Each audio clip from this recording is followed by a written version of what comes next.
to deliver, but in last tournament they were supposed to win it. They lost to a team that in many's opinion is beneath them, and now this opening matchup is against Bait, who already upset Vitality, and they've got nothing to lose in this. So I'm looking at that one as like maybe that could be the big upset and change things massively. Ooh, we do love upsets. Glitter, for you?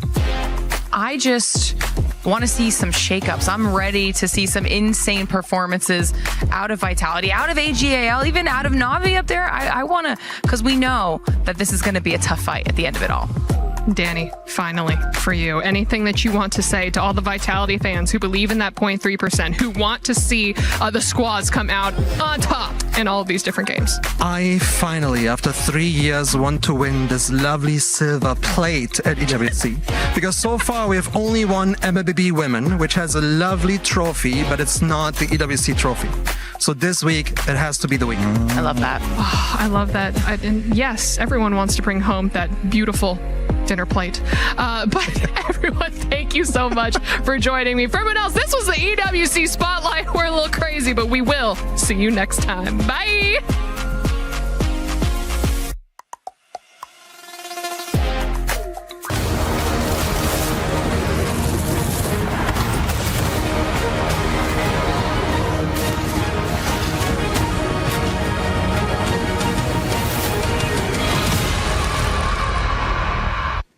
Hello, everyone. Joined with Yuma and Kyoto here and our lovely translator, Marie. Thank you very much for joining us as well. First and foremost, I wanted to go ahead and come to Kyoto and ask him kind of how it feels to be compared to some of the top players around the world like Peter Bach. はい、今日はお二人をお迎えしています。コヨタ選手にまずお伺いしたいんですけれども、ピーター・バーのような、トッププレイヤーと比較されることに関して、そしてこの会場にいらっしゃった今のお気持ちをお聞かせください。彼はやっぱ世界で一番うまい選手で、自分もリスペクトしている選手なので、比較されるのはプレッシャーにも感じるけど、とても嬉しいことです。Well, Peter Ba is the strongest player in the world, and of course, I'm glad that I'll be compared to him, but I feel tremendously pressured as well. Okay, I would be able to relate to that. And Yuma, I want to kind of come to you. You guys have obviously had an incredible year. I mean, 2 major wins in Fortnite Battle Royale as well, kind of carrying over that momentum into the Reload Elite Series here at EWC. Any pressure with that? はい、2回に大きな大会で2回制覇されていらっしゃるんですけれども、そのような、勢いというようなものを EWC にも持ってらっしゃってるんでしょうか。そして何かプレッシャーのようなものも感じていらっしゃいますか。プレッシャーというよりもやっぱ今までのやっぱその期待度的にも自分のその実力をちゃんと出してやっぱ勝っていきたいと思います。Well, yes, rather than feeling pressured, we'd like to get the huge expectation on us to be a strength and momentum to keep us going, to keep on winning. Perfect. And one last question for both of you. Representing Japan, how does it feel? Any extra pressure there? はい、それではお二人への質問です。日本を代表して戦うわけですけれども、そのことによってプレッシャーがより大きいですとか、どのようにお感じていらっしゃいますか。プレッシャーは大きいですけど、やっぱ自分たちが日本トップのプレイヤーだと思ってるので、期待に応えれるように頑張りたいなと思ってます。Of course, we have a huge pressure.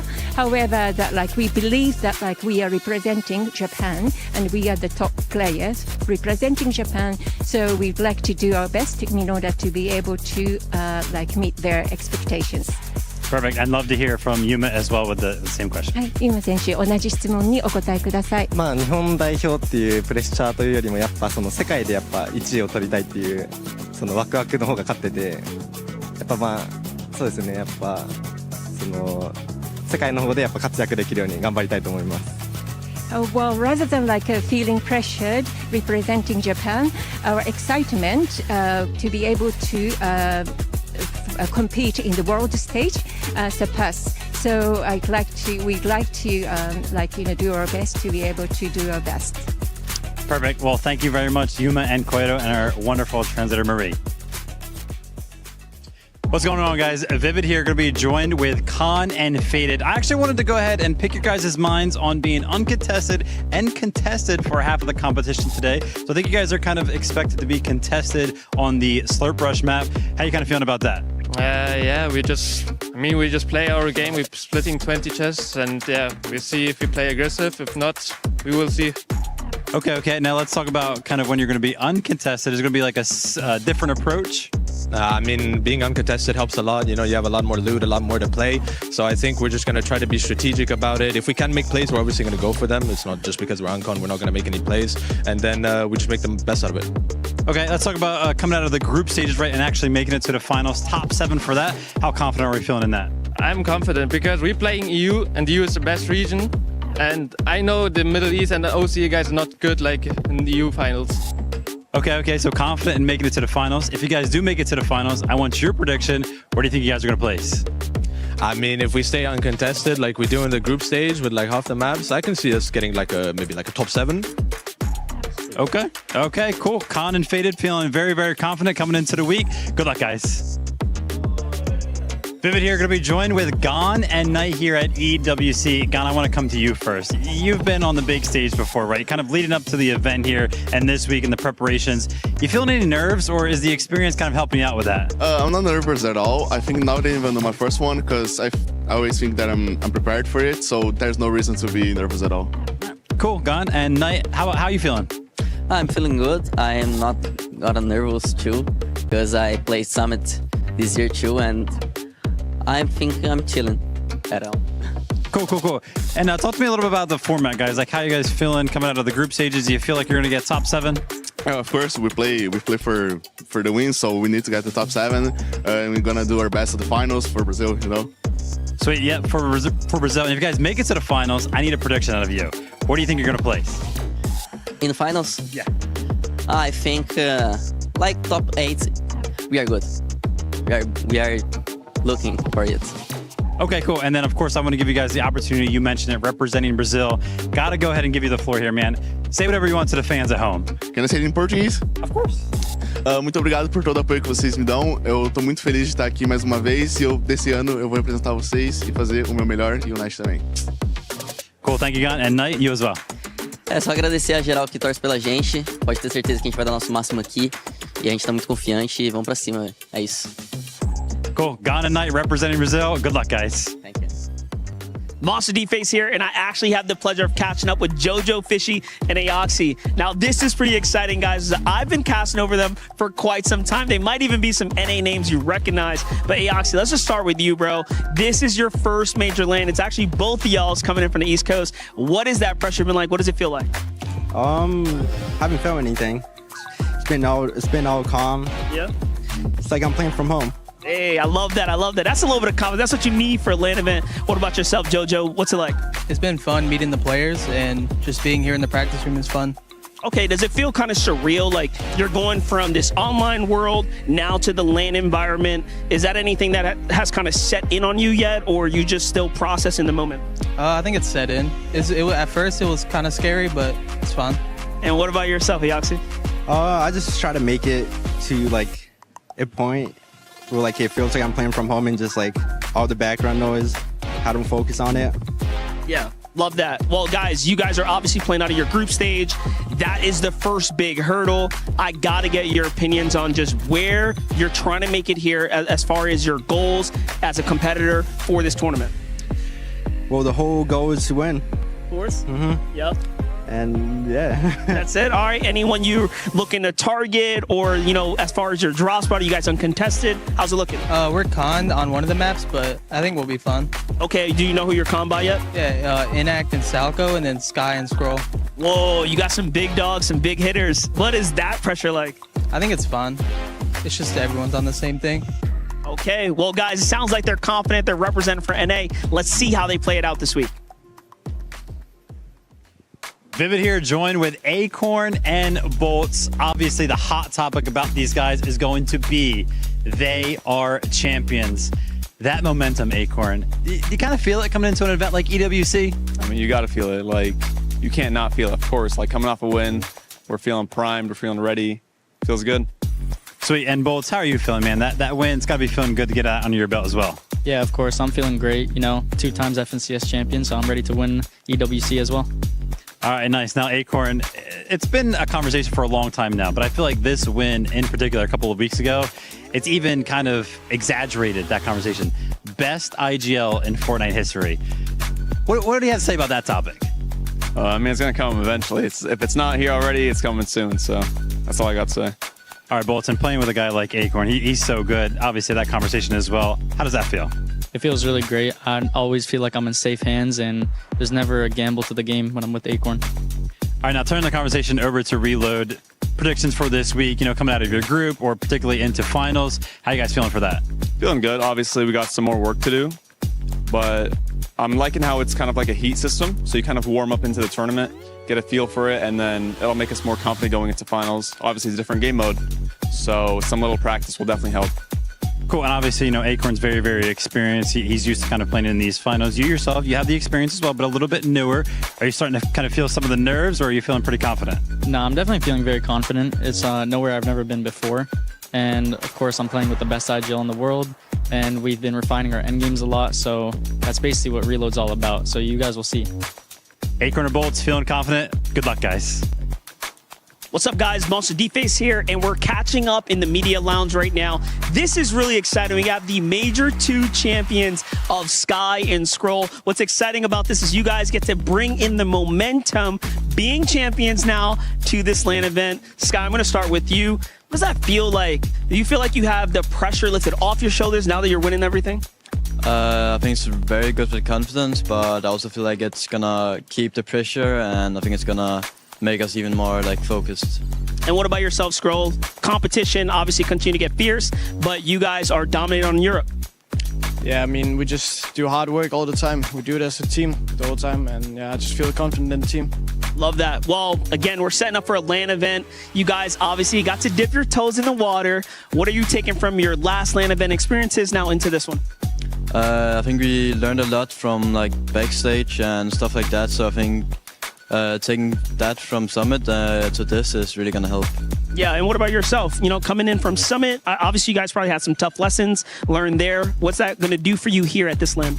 I think we learned a lot of good things, but the most important thing was to communicate as a team, and I feel like we've mastered that now.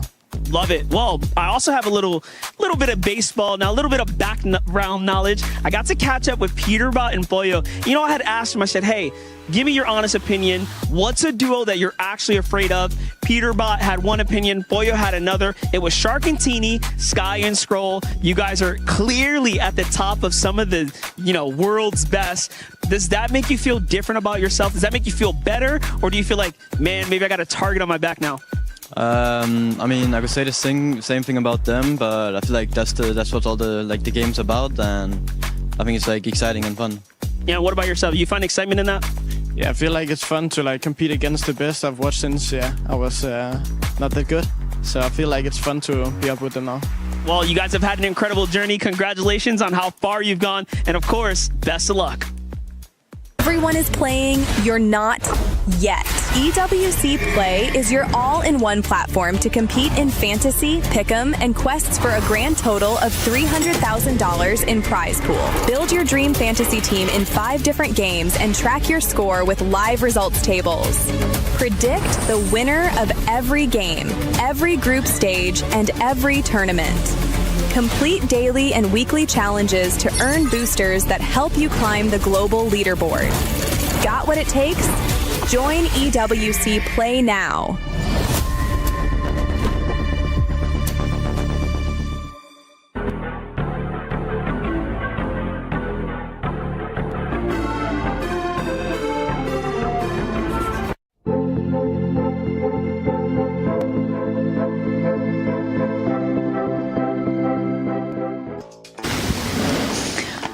Barney, thanks for meeting me. Nice beret. I like it too. It's because I've become quite Parisian over the last 6 weeks, and I thought it'd be a great opportunity for me to show you around some of my favorite spots in the city. Okay, let's do it. All right, Barney, this is my favorite restaurant. Ah, yes. Glitter, it's closed. We'll just come back later. It's fine. I'm really hungry as well. This is my favorite bookstore. Can't understand a word of it though. That's because it's Portuguese. Okay. Oh. Barney, you've got to try this. This Okay. is the best ice cream in Paris. No. Me, welcome to the Esports World Cup. No, Glitter, come here. This is the Esports World Cup. Exactly, come on. Get in. The players are waiting, come on. Sorry. Okay, let's do this. Je suis prêt, c'est parti, voir on m'emmène la vie. Comme sur mon green, tu m'entends quand je respire. Top le veston, jamais thé, jamais film. Gros pas, big plan, j'ai fait changer toute la piste. Regarde ma pêche, je sais pas, j'arrive. Je coupe la line, laisse la qui laisse frémir. Nouvelle état, new name, toujours fluide dans le move. Main en l'air quand je rentre dans le groove. Garde ce regard, je suis déjà posé. Deux pas de tourne, glace dans mes yeux figés. Vite encore, puis je prends tout ce qui est à moi. Trop vite, trop fort.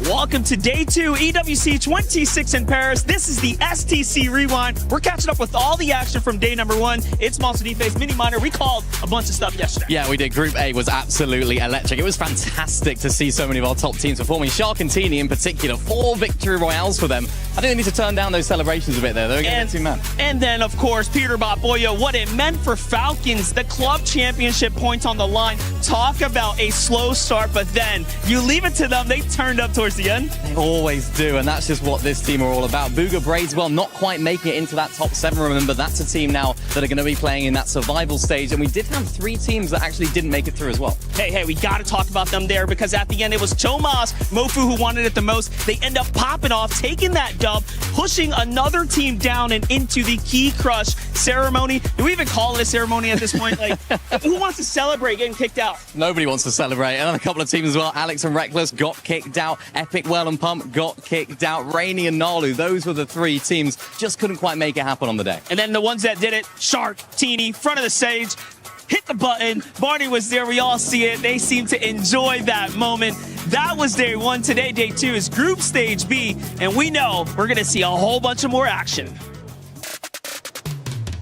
Thanks so much for that update, boys. Glitter Explosion here with Jacob and Kelly, and we're about to dive into all things Club Championship related before we get into our action, because yesterday we have a couple updates that came through in relation to our other stages. Specifically with Counter-Strike, they are finishing out their round of 16 here today, which means we're going to be getting into top 8 by the end of the day. We'll have a better idea of which clubs that means, but there is a bit of a bracket of death that's going to be happening today. We've got Vitality in there, Na'Vi in there, Falcons in there, so it's going to be a really big day. Then when we look at Trackmania, we had AGAL, both of their players now through to the top 8. Falcons, Carl Jr., best in the world, 7-time champion, also making his way through, but Pack for Vitality also through. I mean, there's a lot going on these stages when it comes to paying attention to which clubs are going to be doing well. And then, of course, we have Crossfire. Their lower bracket semifinals are happening right now. The big squads we're looking at, once again, Na'Vi, Falcons, and Vitality. Vitality actually just won their lower bracket semifinals. They stay alive,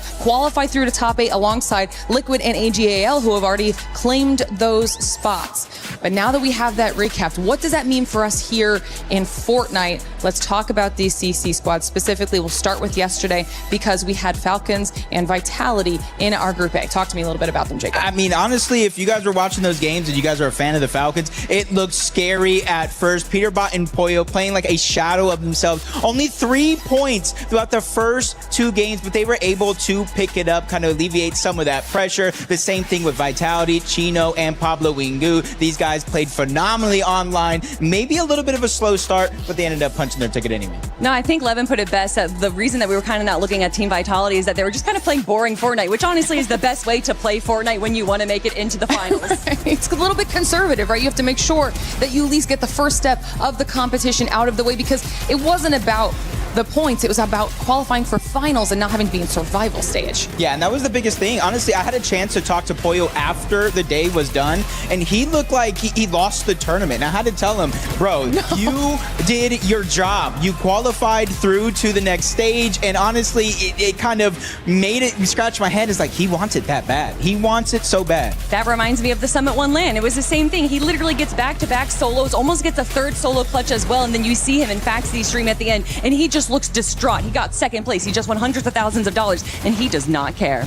You know, a third team that's also in the CC was Aurora Gaming. They had a really strong performance yesterday as well, Jacob. No, they definitely did. Shark and Teeny. I think everybody coming into this event, we're looking at Peterbot and Pollo, Shark and Teeny. Well, I know it's only group stages, but I think that debate has kind of been squashed. Shark and Teeny. Shark specifically, the only player with above 2.0 damage ratio, most in eliminations, most in overall damage. He tore up the field. Listen, there was definitely some blood in the water yesterday, and he went on a tear. And I know that we're going to be seeing a lot of that in the finals. But of course, Peterbot and Pollo, what they like to do, and I know I'm talking about Peterbot and Pollo, I'm from NA, I'm sorry. Yeah, that's fine. But listen, I think that they're going to make a comeback. I think that they're going to be studying what Shark and Teeny did. And of course, we also have some big teams to talk about that we're going to be watching today.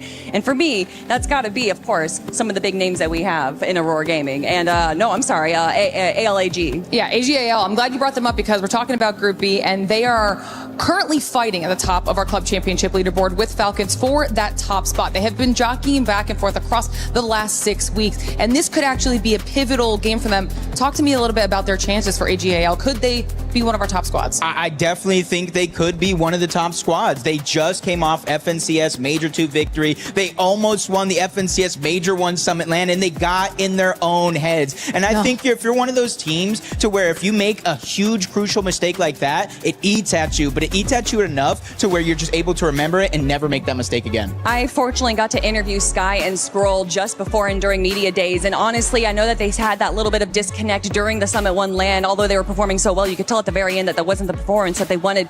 But just listening to the confidence that they have, the synergy that they had, I was actually told by some of the other talent being like, listen, they're a little quiet, they're a little shy, they might not be that, but they did not seem quiet or shy to me whatsoever. They seemed locked in and ready, and they're here to prove themselves. Which would be amazing because we did just see clips there of M. Zubair winning in Tekken 8. That was a huge boon for AGAL when it comes to the points on the CC leaderboard. And they're going to need something big like that across any of the titles we have in this final week if they want to continue to fight with Falcons and leapfrog them. But the same could be said for Vitality, for any of these teams that are in the top 4, really, because a win is 1,000 points, and that is a lot. So predictions, just whether or not they make it through to the top 8 for AGAL here today, straight into finals or top 7? Well, I don't want to give a prediction. I'm going to give you a promise. Oh, okay. I think Sky and Okay. Scroll make it into the top 7. They're going to the finals, and they will be a threat. I'm giving them first place. Really? What we've seen out of them. Listen, I know Cold and Rapid are here. I know we got some big names from all around the world, but they have been looking so good, so strong, and they don't have the big contenders going up against them. And that might throw them for a little bit of a loop, but they seem like smart players, and so I think if anyone's going to come out in first place, Sky and Scroll. I love that. No pressure for the boys, and we're going to get into all that action in just a little bit. Before that, do we do that, though? We're going to send it over to Zeke for some player interviews. What's going on, Fortnite fam? Here we are, EWC. It's Group B. You know we had to talk to him. It's Acorn, it's Bulls. Guys, what's going on? Front of the line. Here we are, EWC, day number 2.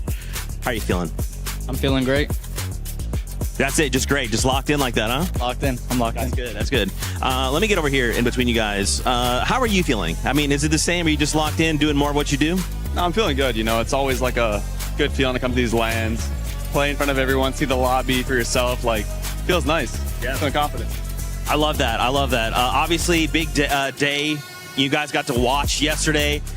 Do you feel like intimidated at all by the stage, by the crowd? Or, I mean, you guys are so experienced at this point, Bull. It's like, is this going to be another day in the life? It's definitely just another day, you know. We've been at many global championships before. I wouldn't say this changes anything. If anything, I would say we're more prepared than ever, and we're ready to put on a show for everyone. Ooh, ice cold, ice cold. Okay, Acorn, we got just a bit moment here. Anything you want to say to the fans as you start kind of getting in the mindset of today?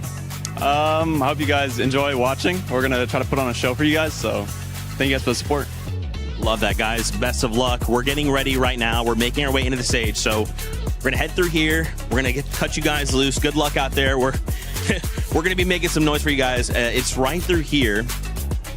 So as we get ready to head on in, we wanted to talk to maybe another duo, maybe two if we have the opportunity. You guys go on ahead. We've got a couple other names here. We're seeing players coming in. Kind of the similar situation, right? They're all so locked in. Oh my gosh. God. Sky and Scroll, listen, can I pull you guys over here for just a second? Come here. Oh my gosh. So listen, this here, some high profile players here. We got Sky, we got Scroll. Guys, here we are. Day number 2 of EWC. How are you guys feeling? Is there any nerves at play right now? Or are you guys pretty locked in? I think we're just locked in, ready to play today. I love that. How are you feeling? The same thing? Are you locked in and maybe a little bit of nerves? No, I'm just locked in. A little bit sick, but yeah, hopefully it won't be too bad. That's okay. That's okay. Look, I believe in you. Obviously, we guys saw you at the summit, and you had that kind of heartbreak. So we had that moment where you guys kind of fell off spawn, and it kind of cost you guys a little bit. You've had time to bounce back. Here you are again on land. Is that moment in the back of your mind anywhere, or have you guys used that moment to kind of like really fuel you for this moment? Yeah, I'd say we learned more from it than we lost. But yeah, I think we're gonna take what we learned, and yeah, hopefully it won't happen again. How do you feel about that? Yeah, I think the same. I think we just learned a lot from it. I think we locked in and we talked more about things like this, and we got stuff ready for this time. Yeah. Would you guys like to say anything to the fans out there who are clearly cheering you guys on and want you guys to win? Because I feel like at this point you deserve it. I mean, I just want to say, I appreciate y'all, love y'all, and we'll try our best. For you? Yeah, I'm just happy that people follow us and they keep rooting for us. So yeah, thank you all. Yeah, appreciate you guys. Best of luck out there. I'll let you guys head on over. Get yourselves ready because it's EWC time. Thank you, Seek, for getting all those great answers out of these players. And a big shout out to Glitter, Kelly, and Jacob for just filling in and giving us a countdown and just pretty much a rundown of what ended up happening in day 1. But welcome back, ladies and gentlemen, to Fortnite Reload Championship at EWC 26. My name is the 7WG, and this time we brought along Vivid and Levin. Vivid, how are we feeling outside? Oh, feeling super, super good. I got to tell you, 7, I got to tell you, 11, an absolutely beautiful day out today. Very, very excited to kind of jump into the competition. And 11, man, it's very, very hard for us to actually look at the camera right now because, I mean, dude, come on, man. How can you beat that? I'll tell you what, mate. Yesterday, I didn't want to go back to the studio. 7 had to drag me back there. Today, 7, you might have to just carry me back because I ain't leaving this beautiful scene here. Of course, we have a beautiful day. Can I actually? I don't think you can. Yeah, I don't think I can, brother. I was thinking about it. I don't think I can. It's the immovable object, brother. It's the immovable object. I think the unstoppable force we're going to see today is these Group B teams who, after watching that first day, I mean, you're going to look at the rest of the competition thinking, we got to step the game up. We got to bring a new level today. Yeah, because of that Sony story of the day. Welcome to Group B. And those teams, I mean, especially one that's currently contending for the club championship, AGAL. That squad has been popping up, and a lot of expectations coming into this because of the club championship. I'll be honest, if I'm an AGAL fan, I'm looking at the Falcons' performance yesterday, and I'm thinking, hey, there is a door opening for us to sneak through and really lock down the whole club championships here in Fortnite. Yeah, would love to see Sky and Scroll do a performance like we are used to them kind of seeing, right, Levin? I mean, I do want to go ahead and pick your brain a little bit here, though. Sky and Scroll, I feel like they have kind of picked up a reputation of being a very formulaic team, one that might be a little bit too repeatable. What do you think about that? I think you can say that, but we like things, repeated. I think you probably have the same routine every day, right? You don't just switch up which side of the bed you sleep on. You know exactly which side you like. You know which way you like the pillow facing. You know which way you like, to eat your breakfast every morning. They know how they like to play Fortnite. And guess what? It works for them. So why switch things up? I mean, Sky and Scroll, of course, they're going to have the pressure. They're going to have people expecting consistency out of them. But I think you underrate, potentially, I think not just you, right? But I think the world of Fortnite potentially underrates their ability to get big games like some of the other teams we saw yesterday. You had me thinking, do I ever switch on the bedside? But I'll tell you what, mate, sometimes I do end up switching, especially here at the hotels, because one side's usually colder than the other one. One team that we're actually going to be keeping a close eye on is going to be T1, because they do have some Polish players there, and I know the Polish super fans are going to be watching. Shout out to Patty the Baddie, because she'll definitely be watching and expecting them to perform well and end up being in the top 7. Is that one team, Vivid, that we are expecting to be in the top 7? I mean, Darman Amish, we were actually having a ride over here over towards the Eiffel Tower, and me and Levin were kind of going back and forth. Who do we think's actually going ahead and qualify in that top 7 spot? We disagreed on this one. I actually did not have T1 actually jumping into that top 7, but Levin did. And I feel like the reason for that is going to be even coming into Summit, which happened not too far ago, was I expect a lot more of that out of them. He's saying we had a conversation. What it was is Vivid was actually just rage baiting me the whole journey. He's just saying, yeah, no, I don't think Dom and Deemish T1 have really any chance to get a top 7. I think you know very well the expectation for that duo should be top 7. Whether they get it or not, I think depends, because to be quite honest, their performances so far this year in EU, they've been a bit up and down. They've been a bit inconsistent, right? So I don't know what version of T1 we're going to get today. Hopefully for the T1 fans, it's the best one. It also comes down to what kind of consistency we're going to be seeing out of the other teams. We saw yesterday what Aurora was able to do with those 4 victory royales, but there's a lot that's going to be going on here in Group B. And talking about a lot, there is some French players here, and I think Luti got a chance to talk to some of the fan base. Here we are, ladies and gentlemen, second day of group stage now here. We are ready. Fortnite Reload is like on point. I will have some French people to speak with them, because like yesterday we saw some French players, we saw some insane gameplay as well, and we have some favorite today. So I'm gonna start with these two guys. I think they look good, like the Havoc stuff. I'm gonna ask them for some French question and then I'm gonna translate for you guys. Salut les BG. Bon, deuxième jour, vous êtes là les 4 jours vous? Ouais. Évidemment, évidemment. So I asked them if they are here the 4 days. They say obviously we are here. So who is your favorite basically? Je réponds Pixie Squeezie parce qu'ils sont super forts en fight et ils sont très constants. Okay, so I'm going for Pixie and Squeezie because they're really really strong in fights and they're really like they have a consistency. And you, what do you think? Même si j'aime bien Sky Scroll, on reste pour Avoc, Pixie Squeezie évidemment et les Français même si Sky Jump.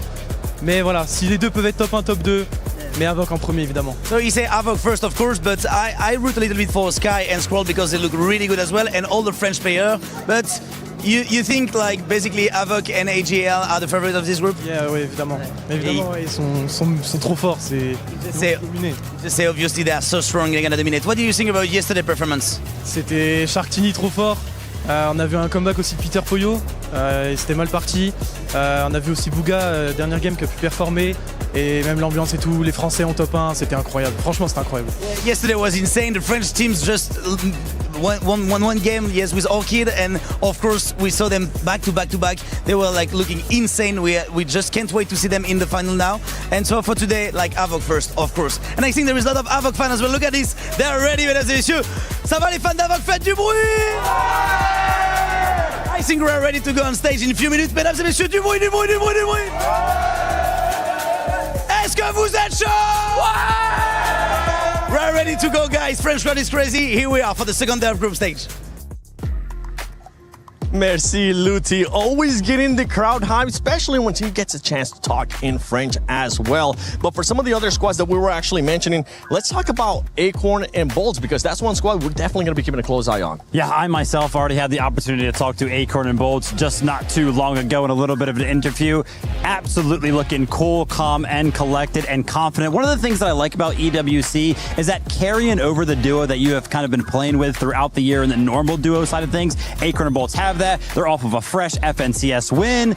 Feel like they're going to be feeling pretty good. But on the other side of things, Cold and Rapid, kind of like the opposite of that conversation. They're not duos anymore in the Battle Royale game mode. Of course, you know, Cold and Rapid, they represent Twisted Minds here this weekend. So obviously, all the Twisted Mind fans are going to be hoping that they show up in their best form. Maybe not playing with each other all year long is going to actually help bring them together in these games today. I got a question for you guys. We're talking about predictions usually, and fans are being able to actually go into the EWC Play app to do the pick'ems. What is your guys' predictions to finish in first place? And while you guys do that, I'm gonna get something off screen. Okay, go ahead. We'll probably agree. I mean, he's talking about first place specifically. I feel like Sky and Scroll, first place, probably without a doubt. Yeah, I think you'd have to say Sky and Scroll, right? Yeah. I think it's the boring pick. But if I want to get a bit spicy with it, we're not there yet, but I know the lovely, French fans in the building might be there. Skyjumper Mumsy, make some noise for Skyjumper Mumsy. I mean, these guys obviously, they always... Okay, I'm farming a bit too much. Let me relax a bit. Well, we'll see who's going to end up actually getting those predictions and those pick'ems right. Because whoever ends up getting it right, you'll get a chance to get this amazing croissant while looking at the Eiffel Tower. But ladies and gentlemen, enough talk. It's time to get started with Group B of Fortnite Reload Championship at EWC 26.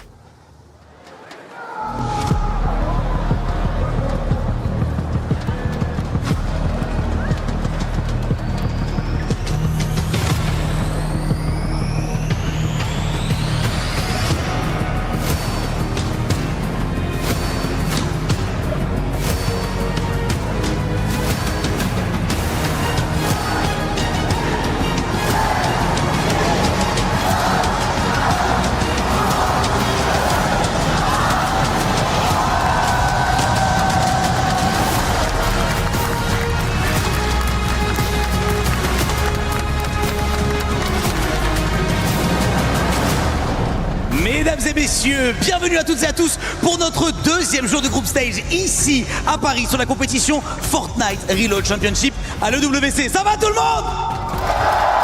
Today, 20 teams will have their chance to shine on the Gadia City grid. Teams who are hungry to make a statement and dominate the leaderboard. Aujourd'hui, même scénario qu'hier. C'est le groupe B qui vient cette fois-ci, pas le droit à une deuxième chance. Les 7 meilleurs seront qualifiés en finale et les 3 derniers seront éliminés après seulement 10 games, Barney. Like we witnessed yesterday, 3 teams will have their keys crushed along with their hopes and dreams of glory at the Esports World Cup. It's brutal, but we love it. And so, coming to you live from the Porte de Versailles in the heart of Paris, make some noise for your teams as they enter the stage, starting with Gone and Knight. They are Furia.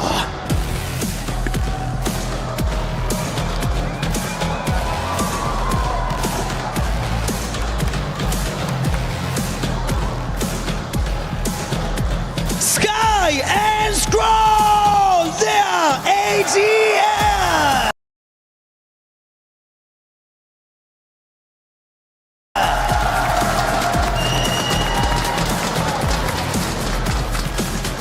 Yuma and Koyota, they are Zeta Division.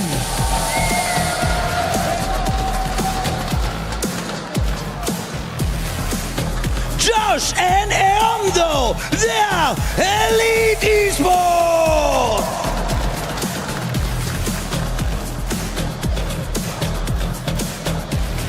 Khan and Faded, they are S8UL Esports.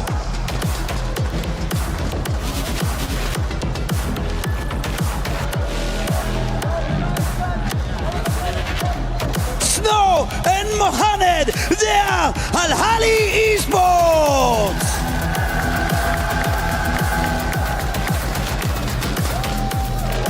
Vazen and Anon.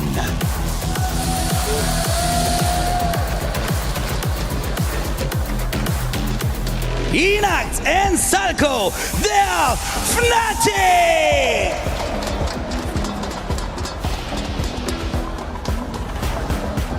Cold and Rapid, they are Twisted Minds.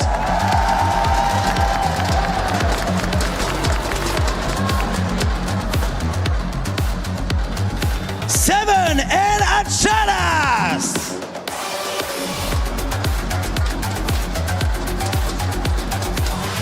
Mini Pio and Fukun.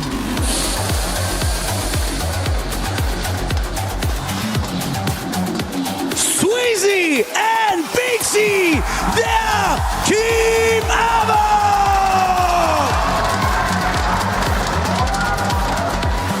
Acorn and Bolts.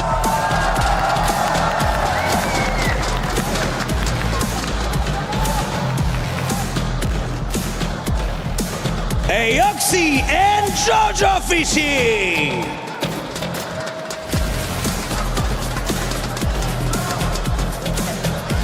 Oatly!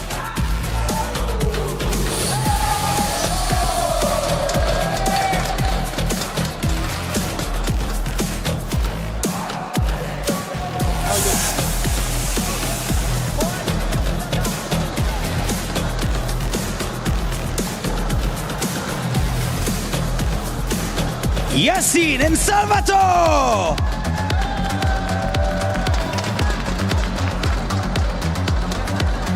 Victor and Canada, they are Ignitas.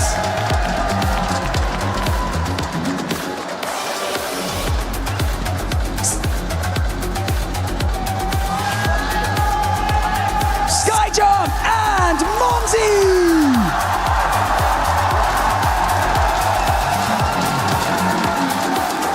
Dom and Dibush, they are T1.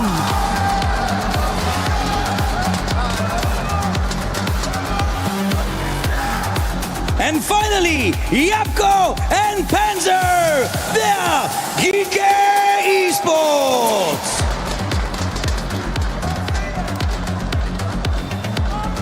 Ils sont parmi les meilleurs joueurs du monde. Aujourd'hui, il n'y a pas de deuxième chance. C'est l'heure du deuxième jour de Group Stage de Fortnite Reload Championship. Ask yourself, are you here to be eliminated? Are you here to simply survive? Or are you here to dominate? Let's find out. They need to remind everyone who they are, and they do. I don't know how they managed to win that one, but they are still in this tournament. But the shot still lands. Vico somehow, someway wins that game.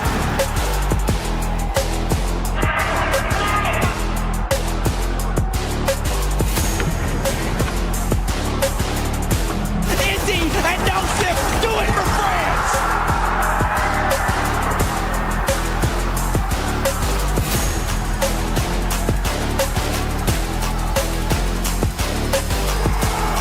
Only hope go to the backside of the zone, and it's NA West that takes him down. Day 2 Fortnite family, and it couldn't have come at a better moment. 10 fresh new games, MDF, that we're about to see getting lined up to see who exactly pulls out from Group B to that final stage, or who's going to have to keep trying to duke it out in Day 3's competition. But the standard was already applied after we saw yesterday's competition. It's tough to say what's going to actually take place here. I'm going to be honest, at first I was looking at the Day 1 Group A stage, and I'm like, man, this might be the most difficult, but then this walkout here might have fully convinced me otherwise. Looking at the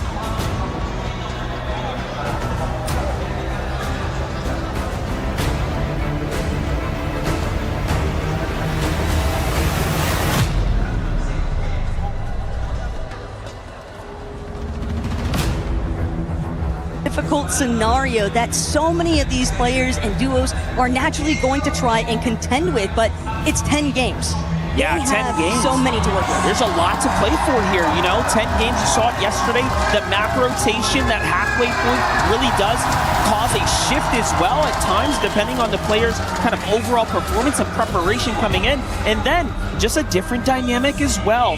Different draw spots being played, different strategies at play, and that can shift your tournament. Plus, you never know exactly what is going to happen, just because teams might actually be looking to utilize some of the strategies they saw working out well for others in yesterday's competition. Maybe if they can hope to try and keep things a little bit more tight to their chest. They don't want to reveal all their secrets just yet, but Monster, it's always just so much fun also knowing the kind of mini competition that is just scaling at this point, because we are looking at that club championship feature too, and for so many of these teams participating, Sky and Scroll has certainly got some pressure on them for AGAL. Yeah, that's right. It's the game within the game here. You're coming in, and at first you think, hey, this is my chance. It's another Fortnite LAN tournament. This is where I perform best, and then you have this added expectation of you. Oh, wait a second. Looking at the EWC, there's much more at play here for my organization, who, by the way, have a very much vested interest in you doing the best that you can, because it does play a part into this entire ecosystem here. And of course, one of the best parts about it all, MDF, is that we get a chance to be even more direct with seeing some of the mindset behind these players involved, especially those from AGAL.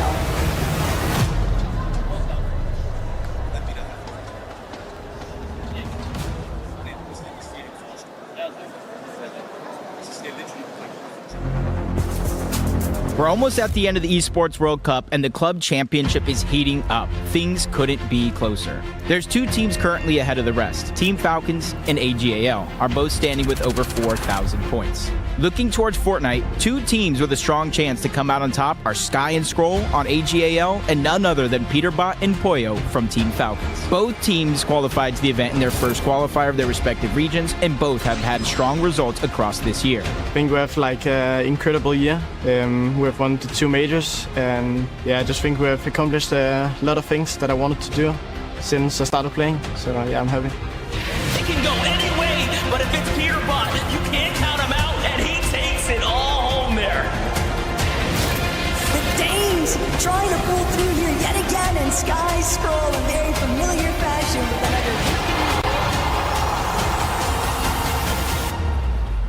With first place here at the Reload Championship, granting the winners 1,000 club championship points, Fortnite could be the difference maker, leading a club to the Esports World Cup 2026 trophy. I'm here to secure the club championship for Falcons.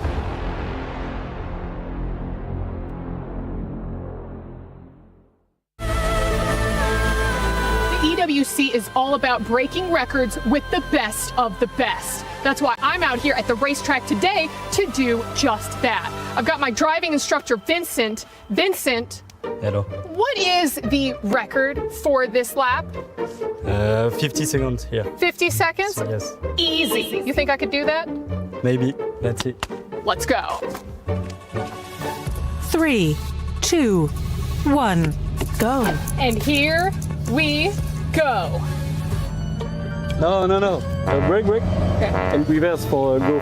Now, usually in my car, I have one of the little screens that pop up. Stop. With It's good. This is good? You Okay. can upshift for the one. All right, and I'm you can go. upshifting. Okay, here we go. You know what? I didn't adjust my mirrors before. I'm gonna park right here. No. I need to know who's on my 6. We are solo on the track. We are solo. It's good. See, that's how they get you. I think you can faster. We're about to set a record here, okay, Vincent? I'm Yes. gonna need you to be patient with me, okay? Because right now, I'm going for accuracy. We're doing this my way, all right? Haven't you heard that Frank Sinatra song? Fly me to the moon. You gotta lean into it, Vincent. You gotta lean into your turns. Lean with me. Lean with me, Vincent. Yes. You are feeling is the G-force, all right? This is what pilots feel when they jet off into outer space. Do you feel like an astronaut, Vincent? Yes, a little. They're gonna write songs about me, Vincent. And there she went down the track, blazing trail behind her, and all the racers looking out. No, they couldn't find her. You know what they call me? They call me the Yellow Flash. Try to be fast. How do you feel about stopping for a little sweet treat? There's a place right here. All right, one sec. Excusez-moi, je vous want me water, s'il vous plaît. Merci. Okay, this one's for me. Thank you. Merci. Oh, did you want any? No, it's good. Oh, okay, that's fine. Where's the cup holder? No, don't have. Okay, you're my take cup it? holder now. Did you just throw out my water? Yes. Maybe I wanted to drink the rest of that. Did you ever think of that? You drive. That's true. Don't drink and drive. You're right. That's a very bad habit. Oh my God. I can feel the wind through my hair.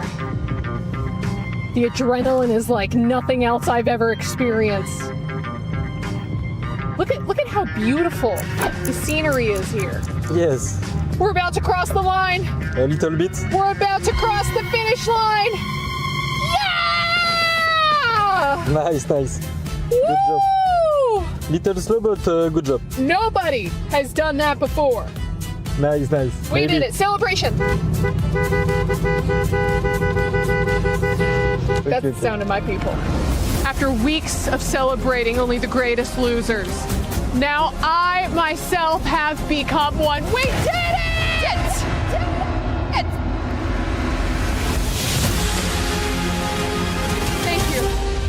Thank you. This is a fantastic honor. I'd like to thank my driving instructor, Vincent. Shout out to Team Liquid, who also doesn't have any points on the board. Maybe they can aspire to be me. I'm going home a winner. Who's a winner? Someone will be proud of me, right? I don't know how they managed to win that one, but they are Just as Nolan intended. You cannot count them out. They have to fight their way back for that high ground, and we might be seeing a Peterbot and Boyo win again here, and then they find Muzz with a nasty flick there. Well played. Sphinx is all that's left standing. There's not much you can do when you're going against Peterbot and Boyo. We love you, but it's not going to be enough. Peterbot, Boyo, secure another one. Give us a second. I'd pull up to the Golden Reel to watch that cast any day of the week, but lucky for us, we got front stage today. Yeah, this might be the best seats in the house. We can obviously be participants to witnessing what the crowd's reactions are going to be towards some of this gameplay that's about to take over in today's competition, MDF, but more importantly still, the players getting their rounds of warm-ups in, everyone just really ready to try and shine, because getting off to a hot start could be a very good way to kind of set a new standard on the day. Yeah, definitely. You see the face, the determination, the look on Sky and Scroll as they're in the lobby right now, just starting to prepare and warm up. The competition surely is fierce here for the group stage B. You've seen a lot so far, and this EWC 26 has not disappointed at all. And then tomorrow we get down to that survival stage as well, so there's a lot on the line here. And you have to remember, in a sense, it's kind of already a survival stage for the bulk of these teams, because we saw yesterday 3 duos that unfortunately were unable to make the cut, unable to break through into that next phase of competition, and ultimately resulted in them going home. And obviously that is not the intention, but it is going to have to be the results for 3 more duos after today's 10 lobbies. Yeah, definitely. Acorn and Bolts coming on into this tournament as champions. That newfound kind of resurgence for Bolts here. You'll love to see it, and then the confidence is starting to come out of him as well in all the interviews. He really is starting to come into his own. I expect him to do very well. We all have already talked about the, of course, AGAL duo. We talked about our Havoc duos. So that's a couple spots that might be a shoo-in. Things start to kind of pack up after that, right? Can you count in Victor V? Can you count in Josh and Iamzo? These are duos that are exceptional. Coyote, like how can you not think that they're going to come in the top 7, you know? Especially after we did see a breakthrough with international competition in yesterday's stage with Lewa and Romero. So there is obviously going to be a little bit of heavier intention here from this group stage, because I think it's a lot of fun, Monster, that we have 2 recent FNCS winners from the exact same major basically going head-to-head in today's competition. Yeah, for real. I mean, that just by itself definitely sets a whole different level of, you know, expectation amongst this skill here presented in the lobby. But then you have people like Swizzy, right? Coming off, of course, his global championship performance. He's very humble. People tend to forget he's got a LAN most recently, kind of tucked in on the belt there on the side, ready to fire off, and he's representing Havoc this weekend. And it's a lot of fun, too, when you factor in just how many wild cards can actually present themselves. Levin actually gave a great shout towards Skyjump and Mumsy, definitely expecting the arena to get a little rambunctious whenever those 2 are on the screen. But not only that, love seeing that Polish representation, too, out of Darm and Demish. T1 obviously hoping that they can see their club championship team able to represent in the finals, because obviously this is one part of the component, because they are still looking to make it into that top 8 position even once finals day arrives, to ultimately secure some of those club championship points. Yeah, definitely. I mean, and there's some significant rewards for coming up towards the top, so you really do want to do your best and represent your team, of course. Here's Iamzo and Josh just kind of locking in here, making sure to stay hydrated. Even Josh pulling out the gamer glasses. All right, looking good. And locked and loaded. Everybody's really ready to kind of set the stage. And it's always one of those factors, too, because we do have so many players that are just very familiar to this. This isn't their first time around. Salco, especially looking back on his entrance debut with the Summit LAN Finals, and now here representing again on another LAN stage. It's a pretty tall ask, but obviously there is a lot of different things kind of taking place across today's competition. So, of course, why not hear a little bit more from Barney himself? Here we are, as we get prepped and ready to go into our first game of Group B. Myself, Barney, and I'm here with Shocker. We are here in amongst the crowd, ready to see who's ready and who's looking good. The way that I gauge this, Shocker, is I kind of have a look at see who looks the calmest on stage. You know, yesterday we had Sharkantini looking really calm. Do we have any Sharkantini fans here? I see we're going right here as well. And to be honest, before I came out today, it looked like Sky and Scroll, as cool as cucumbers. What do you think? Eh bien, je pense que Sky et Scroll sont très calmes et bien posés comme Sharkantini hier. Mais est-ce qu'on peut aussi parler de Skyjump et Momsy? Skyjump and Momsy, popular out here, of course, in the French crowd. I've got Maxime and I've got Louis here as well. Maxime, you're from Marseille, yeah? Yeah. Okay, how long have you been playing Fortnite for? 3 years. 3 years, okay, and who you're supporting? Skyjump and Momsy? Momsy Skyjump. Okay, seeing the walkouts, seeing the players come out here on stage, did it look pretty cool? Did you imagine what it would be like to be a player walking on stage? Would it scare you? Momsy Skyjump maybe one top one and maybe one. They might win. What is your first, when you came here to the Esports World Cup, what did you first think when you saw this? It's crazy, right? It's huge. It's impressive, yeah. Very impressive. Now, Shoka, we've talked about a few of the players here, talked about the crowd. Should we get them hyped up? Should we get them hyped up for this match? Oh, how about yeah. you take this half, I'm gonna go over there, I'm gonna take that half for the crowd, and we're gonna do a little battle, and we're gonna see who can get louder. Okay, why don't we split it down the middle here, okay? You guys are with me, and you guys are with Shoga. Il va falloir faire du bruit. You go first. Ok, on doit faire le plus de bruit possible. On a cette moitié-là. À 3, vous y allez, hein. Et on envoie. 1, 2, 3, faites du bruit! He said it in French, so I'm going to say it in English. My side, make some noise! And with that, casters, back to you. Appreciate it so much, Barney. And obviously, how can you not be excited after witnessing that energy from the crowd themselves and knowing that they are about to witness 10 fresh matches of Fortnite competition? Couldn't be more excited for it. Way to set the stage, way to get the energy going here and the expectations ready for our games. Well, we already know the players are inside the lobby here. The battle bus should be setting off shortly, and then we'll start getting into this prime time action here. Again, what's on the line here? Top 7 get to move on. Bottom 3 get completely kicked out of the competition. Their run will be over at that point, and then we'll go on to the survival stage tomorrow. But first, Taco, you gotta get past here today. Right, and it's just so much more brutal, especially after witnessing the key crush that took place after Group A's conclusion. And so, here today, it's all about everybody making sure that they have at least a handful of opportunities to shine. 10 matches does give a pretty wide open spread.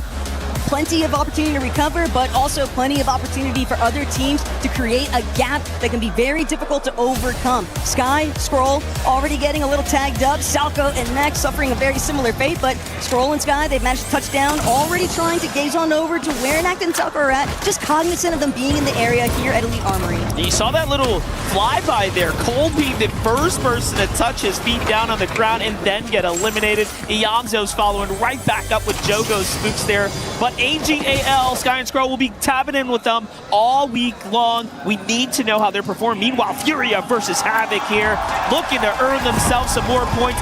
This is not good for Furia. He is starting to get collapsed in by the Havoc duo here in Pixie and Swizzy.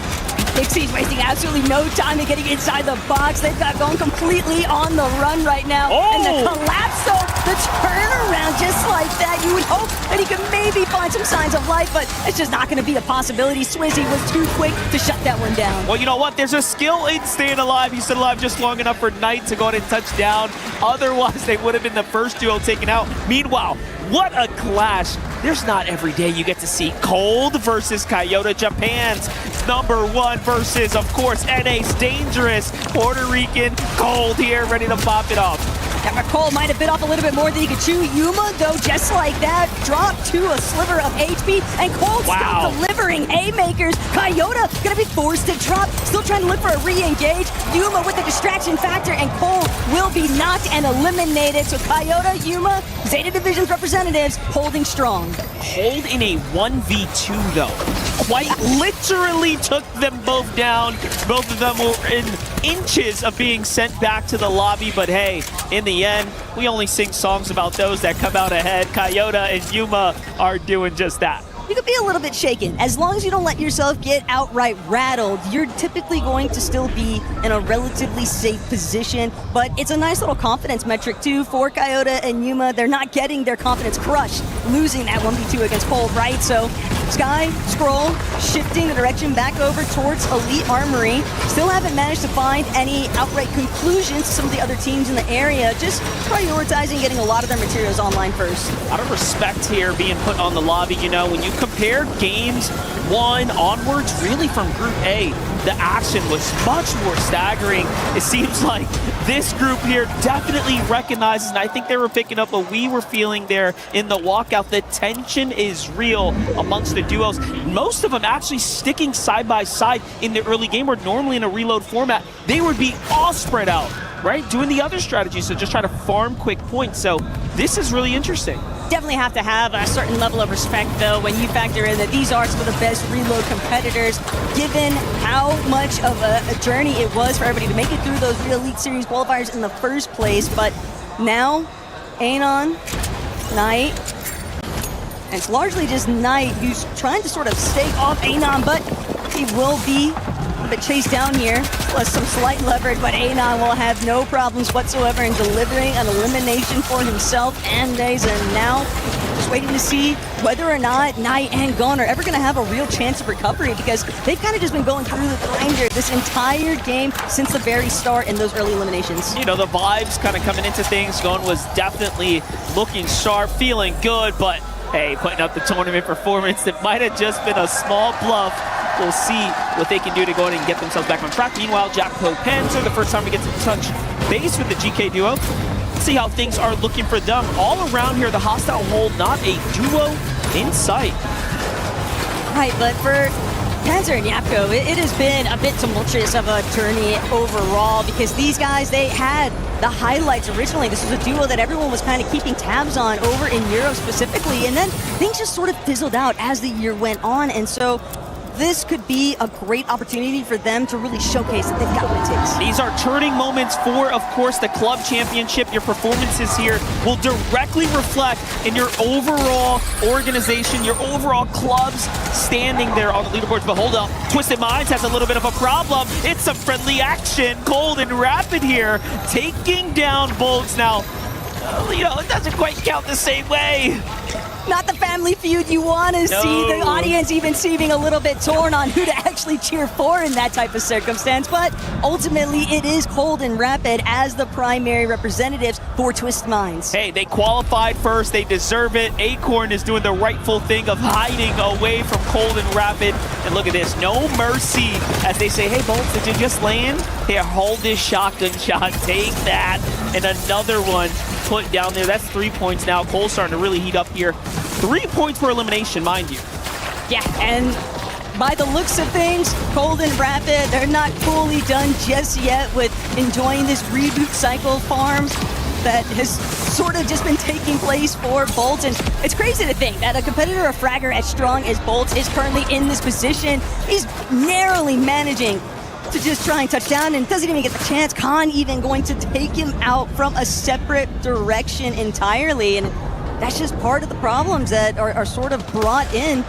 And looks like Bolts isn't going to be the only one suffering, but Salco, he's out, and Knack only 21 HP and dropping, fighting inside of the storm, no whites to his name. He's going to be forced to just engage and recover a little bit of siphon here, or at least buy time. Of course, not going to come back. Take a look at this. It's Oatly and Spooks now who are on the offense here, having that team with backs against the wall, and then Cold and Rapid fighting for the airdrop. It's Havoc versus Twisted Minds right now. Talk about a clash.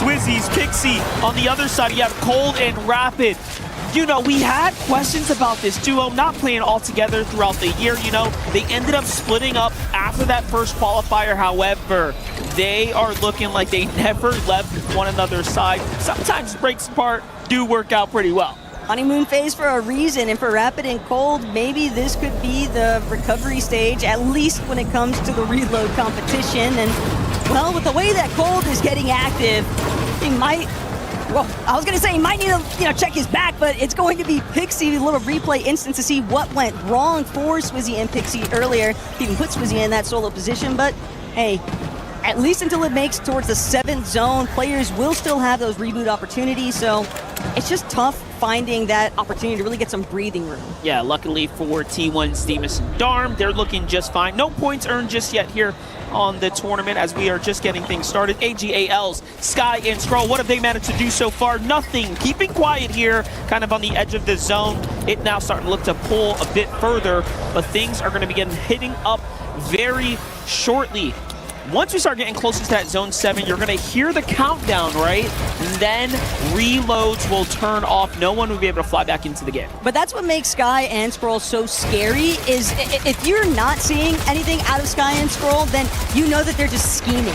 They love to create so many openings for themselves. They're so smart about how they handle their rotations, and they're always just putting themselves in top-tier positions to secure really strong endgame placements. And not only that, but even as individuals, how many times have you seen Sky or Skrull just clutch up so many consistent points? And when you have a duo that is just kind of lethal on all fronts, it is very difficult to contend with, especially when you're dealing with the likes of other aggressive fronts in the lobby, like Cold and Rapid, who have certainly been making their names known with 4 eliminations already. Live from Paris, take a look at that camera right there. I recognize those two faces, but it's all good. We still got Twisted Minds, Cold and Rapid here. 4 eliminations, our Elim leaders at the moment here in match number 1. They're off to a very hot start for the Twisted Minds team, of course. Meanwhile, Faded and Khan still holding things down here as well. They're eyeing up Elites, Iamzo and Josh. They're getting close. These are 2 NA powerhouse duos starting to fly by one another. Might have a Brazil versus Europe showdown here with Havix, Pixie, and Swizzy. Also at 2 Elam, still inside the zone, mind you. They're gonna have to get going here soon. Things might get a little dangerous. Not too much of a surprise, though, that Pixie and Swizzy have fallen back to playing a little bit slower here. Have to put a pause to things after that earlier scuffle. Pixie having to go through the reset territory, and then obviously going at Night, very similar position. So whether or not these two teams actually decide to try and take a chunk out of the other, still left to be determined. But for right now, it seems like Pixie and Swizzy are fully focused on just trying to reorient themselves and get into a more natural position where they can better play an aggressive endgame. That's right, Salvatore, Yasin already on the move here, using the crash pads and want to get a quick rotate around the outskirts, looking to save those very prestigious shockwaves.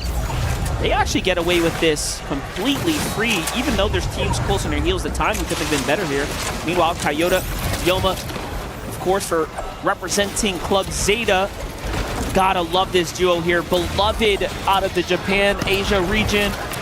You know, we had that interview with Coyote, and the first thing we said is, hey, you do know the West, we call you guys the Peter Bot of Asia. How does that make you feel? He said it's pressure, to be honest, as the translator helps kind of get his thoughts across. And that was really awesome. He said it's a lot of pressure just being looked at as that well. So I feel like I have to perform well for my region. But he also commands a lot of respect, even on an international scale. He deserves it. There are so many players here that are recognizing his capabilities and just what they're going to be able to potentially put up numbers as a team. But this is what I'm really excited for at Monster, is seeing who's actually going to try and prioritize controlling height. Deemish Darm getting a little tagged up on their entrance. A bit of a, call it a deposit from the rest of the lobby, but Deemish Darm, man, they've drawn way more attention than what they had bargained for, and they're gonna have to drop all the way down this hill face, trying to get a little bit of natural coverage, trying to really just escape being the focal point of the lobby right now. You know what? And the idea was to actually hide behind those trees. They thought they were being smart, but the team said, no, no, no. We see what you're trying to do there. You're not gonna break line of sight onto us.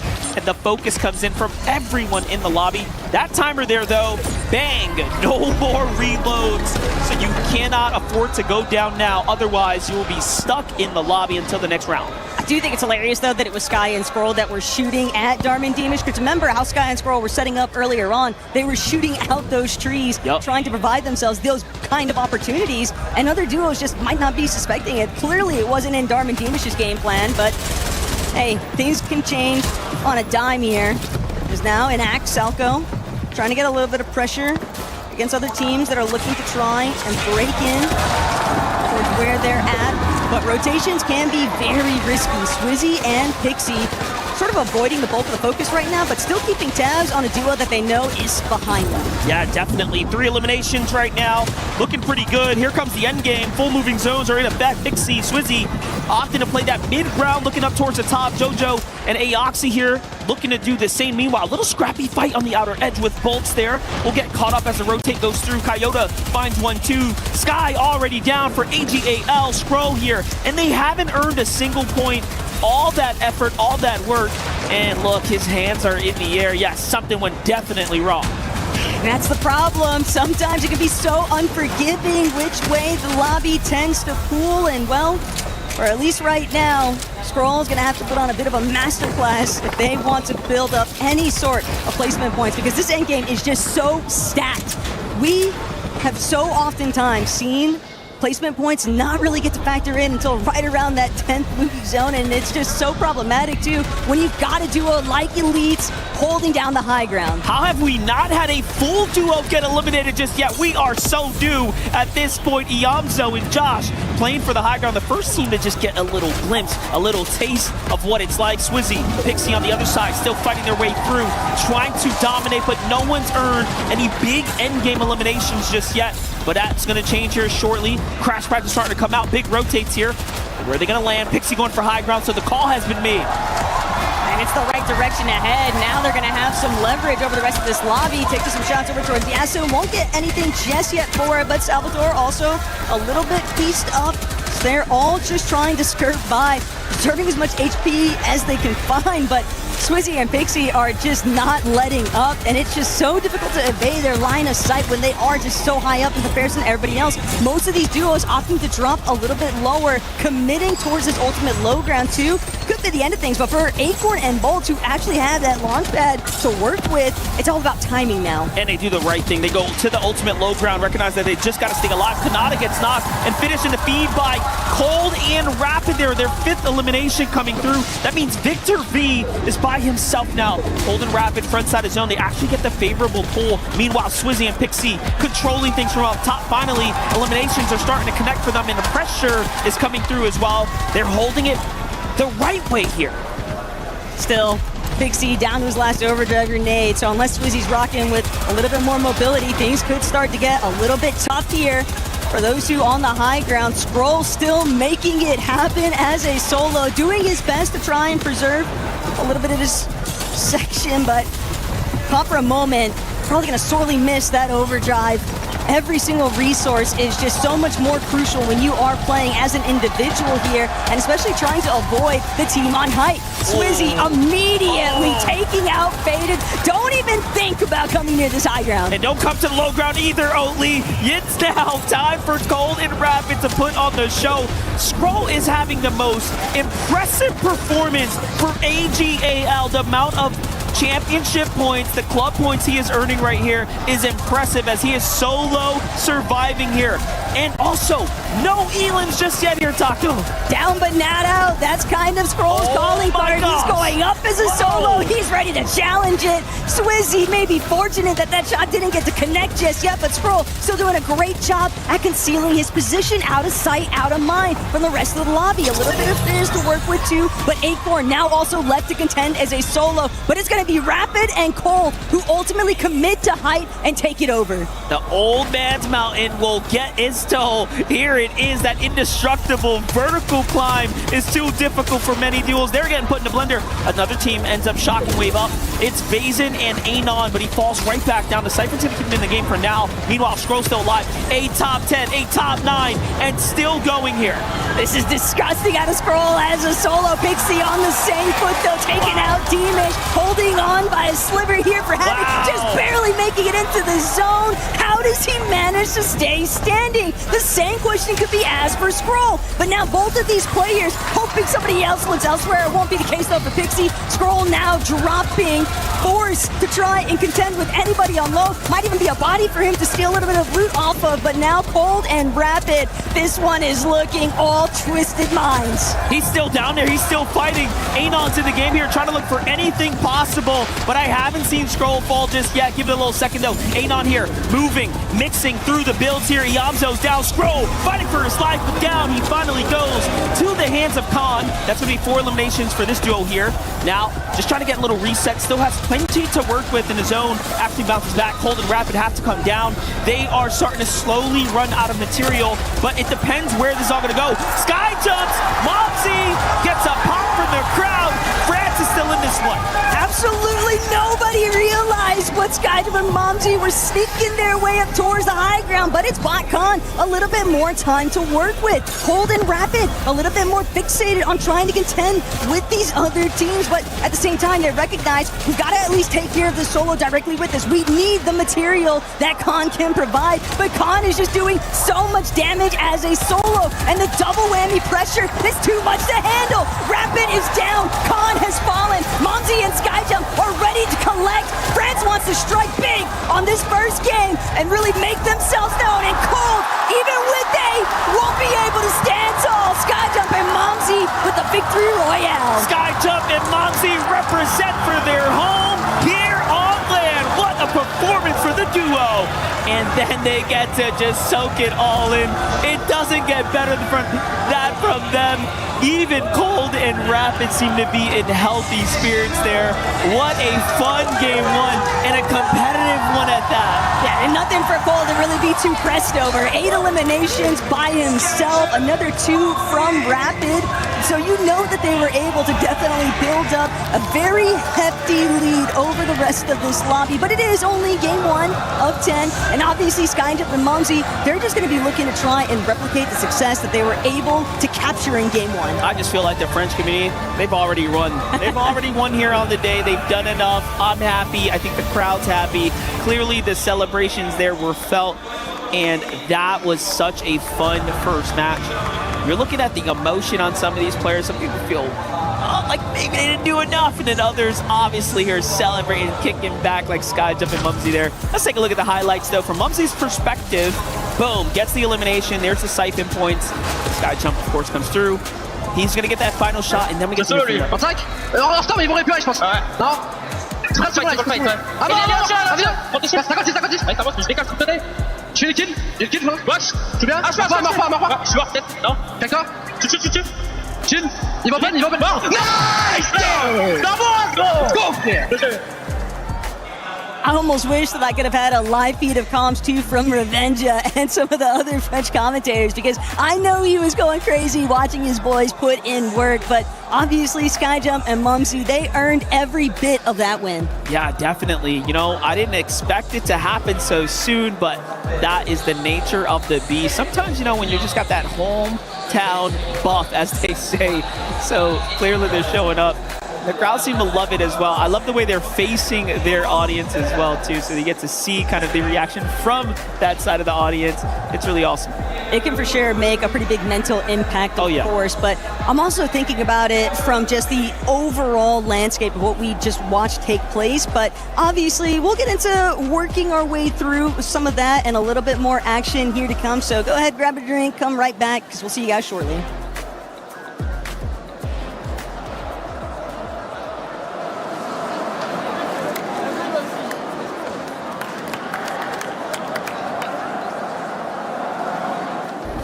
Play is in our DNA.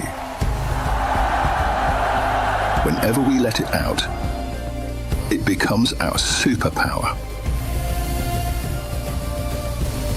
Now imagine an entire city being built to supercharge it.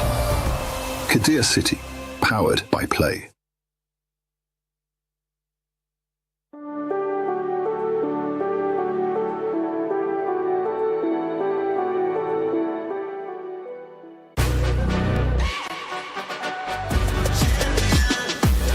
no regular thing. Came for the ring, you know what I mean. You see my name in the lights, better get right, champion.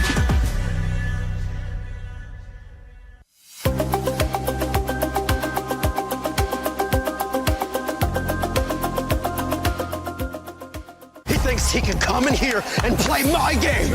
He knows nothing but go! Tyler Wine, you're done.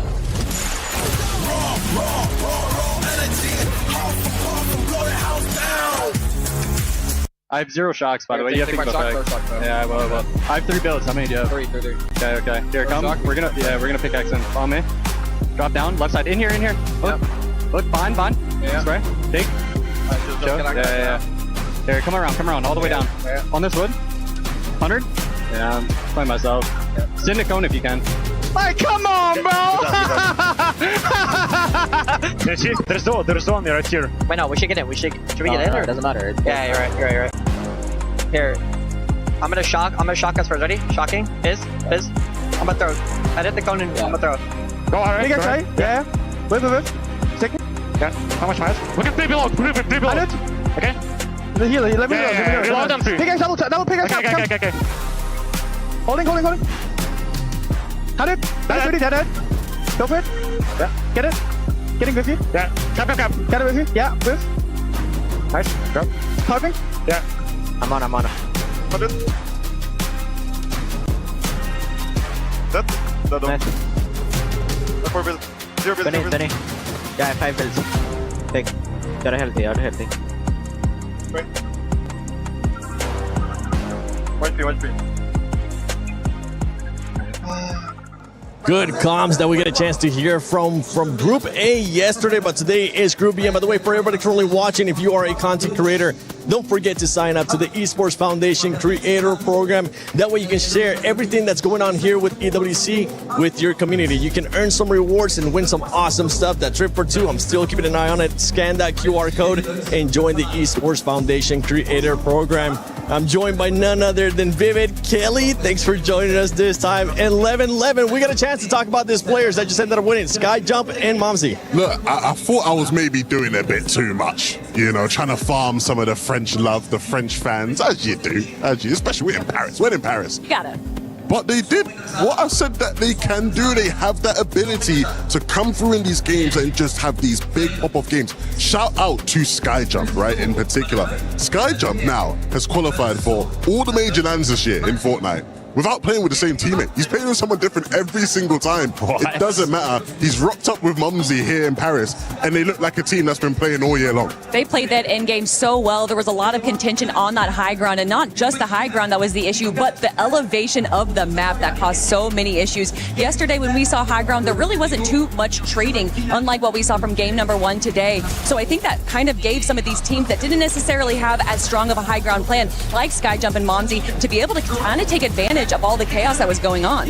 Yeah, obviously when you kind of talk about the terrain that we were looking at in this end game, I thought Cold and Rapid had this one kind of locked down without a doubt, but you blink and all of a sudden they actually went ahead and lost the high ground. So great little nod over to Skyjump and Momsy for finding the timing there. And as we do see Scroll go down there toward the later stages of the end game as well, it would be absolutely criminal for us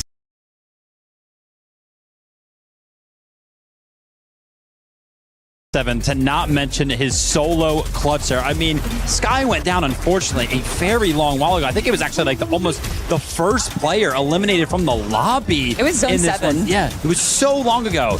Still alive, kind of picked up some points for the team there. They got to be feeling pretty good about that one. They're definitely going to be feeling good, especially because of what you were mentioning, that duel getting eliminated within the first 2 players. I don't remember if it was the first player or not. It was definitely within the first 2 players. Another squad that I want to bring up because they ended up getting the top 3 favorite was SAUL. This is a squad that's also in contention for the club championship. They might not be in contention for that title, but they're definitely in contention for that money. That squad was able to secure a 3rd place.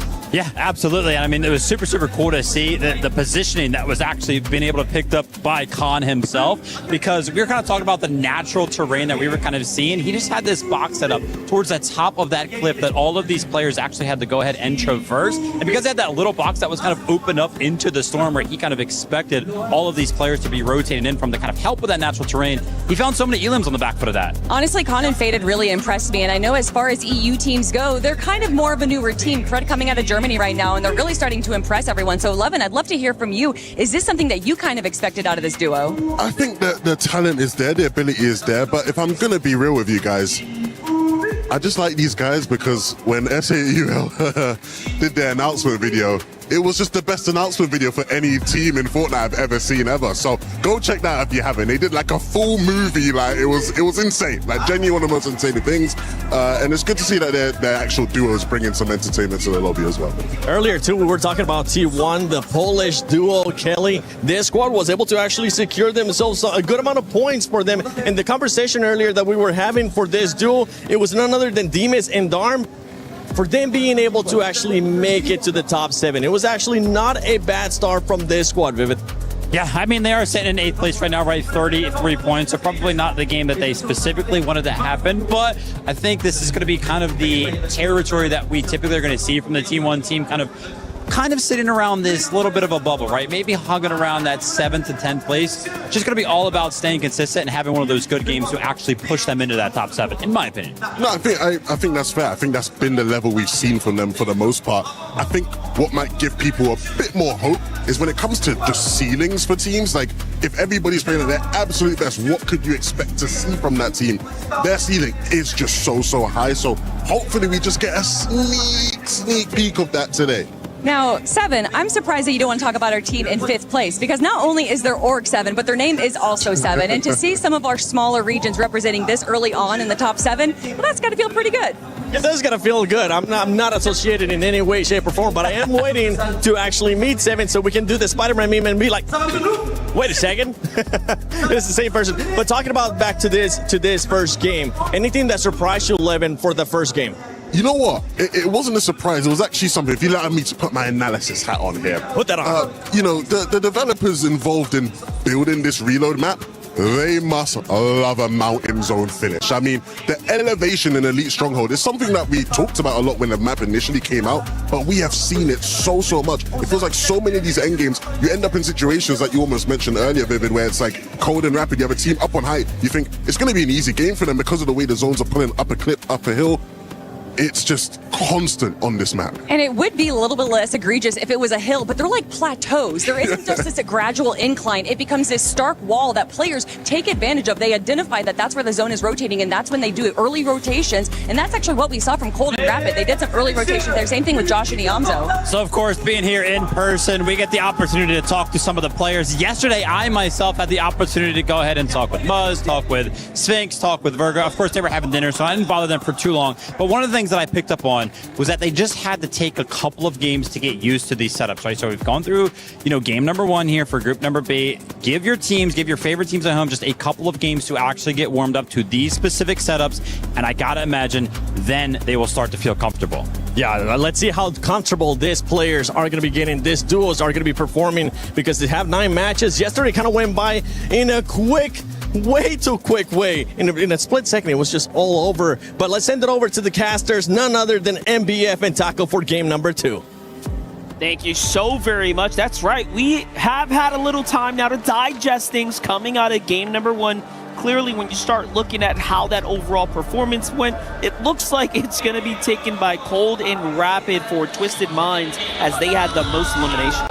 And they've got to be feeling really good about it. I mean, it's a big part of the reason why we saw Cold cheesing so hard in that player cam. Even after the match concluded, and they'd come second. And it's just knowing that they can deliver such huge elimination points, that is really going to be a difficult point of contention for other teams, because sure, you always want to look for consistency in terms of placement points. I mean, think about what Scroll was able to accomplish as an individual, the amount of solo placement points he was able to accrue from so early on. You would think that things would have gone completely south for a duo like AGAL, and with so much on the line here for the club championship points, it puts so much more pressure, and yet he's still able to deliver. yeah, you know, you wouldn't have thought they'd push that far. They end in 9th with a 7th place performance, all on the backs of one player, is so impressive. We actually can't emphasize that enough. There were duos that were alive that were taken out before Scroll could be found. So rotations were clearly exceptional, and he definitely made it very, very far. Victor V, Kanata, as we didn't see their early journey, but clearly they made it kind of towards that end game there, dropping in 14th place, so not too bad. We'll have to see a lot more from them if they want to be higher on the standings, but you know, coming into this game, let's set some early expectations. So now you have like this clear breakaway starting to take form. So Seven, Axa, Vazen, Anon, Swizzy, and Pixie are currently holding that line for the bottom folks of the 7th. And when you look who's directly behind Swizzy and Pixie, that's going to be T1's Demish and Darm. Yeah. And obviously, you know, I think there is ample opportunity still for these duos to really play catch-up, especially when you have 9 other matches to sort of break through. So especially for some of our veteran players who are a little bit more familiarized to kind of the longevity that's involved in tournament series, that's where I think these first 5 matches, you can be a bit more experimental. I mean, just think about what happened in Group A. First 5 games didn't go that great for a lot of teams, and yet they were still able to make a recovery stage and really bounce back in that second tier. That's right. Even for our reigning champions, you know, Acorn, Bolts, our North American champions, they had a pretty tough time. You know, that map is notorious for being very difficult to traverse. You heard Levin say it there best. There's a reason the pros kind of look at it and have evaluated that. This one is a little bit tougher, but for game 2, let's see what players have figured out, what they can do to kind of optimize their end games. But one thing was for certain, it was a passive game 1. Now things are changing. Victor V, the first to fall. Jojo Fishy is right behind him as it all goes down here. Salvatore as well. So Victor got knocked, but Jojo gets finished first actually there. And you see that the strategies are changing. Teams are playing a little bit faster as they try to secure points. Looks like a little bit of trouble on the horizon too for Rapid. He's going to be brought down, trying to be a little bit of an agent of chaos here. And Iyamzo, very similar fashion, already has 1 elimination too, but Elite Armory, no real surprise to see so many teams kind of collecting in that vicinity. Yesterday's competition, Muzz and Sphinx, that was something they were contending with pretty regularly. And so now, here today, everybody in Group B really trying to figure out what is going to work out best for them. And you get those game 1 jitters out of the way, but when everyone else is also trying to make very similar kind of adaptations on the fly, it does get a little bit more unpredictable. Well, looks like we already got our first duo eliminated. On the other side, Panzer is putting up quite the fight. This is a really bad scenario for Iyamzo and Josh to be in. Iyamzo knows that he got to reboot himself so he can start the timer. Panzer's got basically 10 seconds to finish this elimination here. It's all going to come down to Josh, and he clutches up for Elite Esports to stay in the game, and GK falls. Can't really think of a better time to hold your nerves than what Josh was able to deliver on a performance. That was man. it. That is a tough break though for Panzer, because it would have been such a great opportunity to just get a quick top tier competitor duo out of the lobby, but not going to be able to snipe them out that easily, as now Havix, Pixie, and Swizzy on the move. Pixie even rocking that RPG. Swizzy also looking to give a little bit of hot pursuit towards Knight, and Porygon and Knight, man, they seem like they've really been getting isolated from start to finish so far. Darmin Demish look like they just took down Sky Jump there. Didn't see Momsy, so they still have a chance to, of course, get rebooted back in. Victor V is getting farmed right now. I've seen him fall a few times to defeat, unfortunately. Meanwhile, Cold is getting a couple onto Gon there. You saw Knight go down. Now we're seeing Gon go down shortly behind them. There is just no breaks for the Wicked. These guys are having a pretty tough time right now. Cold and Rapid are just dominating their side of the field. Knight falls again. Oof. They are just barely surviving. Like, the second that the reboot timer concludes and the other one is coming back into the lobby, it seems like the other is immediately being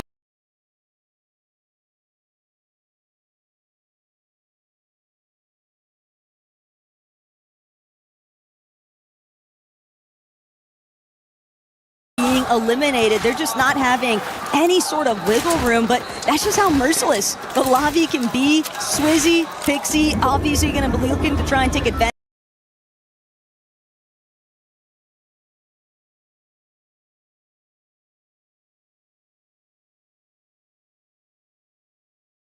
that, but Mumsy, Skyjump, they're no rollovers. This was their recovery. They're going to get a nice little collapse onto Anon, and that is going to buy them some more time. Yeah, definitely. And now they have those exotic upgrades, legendary burst rifle here as well. So loadout's starting to come together. Things are shaping up well for Momsy and Skyjump. They needed that Elim because remember, Skyjump just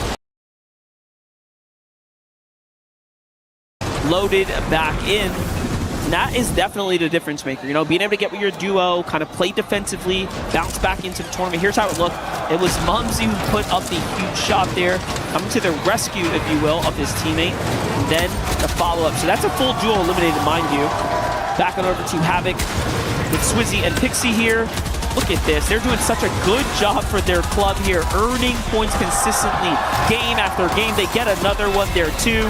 That's another set of eliminations. They're trying to full finish this SAUL team here. Bad. A little bit of a tough break there for Swizzy, but it's one that Con and Faded aren't going to be too upset over. In fact, they've got to be so relieved right now that Swizzy wasn't able to get over that railing. Be forced to kind of give up that pursuit. Really like the way that they were splitting the focus there, though. It had Con and Faded incapable of reuniting to try and support the other. So getting into those isolated positions, that's just something that Swizzy and Pixie sort of excelled to do as a duo because they are such strong individual fighters, too. Take a look at this. Kanata is way off by himself. That's why we're seeing Victor have such a tough time get settled in this game. But it's up to Kanata to kind of stay alive here at this point so they can actually see the end game. Meanwhile, take a look at this shot here. We have Bolts and Acorn right now setting things up. Sky and Stroll as well. Little update for them. Again, surprisingly slow game. 0 eliminations. That's not really heard of for European favorites. Well, you would think as much, but it's Sky and Scroll. That was actually their calling card, especially throughout the course of FNCS and even a lot of their Reload Elite Series finals. I think most of it just ultimately draws down to the fact that they understand we want to play Storm until right around that 5th, 6th zone territory. That's when we're going to start to make our move, make our presence, and really start to shape how this low ground position is going to unfold. Because, again, just think about that last lobby. Even as an individual, Scroll was still able to contend very heavily on that low ground position. And so it's very clear that they have a strong understanding of that, but they've also made it known in the past that they are capable of playing for the high ground. It's just these first couple of matches, you almost expect things to just kind of constantly be shuffled around when it comes to height because everyone is looking to really stamp their mark as king of the high ground. Yeah, you definitely have to. Getting a touch base here with GK's Panzer and Jacko right now. Nice little start for them, a single elimination here. It's not too bad. They're still at the hostile hold though. Duos kind of floating in the area. You have Salco and Nak on the other side here. Trying to see what's going on. AXA and 7 as well. Just playing a Storm. They actually have a little bit of a drop here potentially. Now both teams do have a couple elims, so this is not no 0-point game by any means, but Salco and Anak are definitely at the bottom of the standings. Now we jump back in with this friendly rivalry here going down for Twisted Minds. Twisted Minds might need to get in the middle of this between these two teams. It's got to be a tough watch. Rapid, Cold, Acorn, Bolts just seem like they can't get away from each other. Although a good chunk of this action probably is fairly intended. We know just how much both of these teams like to get aggressive, specifically Cold and Rapid. Yeah, that's what happens when you play general areas nearby one another. It's just inevitable. In this zone, man, big southern pull here. A lot of teams still playing outside, inside the Storm. Darm and Demish are one of those duos there as well as they slowly start to traverse their way down outside the Chisel Cubes here. And there it is, the big update. So this is when teams start to really hustle their way towards a safe zone. The Storm after this is going to start picking up in damage and then of course will cut off. So you got to get situated. And that's something that Demish and Darm are certainly looking to set up for, like you'd already called out. With no one in sight either, they'll be able to utilize the launch pad, just get a little bit of airspace, airtime, and really gauge how exactly they want to touch down into their next position. Obviously, it'd be nice to sort of clear out a little hill face, but Never know who's going to be lurking around which corner. A lot of little crevices on this map that can definitely be taken advantage of. And for a duo like Josh and Yamzo, those early fights definitely helping shape their endgame strategies at the moment. I mean, just all those elimination points alone, right, kind of jumps them up to 3rd place here. So this is a very strong game for them. Just in general, 12 points earned off of Elims. Meanwhile, Kanata and Victor V making their way south as well. Nice little update for them. You can see the focus here on the duo, completely capped on material, but they are part of this late wave of teams moving. There are a lot of duos nearby, shots going off as well. Panzer gets going there in the distance. Kanata, Victor hear the action, and they go sprinting through the builds. They're like, no, no, no, we don't want to be fighting here on the backside of Storm. Let's get out of here. Nice little upgrade there for Kanata, though. Won't be too pressed over that, but it is a bit of paranoia, right? That it sort of has to kind of be embraced by these players as they make their way through the storm, especially knowing that there are going to be so many other teams trying to just get any semblance of peace. But Mumsy and Skyjump, they are all too eager to take advantage of the weaknesses from Gon and Knight. Unfortunately, Gon and Knight still yet to escape these earlier woes. They've been chased across the map from start to finish for 2 lobbies in a row now, and this is just brutal to witness. They're just riding the momentum right now. 5 eliminations, continuing to widen that gap between them and everyone else, and then the pop from the crowd whenever they, of course, get Elims here on the broadcast. You love to see it. Meanwhile, you got Rapid and Cold already getting situated. Once again, Bolts and Acorn closed up pretty closely by Demis and Darm, not too far out either. So it is going to be a Chiseled Cubes endgame here as the zone finally begins to settle itself. All the heavy hitters kind of opting here to play that little bit of height like we talked about. There's all these hills and crevices, but you want that bit of high ground. Otherwise, you'll be kind of trapped down low. The overall rankings looking really good here. Yuma and Kayota somehow finding their way consistently towards the top. Things are starting to connect for them, but Bolts and Acorn finally now getting Elims here. That one's onto Japko. Luckily, reloads are still active for a couple more moments. A little bit of a blessing in disguise, maybe, but at the same time, was Bolts and Acorn really doing them any favors, sending them into that reboot cycle? Bolts and Acorn also, one thing I like about where they chose to position, they're right in the middle of this little ravine, right? They know that the 2 teams on the actual hills themselves are likely going to be contending with the other, so it can be hard for them to get those open edits and actually take shots at the team underneath. So that's why Acorn Bolts just had the luxury of fully extending into that fight against Yakko and Panzer the moment that they tried to actually break into the zone. Well, here we have it, 20 seconds now until the reboots completely come to a close. And then no one will be able to get back in the game. They'll be sent to the lobby instead to kind of await their fate there. Sky and Scroll as a duo here looking as healthy as ever, but still no points earned here for AGAL. Only points they've earned this week are by Scroll's clutch endgame with placement performances. See how they can do? This is a very gutsy rotate through the middle of these duos here, but they thread the needle well, they get to safety, and no one sees them doing it. And what's more impressive still, they're able to just continue clearing out space. Eoxy and Jojo Fishy having a little bit of reconsideration for where they were just headed. Sky Scroll, just a little friendly reminder that this direction not exactly up for grabs. Sky also already scouting out the next move, keeping tabs on some of those teams that are starting to box up overhead. It's going to be AXA, but obviously there are just a couple of other teams sort of lingering nearby. Salco and Nack, Momsy Skyjump also in for 7. Unfortunately, no longer a participant. The Sky and Scroll immediately punish those 2 for trying to make their way overhead. But this is just part of the awareness that's involved when you're dealing with the likes of Sky and Scroll. And believe it or not, that's the first elimination of the tournament coming in game number 2 here. 17 duos now remaining, so the lobby's starting to get thinned out. This is where Sky and Scroll start to perform the best. It's endgame, especially when they're live side by side. 6 shockwaves as well. It doesn't get better for AGAL. Still though, a long way to go now. And decisions to make. Do you play for high ground? Do you go down to low ground? They have so much mobility here to go ahead and work with. Bolts and Acorn looking to get active as well. It's just going to be a really tough task for anybody that does choose to try and tango on that ultimate low ground, because Sky Scroll, something they do excellently compared to a lot of other teams, is they just fully understand we can tank up some of these storm ticks to get ahead of the rest of the lobby, really claim a lot of spaces. Cold nearly finds himself getting eliminated along the way, but will just barely manage to stay standing. Panzer Yapko, despite suffering a little bit of damage from Acorn and Bolts earlier on, now looking upwards, trying to force Sky and Scroll's hand, and sure enough, Scroll has fallen. Now it's on the other end of the stick here for Sky to be the one to come out with a solo clutch performance. Man, they just can't catch a break. This is a tough spot to be in.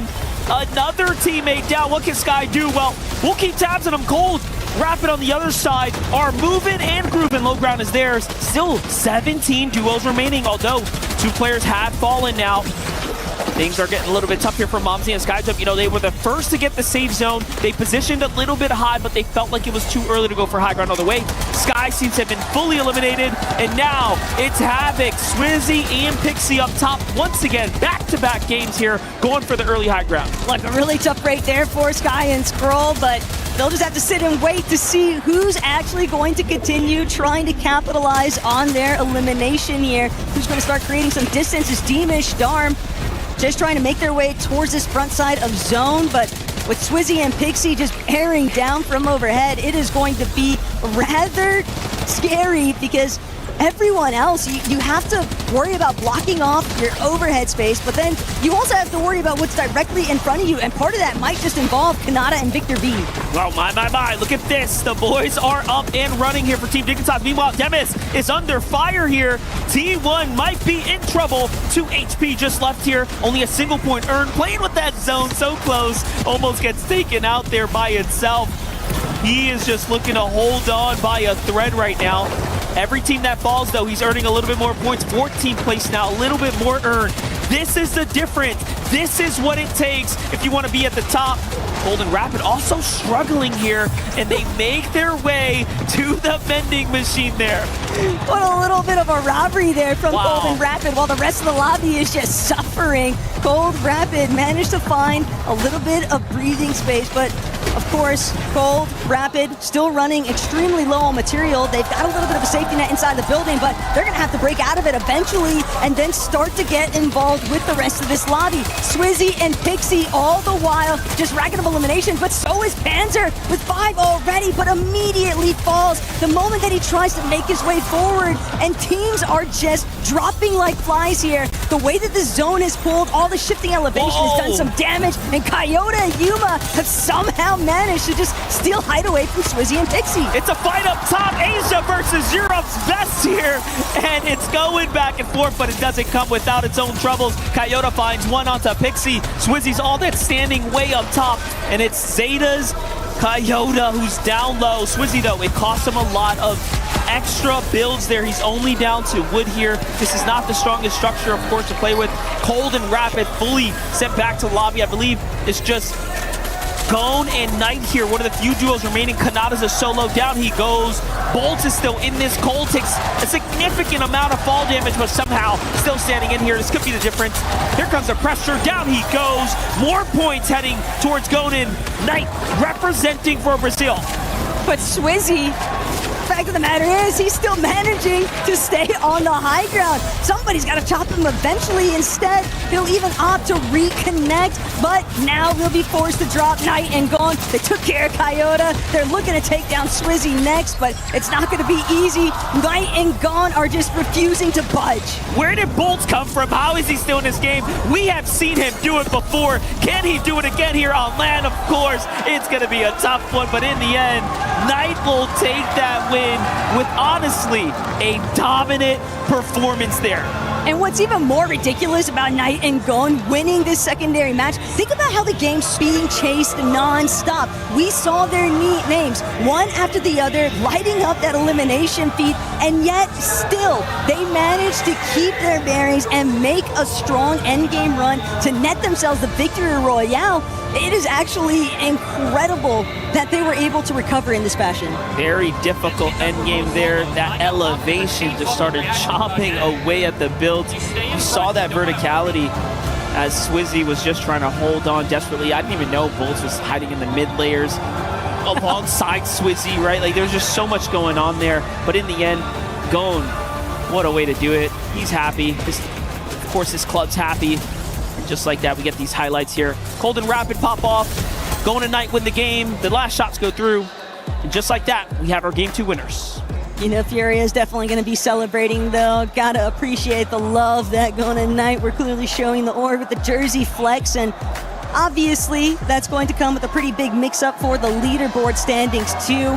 You knew that there was going to be a little bit of shakeups, especially since we saw some of our leading duos from that last lobby kind of struggling, but the big takeaway for me, MDF, was seeing what happened to Sky and Scroll dropping all the way down in leaderboard standing. It is a tough blow. They were originally in that 9th place position when the match had started off, and now they find themselves sitting right around 13th with only 30 points.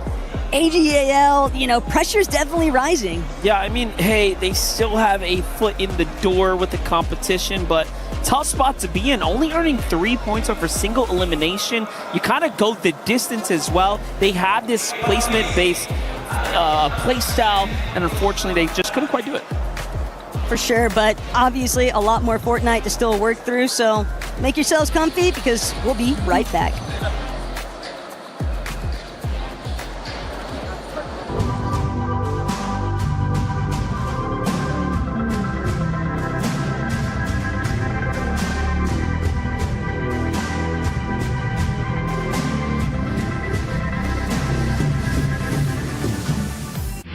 A lot of people are haunted by their past. I'm inspired by it. They're not just playing for themselves, they're really playing for their entire family.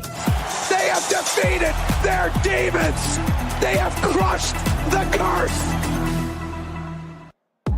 I'm here with the legends themselves, Mr. Savage and Clicks once again. Boys, you watched day number 1, Group A. How are you feeling about it? Did you enjoy the day yesterday? I think yesterday was sick, you know, watching EU absolutely dominate, just like I expected with Shark and Tini. No, it was amazing, yeah. Yeah, now Clicks, if I remember rightly, yesterday you said Booga would be the team to look out for. What happened with that? To be honest, so he's a vet. He's really smart. He's been playing this game for 9, 8 years. You have to understand, he thinks with IQ. He wants to play Last Chance Qualifier to have more practice than the other players. So going into final Saturday, that's when he's going to get the win. Is that a strat that you tend to use when you play as well, or you just try and get the job done? So I use that strategy a lot. I usually wait till the last game to qualify so I can get more games than everybody else. And then the second, I get in finals, I usually win because I have that extra practice. It's just what you do. Savage, you're no stranger to sort of a last chance call as well. What's that like? Have we got any tips for those players that are in the survival stage now? Yeah, probably just go back in my VODs, see what I usually do. I'm really familiar with scraping the qualifiers like my boy over here. So yeah, if they want to talk to us, then we're right here. So you said you don't scrape, Clicks. When have you ever scraped? I never scrape qual. That's the thing. I don't leave it to last chance qualifier to qual for globals. I don't have to win a last chance qualifier grand finals game to get into grands. I usually get it right away, and then I usually watch Mr. Savage on EU. Or I watch like other NA noobs. Okay, you don't watch me play? I watch you play. You're pretty good too. I'm not gonna lie. Appreciate that. Now we got Group B. You guys were mentioning some names from yesterday. What are some names that you guys are looking out for today in Group B? Well, I think my top 3 for today would probably be Sky and Scroll. Yeah, Oli and his teammate, and I mean Cold and Rapid did really good day 1. So maybe Rapid can pull something off when he's playing with tier 1. So a lot of people call Goatly or Oatly Goatly. Yeah. You agree with that? Yeah, he's the go. He's the go for sure. And he just did his face reveal, and yeah, I think he looks great. So. He's got that Ferrari too as well, right? So he's got that aura about him. Clicks, any NA teams to look out for today as well?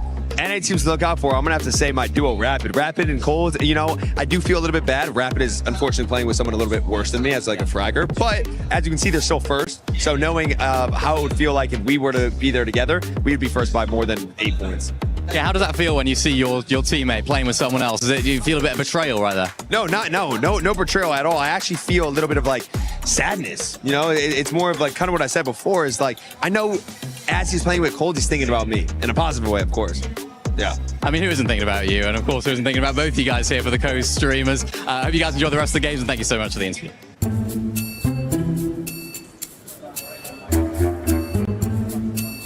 What are you doing? I'm practicing my floss. We don't do this anymore. You're already 6-7 now. 20, mais 20, mais 20, mais 7. Aí é muito fácil, professor. É 6, 7.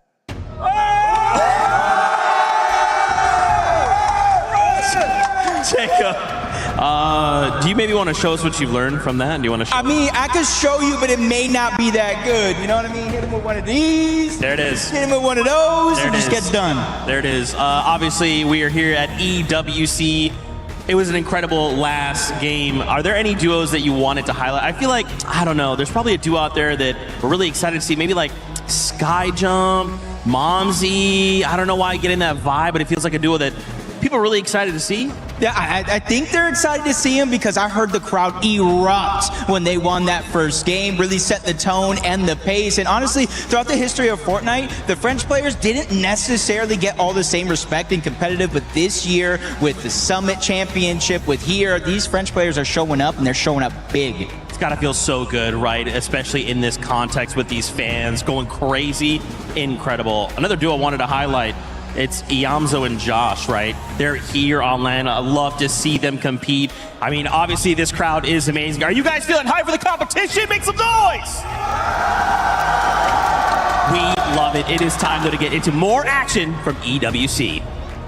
You might be thinking, where can I learn those dance moves? That's our boy Jacob, DPR, across all socials. Got to throw him some love. It takes a lot of guts to go ahead and hit moves like that for the broadcast. Let's be so honest. Jacob is one of a kind, and he's the best Puerto Rican out there for a reason, right? It's in the title. But getting back to the competition itself, MDF, it has been a very interesting start, but more importantly, Cold and Rapid, what they're able to accomplish, the little bit of disparity they're creating in terms of leaderboard standing because of the eliminations that they're managing to accrue, it might be a tall task for Momsy and Skyjump to stay within that trailing period, but they are still in the fight for that first place position. Yeah, this reload format is surely playing into the favor of Rapid and Cold. It's a really interesting duo too. You're looking at two of NA's strongest fraggers on a duo together in a type of format where you are quite literally reloaded and rewarded for taking down players. So with game 3 booting up here, let's see how things are going to play out. Cold and Rapid have a nice comfy lead. They touch down first. Rapid versus Bolts here for the tower. Bolts ends up taking the first one. Jojo Fishy has to win those, and he surely does there. Very nice job done for them. And then we get on over to Darman Demis, who also have touchdown and got an Elam. Just barely, though, cutting a little bit close to the wire there for Jojo Fishy. And not only that, but the real shark in the water might just be Darm and Deemish. Spooks and Oatly, though, still looking to try and secure some more eliminations here. We've seen Spooks 2 matches over already with some decent early game successes, but not going to keep lurking around. Jojo might just find himself sandwiched between Polish and Australia, but it's Spooks running in, trying to steal it away, has no success. Still, Darm incredibly weak, but Spooks now in similar note, gonna try and see if he can escape, but it's a 2 versus 1 fiasco right now, and Spooks will not be able to reveal or avoid the pressure out of Darm and Deemish. You know what? Spooks has put up such an impressive performance here, you know, just coming in, continuing to earn points off of those elimination chains like that. That's what you got to do. And then the timing there, right? Hey, you didn't put in the work to get that first one, but you snatch it away. It's 3 crucial points. You start taking a look at the bigger picture here. The points are, of course, starting to take shape. If you're down in that bottom 3 area, you are in trouble here. And I can't even believe you have Sky and Scroll as a part of the few duos down in that conversation, barely holding on with 33 points. And of course, there is always the club championship standings too that are factoring in for Group B's competition. Cold and Rapid, of course, steadily leading the charge here. I'm trying to represent for Twisted Minds, but T1's not done just yet. Anon going to be eliminated by Darm. A little bit of a review into some of these early successes here. Got to see the other pieces of the puzzle from before Darm was able to take out Jojo Fishy and Spooks. Yeah, well, don't hold your breath. We got some serious action coming up here. It's Swizzy and Pixie on the fight right now. He ends up disengaging. This is a sign of respect for Cold and Rapid as they get back to their duos there. That could have gone either way as both teams were kind of involved in that fight, and I don't think they liked the way that pressure felt, even though they were going blow for blow, exchange for exchange there. Can be a tough spot to be in though, but regardless, teams like Cold and Rapid certainly like to open up the doorway of making those aggressive kind of instances. And well, with the way that the competition is starting to unfold, some of these teams might not have any other options to resort to. They're going to have to start making up for some of those misplacement points by factoring in with elimination points instead, but it's always easier said than done. Definitely see Acorn making the best of cutting that glider to really thread the needle there, get on under the bridge here, trying to secure a little bit of time and space from himself in his duo here. As Bolts is the one who's on the hunt right now. He's got control of the outskirts, so this is the reuniting of the two.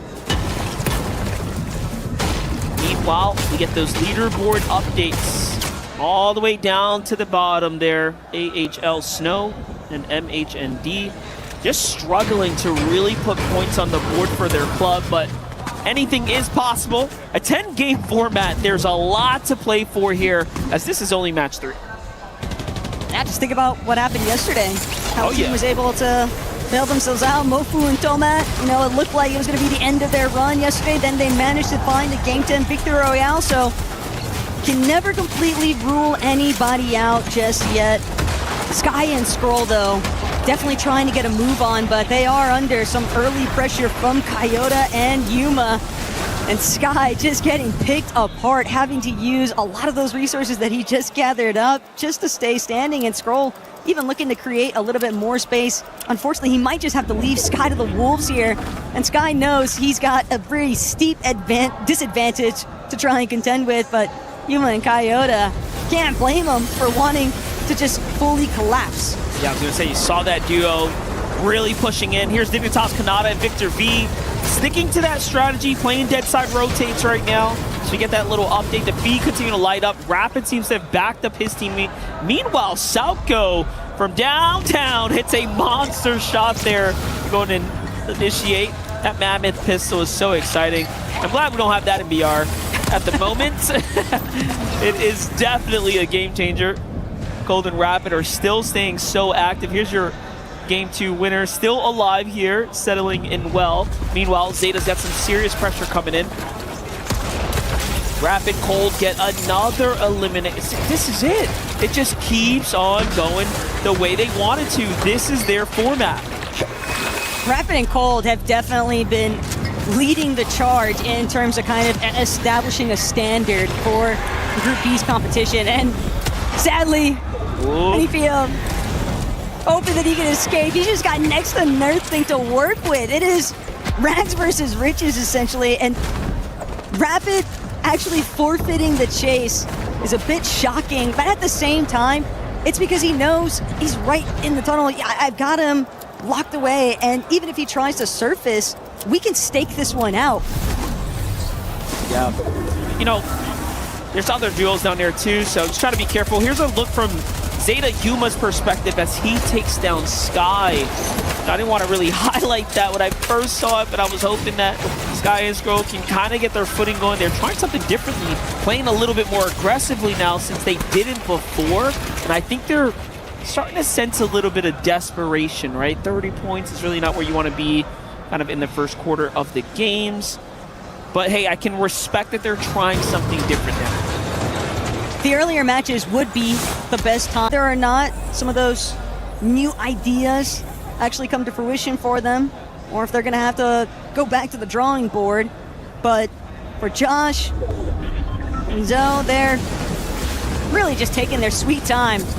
Ample medkits, just tossing them across the map, doing a great job at just wrapping around some of the natural terrain, avoiding line of sight, and obviously they might even have an opportunity if they find any duos that are incredibly injured to try and establish some elimination points. You can run, but you can't hide Acorn. Where's your teammate? Where's your backup? Panzer and Japco are on the hunt right now. I already saw Acorn's bolts go down. So that was almost Acorn and Bolts being fully eliminated from the tournament there. Should be enough time by now. So Acorn has done his job, and look, it's cost him everything. Metal builds everywhere. That's the sign of a desperate player on the run. And the worst part is knowing that Yevko and Panzer, they are not going to give up the chase anytime soon. They're just hunting this man down. Panzer goes directly over his cone. Neither of them are checking this position. There's no way Yevko and Panzer don't have a Scooby about what's going on right now. But Acorn just saw in his mouse, not going to reveal himself. And now Panzer, Yevko, they might get distracted by another team entirely. Sounds like they lost signal in the tunnel there, you know? No reception, no signal. Can't hear you, can't see you, that's for sure. Panzer and Javko just allowed Acorn to get away with that. Acorn now even has time to heal. He's out of the visual effect for the heal cue there too. That was a close one. Nah, Yevko and fans are gonna watch that one back and be kicking themselves for it. That's a bit of a doozy, but hey, goes to show, can happen to some of the best. Darm Teamish though, scoping back in. A big part of their strategy so far today has definitely revolved around utilizing these launchpad features, and of course, plenty of teams that are going to be looking to kind of glide in a little bit after the fact. Everyone trying to preserve as much of their material count as they can, because already in the 2 lobbies in a row, we've seen so many teams just struggling to have any builds presence by the end of it. It's actually a really good time for especially Darm and Demish to play the zone. 66 points in the tournament. They're on the cuff of basically being or continuing to be in the qualifier conversation. So with the super launch pad there, the extra heals late into the tournament run, and they already earned a couple points, that is a very smart play for them. Victor V, Kanata finally get their heals here kind of set in and dug in, and they're inside the safety of the new zone. You see the focus there also on Victor's pops as he's watching the competition here intently, seeing what Victor can do. And see, it's a really interesting dynamic too between Victor V and Kanata, because they found their success. They got their qualification locked in so early on in the competitive year. So after all these adaptations that they've had to make for the competitive meta in Reload, we've still really yet to see them find their rhythm. Yeah, look, they've only gotten a single elim as well, right? Victor V is one of the best fighters on NA right now. He is definitely putting up the performances. You look at the analytics and the stats after every tournament, his damage ratios are crazy. But this land performance is setting in, I think, for the young buck. So, you know, he's just really got to figure it out, maybe kick the nerves aside, and nothing else. Get ready to stay above the bottom 3. You just don't want to be down there. So we'll continue to keep you guys updated. Sky and Scroll need to do it as well. What is going on with their strategy? They're not performing up to par. Definitely not, but again, it's just one of those circumstances where sometimes zone pools are just a little bit more vicious than what you originally anticipated, and the rest of this lobby, they are going to be hawking down any signs of weakness, and especially when you've got a duo like Swizzy and Pixie doing such an excellent job at just making those initial grabs for height and maintaining it relatively well. They've been challenged a couple of different times, and we've seen that be the demise of some other teams, but for the most part, Swizzy Pixie have certainly made their mark on the high ground already. Yeah, definitely earning a couple points there. Again, those club championship points are critical for the EWC. This is going to mean so much. You have to fight your way up and out of this qualifier to make it to the grand finals, and then everything will culminate into a one final finale.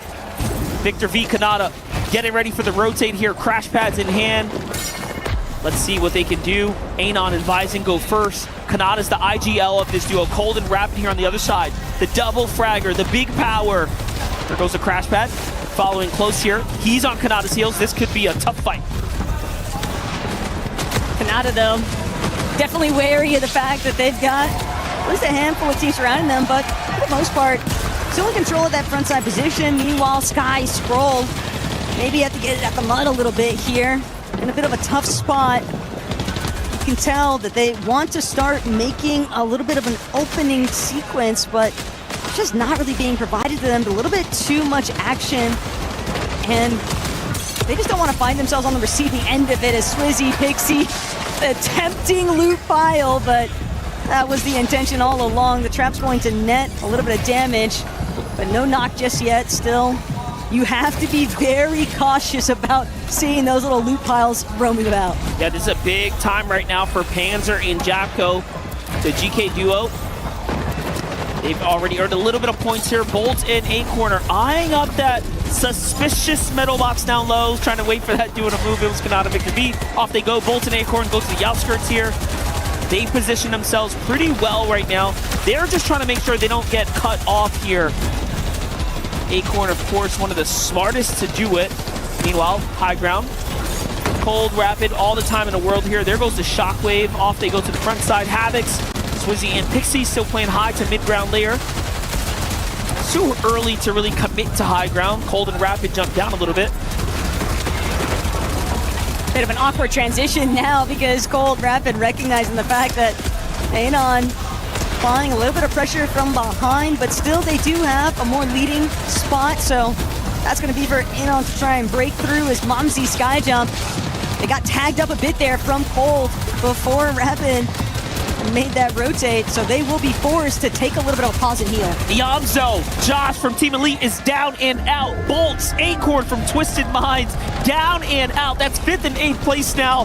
This is going to change the standings, and we should have a crunch on the points for Pixie, for Swizzy. This is a very, very nice find as they'll be able to gap themselves ahead of the competition. And it's really interesting. Pixie and Swizzy are identifying themselves as the high ground duo of this group stage right now, continuing to play for these dominant positions, and they're not afraid. They're not afraid to go early and ride it out to the end.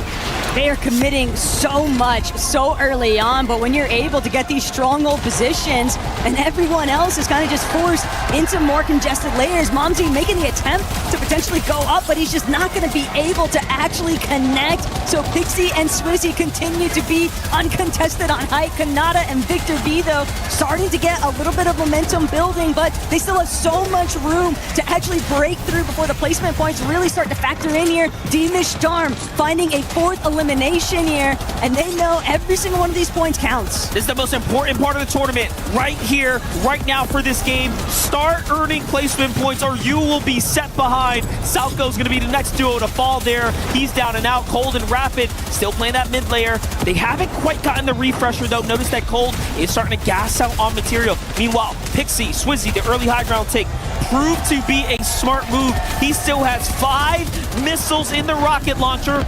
Down low, our friend Solo, sky jump in the game, jumping base to base, takes down Gone with a monstrous shot there. Your match 2 game winners are down. One's out.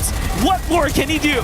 And Skyjump just continues to find the perfect openings, the perfect delays from the rest of the lobby. But now Sky Scroll continuing to try and seek out even more refreshes. They're going to need every single bit of material they can get. Scroll's going to lose a lot of his shield. Scroll is going to be out of this. Whoa. Sky eliminated also. Knight and Gone immediately follow. This leaderboard is all due for a big shakeup. That is so bad for AGAL. They fall and slow down. Havoc and Swizzy on top, finding more and more Elins, and they're doing it in a cinematic fashion. Look at that, Team Joe go down low, getting the pressure here from Swizzy and Pixie. This is now a top 6 duos situation. Kanata by himself, 5 Elims earned with this duo. But what more can he do? Yasin here is a team that's very hurt. He ends up following up. Another Elim for him there. Oatly and Jogo fall down with Spooks down below. Meanwhile, Cold and Rapid, 9 Elims. They are so far and wide ahead of the competition. It's impressive. And they know that they've got a solo right behind them, and it's Kanata. He's not the only one, though. Pixie, Swizzy just barraging these teams underneath them with the RPGs. This pressure is so much to contend with. Cold's not going to be able to overcome it. Pixie and Swizzy just making it look all too easy here in Game 3. Cold, calm, cool, collected. They do it once again.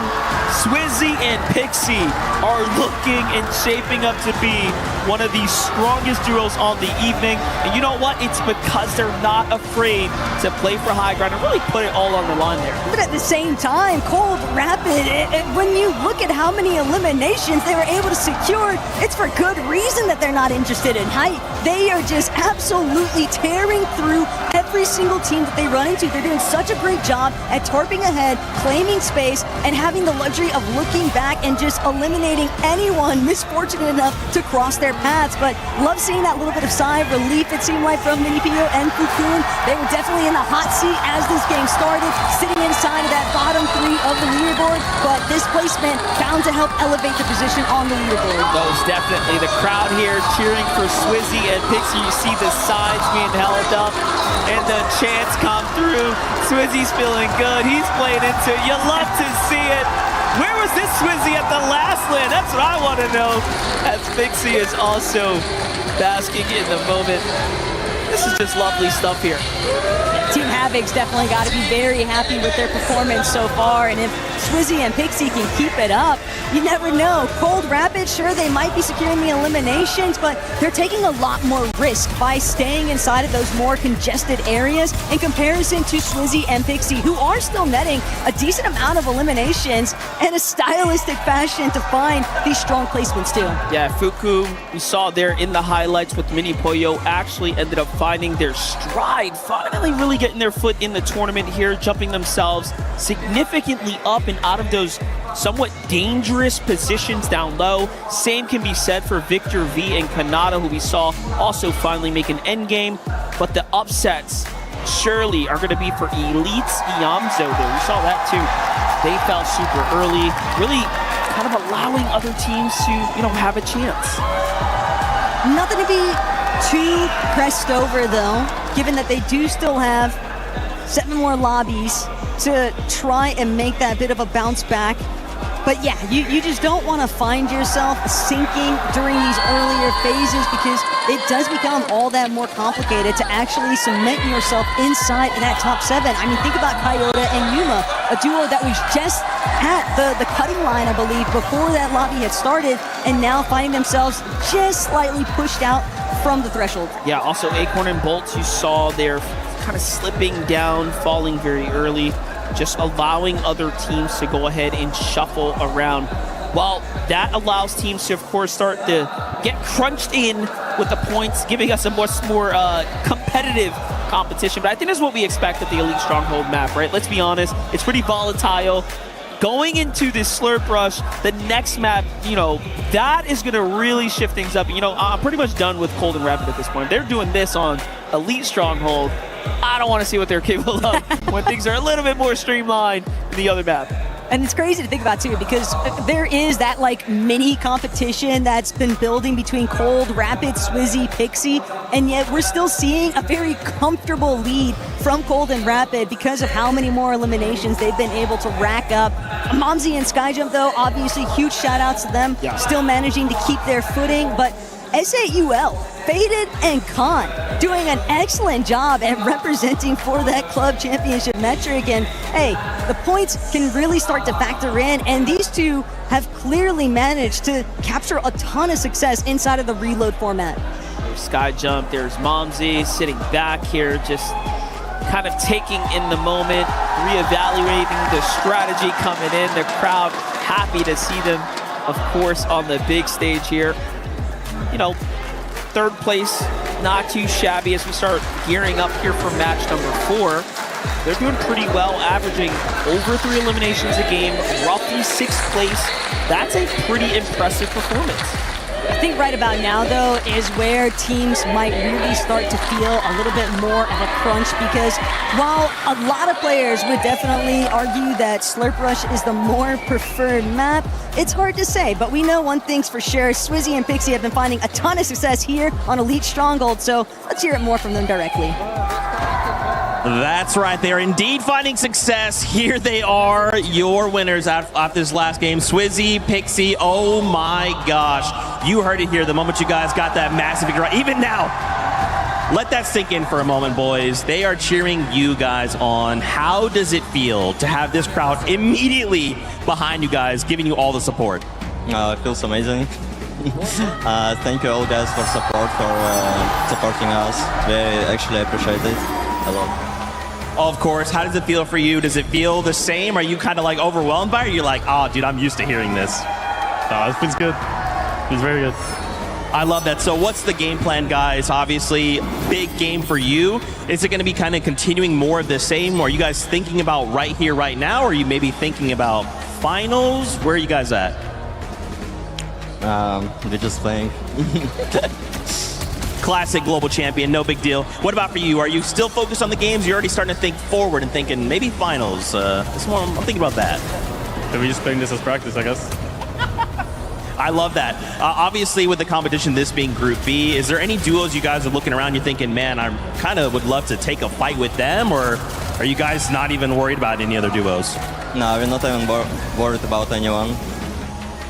Classic. I love this guy, Ice Cold. What about you? Not really any. Gentlemen, thank you guys so much. Congrats on the VR. Make some noise for these guys right here, crowd. And of course, we're going to throw it on over to Luddy, who's standing by.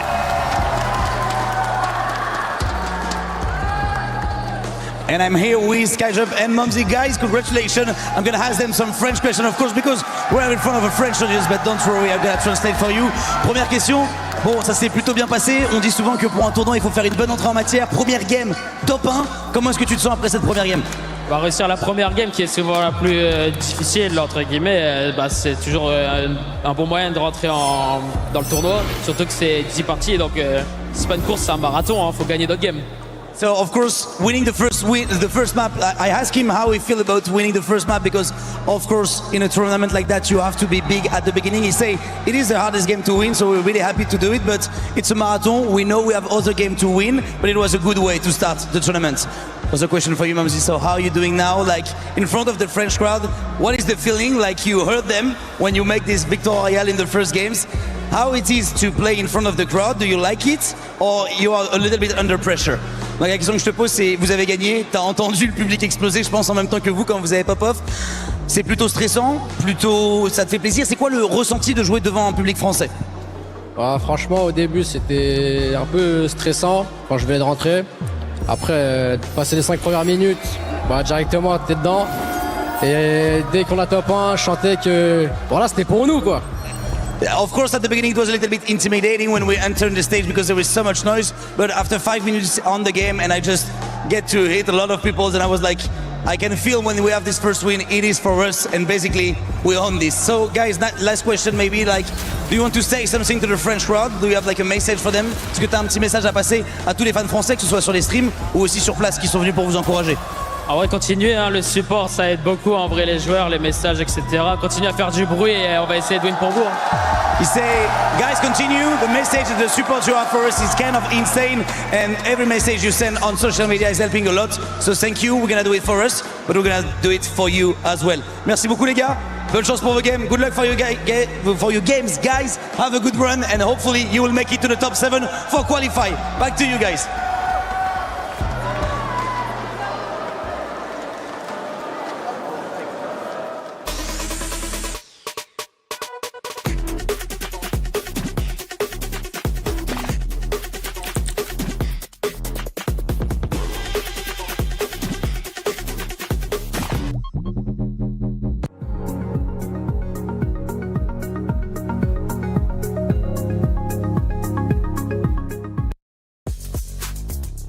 Check in with Trev because you've got some CC updates over in Crossfire. Who's in, who's out, what's going on? Well, at the moment, it's Na'Vi, Vitality, and AGL who have made it to the top 8. The quarterfinals have just started now, and we'll play through them all today. So we'll see if any of them manage to get to the semi-finals. But even bigger news for the teams who are out, Team Falcons is one of them, which is absolutely huge for the club championship. Obviously, they've now managed to put themselves 300 points ahead again, thanks to getting the top 8 in CS2. But here in Crossfire, they're out of the competition, and AGL are powering on. I will say, it seems to me like AGL need a big win here, otherwise they're not going to win the club championship anyway. And in the first game in the quarterfinal, they are currently down. So still some work to be done, but AGL need to really power on now. I mean, they are the defending champs here, so they still could definitely mount a comeback. We'll have to see if they're able to do that. We'll check in back later on in the day and see how everything plays out.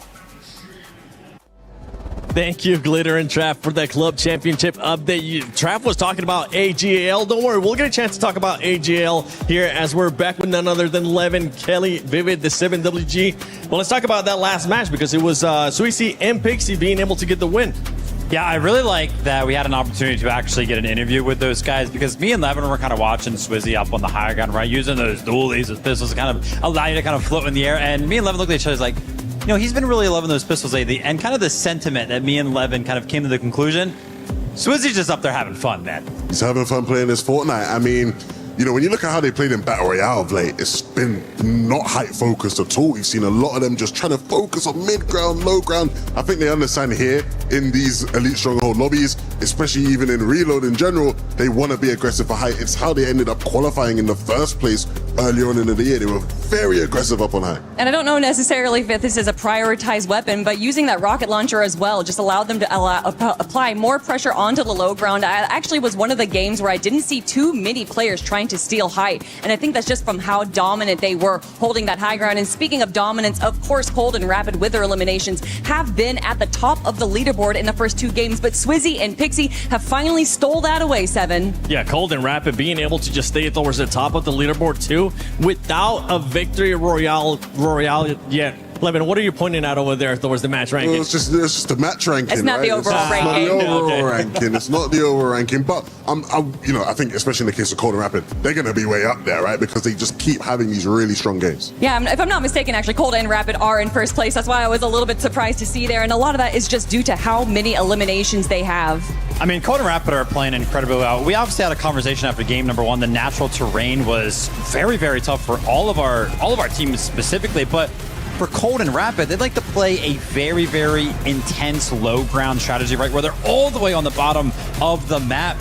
Similar situation here in game number 3, where natural terrain kind of pulled on top of a hill, but every single time they are managing to get themselves up ahead of all of their teams. Like, how are you the team that is playing at the absolute bottom, but you're still making it? You're still the first team to actually make it on top of these natural terrains to actually go ahead and clutch up these incredible placements. I think the beauty is when you're Rapid and you are playing with quite literally the best mid and low ground fragger of all time. Yeah, it's pretty straightforward. Just sit on mid ground, let him get a bunch of elims for you. You're always just going to be able to tarp ahead and make sure you're in a good position to stay in the priority position. They're being so successful at it that actually in game number 1, we saw that Cold and Rapid tried to go for height just a little bit, but they're like, no, this isn't for us. But even that opportunity, they didn't falter. They were able to kind of go for it, and they're like, no, we're going to stick to the mid and low ground there. So they just can obviously win from any angle. Levin, yesterday we got a chance to see you being a coach. Right. Now it's time to have another coach talk with Levin 2K, because there is one team that's truly underperforming, and that is none other than AGL. And we just heard it from Travis. Well, AGL is putting on the heat over there because Falcons got eliminated. AGL here needs to do exactly what Falcons was able to do yesterday, which was bounce back. That's true. That's true. Okay, thankfully, you picked a team I like. I was going to say, actually, I just will rescind my coaching offer. I don't want it anymore. But in the case of Sky and Skrull, everything you've done this year has led to this moment. You've climbed the mountaintop in EU twice. You've been the most consistent team. Many people think you are one of the best duos to ever live. But it has to be here in Reload. You have to showcase it across the range of the modes. We believe in you. I believe in you. I don't want to put too much pressure on you. Forget the noise of the AGL Club Championships for just a moment and remember who you are. The best duo in the world. Ooh, bro, shivers. Come on here. Simple. We'll just...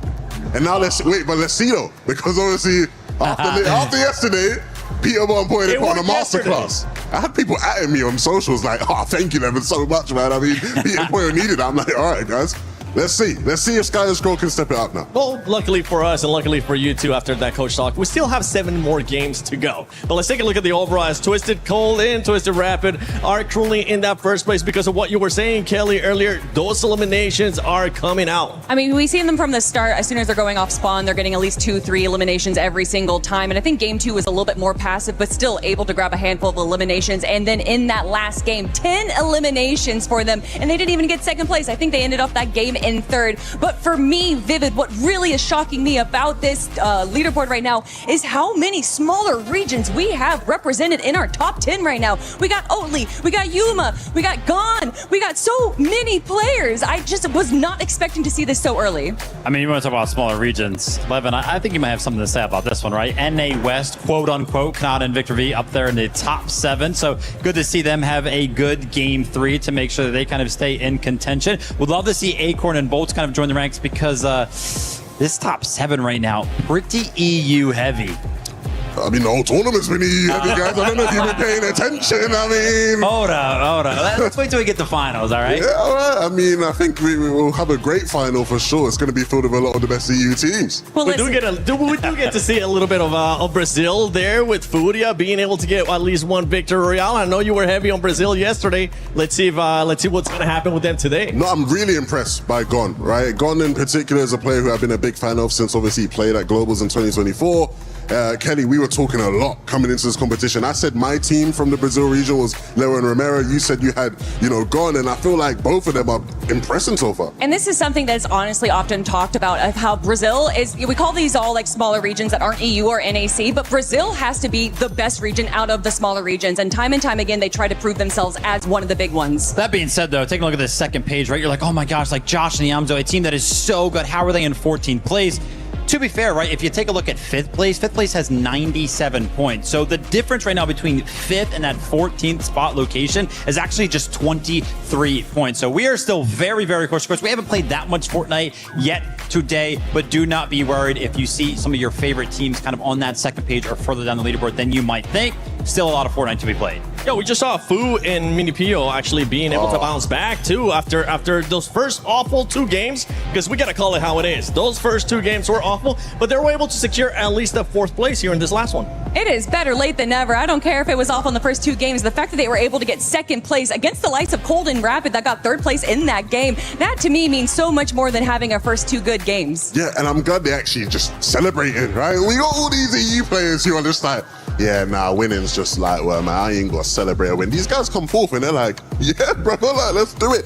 Again, a team who their vibes are immaculate. Mini P, I feel like every time he's at these lands, he's always just so grateful to be a part of it, right? He always exudes that type of energy, and you really feel it here. Like, even in that game, Levin, we were watching the reactions after the game, and it's like Swizzy and Pixie won, and they were just like, oh, yeah, whatever, you know what I mean? Just stone cold. Yeah, just do some free balls or whatever. And then Mini Poyo and Fu, they were the ones that are excited. They were the ones that were kind of getting emotional there because they picked up that 2nd place. So just incredible stuff to kind of see them on the stage doing well. All right, we got a chance to get a coach talk earlier, but now it's time to do our pick'ems, and you can do your pick'ems at home too. Don't forget that you can go to the EWC Play app and put in your pick'ems, put in your predictions, and I'm gonna put y'all on the spot. And the one we're gonna be going with is none other than AGL, because they were in 17th place there, and it's a team that needs to bounce back. So after that coach talk, Levin, where do you have them finishing in the next match? Ooh, in the next match, I think we're gonna see a top 3 from them. And I think we'll see a top 3 on the day still. I think they won't quite, burst their way into 1st place, but I think I could see them still finishing 3rd. Kelly? I'm going to say 5th place for this game, but this is the start of the change. We're going to see them climb up to 2nd place at the end of the day. Listen, I think it'd be a little bit too obvious, right? The theme that we saw yesterday, Peter Brown and Poyo, they were like in 17th place, and then it was after the 3rd game where they really started to heat things up. I think Sky and Scroll, I think they're going to need a couple of more games, man. I think in this next game, I think they're going to get like 11. Oh, a stinker. A stinker. You don't believe in the coach talk from Levin? You know what, Levin? I have full belief in your talk. And I think more people are going to be adding you on social media and using that hashtag EWC and hashtag EWC26, because that team, I have them winning the next game. But that's just my thoughts. That's just my pick'ems. Let's see what MBF and Taco got. You want to put y'all on this spot. What is AGL going to finish on in this next match? Look, Seven, I can appreciate your ambitious thoughts for wanting to see Sky and Skrull bring home a win, but with the way that we've been seeing Swizzy, Pixie, Cold, and Rapid sort of duke it out already, it's going to be a very tall ask. But more importantly still, we got that motivational speech out of Coach Levin, right, Monster? And I'm also thinking about the fact that there are just so many friends and family here in support of Sky and Scroll. ADAL obviously going to be rocking behind their duo too, but I think it's really cool just seeing the likes of, personal coaches and friends like Eggy that are also on site. And with that kind of motivational factor behind them, it can certainly go a long way in turning the competition around. I do think it's hilarious to keep tagging Levin as a coach, though. Might have to rebrand after that one. Get us all your thoughts down in the bottom. But with that being said, we do have a lot more Fortnite ahead of us. The next battle bus is here and ready. Let's see what Sky and Scroll can do. Let's see if the conversation was enough to help them get their head back on their shoulders, their feet back on that track, and on to the races. Demis Storm for T1 on the other side. Will be one of the first to take a little bit of damage here, but not the first down and out. That is not going to be reserved to anyone just yet, even with the hot drop here. Okay, the fact that he survived there, ridiculous. Looking a bit wiggly, solid movement, but it wasn't enough. Faison gonna cut that one short. The AXA and 7. And AXA will be the victors currently. Salvatore, though, looking to close in, maybe get a little bit of revenge here, but 2 versus 1 can be a little bit difficult to, and not exactly the most enticing fight to take. Yeah, definitely a tough fight there. Pixie, Swizzy, little update from them. Slow start to the early game. Chisel Cubes, for the first time, actually being somewhat contested, and Pixie and Swizzy not looking to do a split drop at all. Meanwhile, Zeta's Coyote finds Rapid there, so already an exchange of blows going on around the map here. Yuma and Coyote putting it all on the line. This is super risky, but what a play from Coyote. The RPG into the shotgun follow-up. That's a monstrous moment there for Coyote. That's it, to keep them in the game as well. 2 elims now, and they will live to see another day. Literal hero shots there by Coyote, and Yuma just able to place that full trust into his duo that he would be able to connect on the most important shots there, because sure, it wouldn't have been the end of the world for Yuma to be fully eliminated, but it would have been a bit more annoying, that's for sure, because so many other players suffering that reboot circumstance around the map. Cold already finding his first elimination also here at Elite Experiments, and Cold, when left to his own devices, we've been seeing him toss up time and time again so many high elimination games. It's really interesting, like for whatever reason, the way this battle bus played out, he did not go as aggressively in the early game, and it's looking more like a game 1 kind of slow burn approach here to the lobby. Take a look at that bigger picture. You see how the zone's starting to play out, that nice comfortable spread happening here. This looks more like some standard Fortnite action, but with that being said, don't worry. Let's just watch it again. Let's just see how Coyote find that first elimination. That's how he, of course, took down Rapid. And then this one right here. What a shot. There it is. Impressive stuff, that's for sure. And Salvatore, yes, and they have managed to pick up 1 elimination. So a little bit of a pause in the action now for these two, but Salvatore might still be on the hunt. Keep in mind that part of the reason why some of these teams are starting to take a little bit of that slower approach, yes, the bus path can definitely reflect in that, but I also think it's because teams are trying to not take too many risks, because from this point forward, they are just going to have to be focusing entirely on securing solid points. They want the club championship boost as well to factor in here. And it looks like we do have some updated points there. You see Team Falcon still barely holding on, but AGAL is now starting to sneak their way up as the club championship points are beginning to get updated. This really is an important moment now for Sky and Scroll to, one, make sure they qualify out of this bracket. It's been a competitive Group B, that's one thing for certain. And then everyone else, I mean, we were just looking at the points. It's a 1-game spread right now between roughly 14th or 15th all the way up to top 7. So no one is safe, even if you had a couple good rounds so far. And Sky Scroll fully aware of the fact that they are trying to deliver on a top 7 performance. They know exactly what's at stake.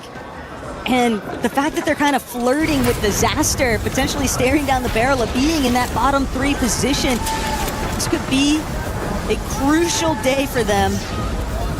But they are looking to find some semblance of a recovery. They were rather isolated, far and away from the rest of the map. Only EWC really left to sort of hang with them. Skyjump, Mumsy, Golden Knight, other teams that have already had relatively good success on the day, looking to keep that momentum rolling here. Gon won't be able to get the finishing blows onto Teamish, but that's where Knight just opts to pick up the conversation instead. Still, we'll have to deal with Darm along the way here, and Darm fighting for his life, doesn't want to get eliminated too soon because they are the cutoff. They are currently in that 7th place position, and for T1, they know Club Championship points, exactly what they're hunting for. Listen, 3 eliminations separate you from 12th place to 6th place. 3 eliminations in a reload format, come on, that's nothing. We might as well all be tied up on points here, and that's what I'm talking about. That's how close the competition is. So don't let all this leaderboard fool you. It is so competitive from 16th and upwards, and then you jump down to Sky and Skrull, who need that massive game. This is where the players down here need massive games. And they are getting a little bit squeezed right now by Coyote and Yuma. That RPG just forcing Sky and Skrull to opt for a different way of approach here, but Coyote and Yuma also got to take a moment to heal. Yuma getting a little bit more tagged up than what he was hoping for. Yasin and Salvatore trying to close in on his position, but space has been created. The collapse won't be sought out just yet. Is now Rapid and Cold head straight for the supply drop. World is their oyster at this point. Yeah, definitely, as they're now fighting for the airdrop here. It's actually really nice. 4 eliminations for Cold and Rapid. I mean, they're so far ahead of the competition, it is just gross to watch at this point. They make the lobby look easy. Well, hey, we know Shark and TD obviously are going to have their work cut out for them as we are seeing some real light shine through. Take a look here. We get an update with Victor v. Kanata, 97 points here, 6th place on the overall standing. They were in 5th when this all started, but no eliminations earned just yet. Again, just a few eliminations separate them from the rest of the pack. Really got to watch every step you take, even when you are in these more far and away spots on the map and no one's nearby just yet. It can all just change at a moment's notice. But Sky and Skrull looking to get a little bit more active here against Aoxy and Jojo Fishy. All the way far south on the fringe of Elite Armory. Jojo Fishy doing what he can to try and stay standing here, but Sky and Skrull are relentless. They desperately need to start factoring in some points, and every little bit counts. The knock is going to be secure, the elimination's going to fall through here, and now it's down to whether or not Sky and Skrull can really just manage to keep securing additional eliminations and a nice endgame run as a pair. As that Elim went through for Sky and Skrull, it looked like Cold in the feed actually took out Aoxy. So like you said, that's the full elimination. You know what? I just want to give a little bit of shouts and a little bit of credit to them. This is their first LAN event, right? So Aoxy's got a big smile on his face. Jojo looks a little timid, a little nervous. But unfortunately, he's not going to be smiling after that. When they get put on ice, they can still make a return, though, in the tournament, of course, as we have a lot of games in front of us, right? So don't feel like, you know, it's over just yet. But still, at the end of the day, you got to perform to the best of your abilities if you don't want to get your keys crushed here at the EWC 26. Furia, 916 is gone. Furia's Knight looking to earn more points for their team. At the Peerless Pier, I actually like this. They pulled a zone over this way. They're going to get situated early, and that's a good spot to be in.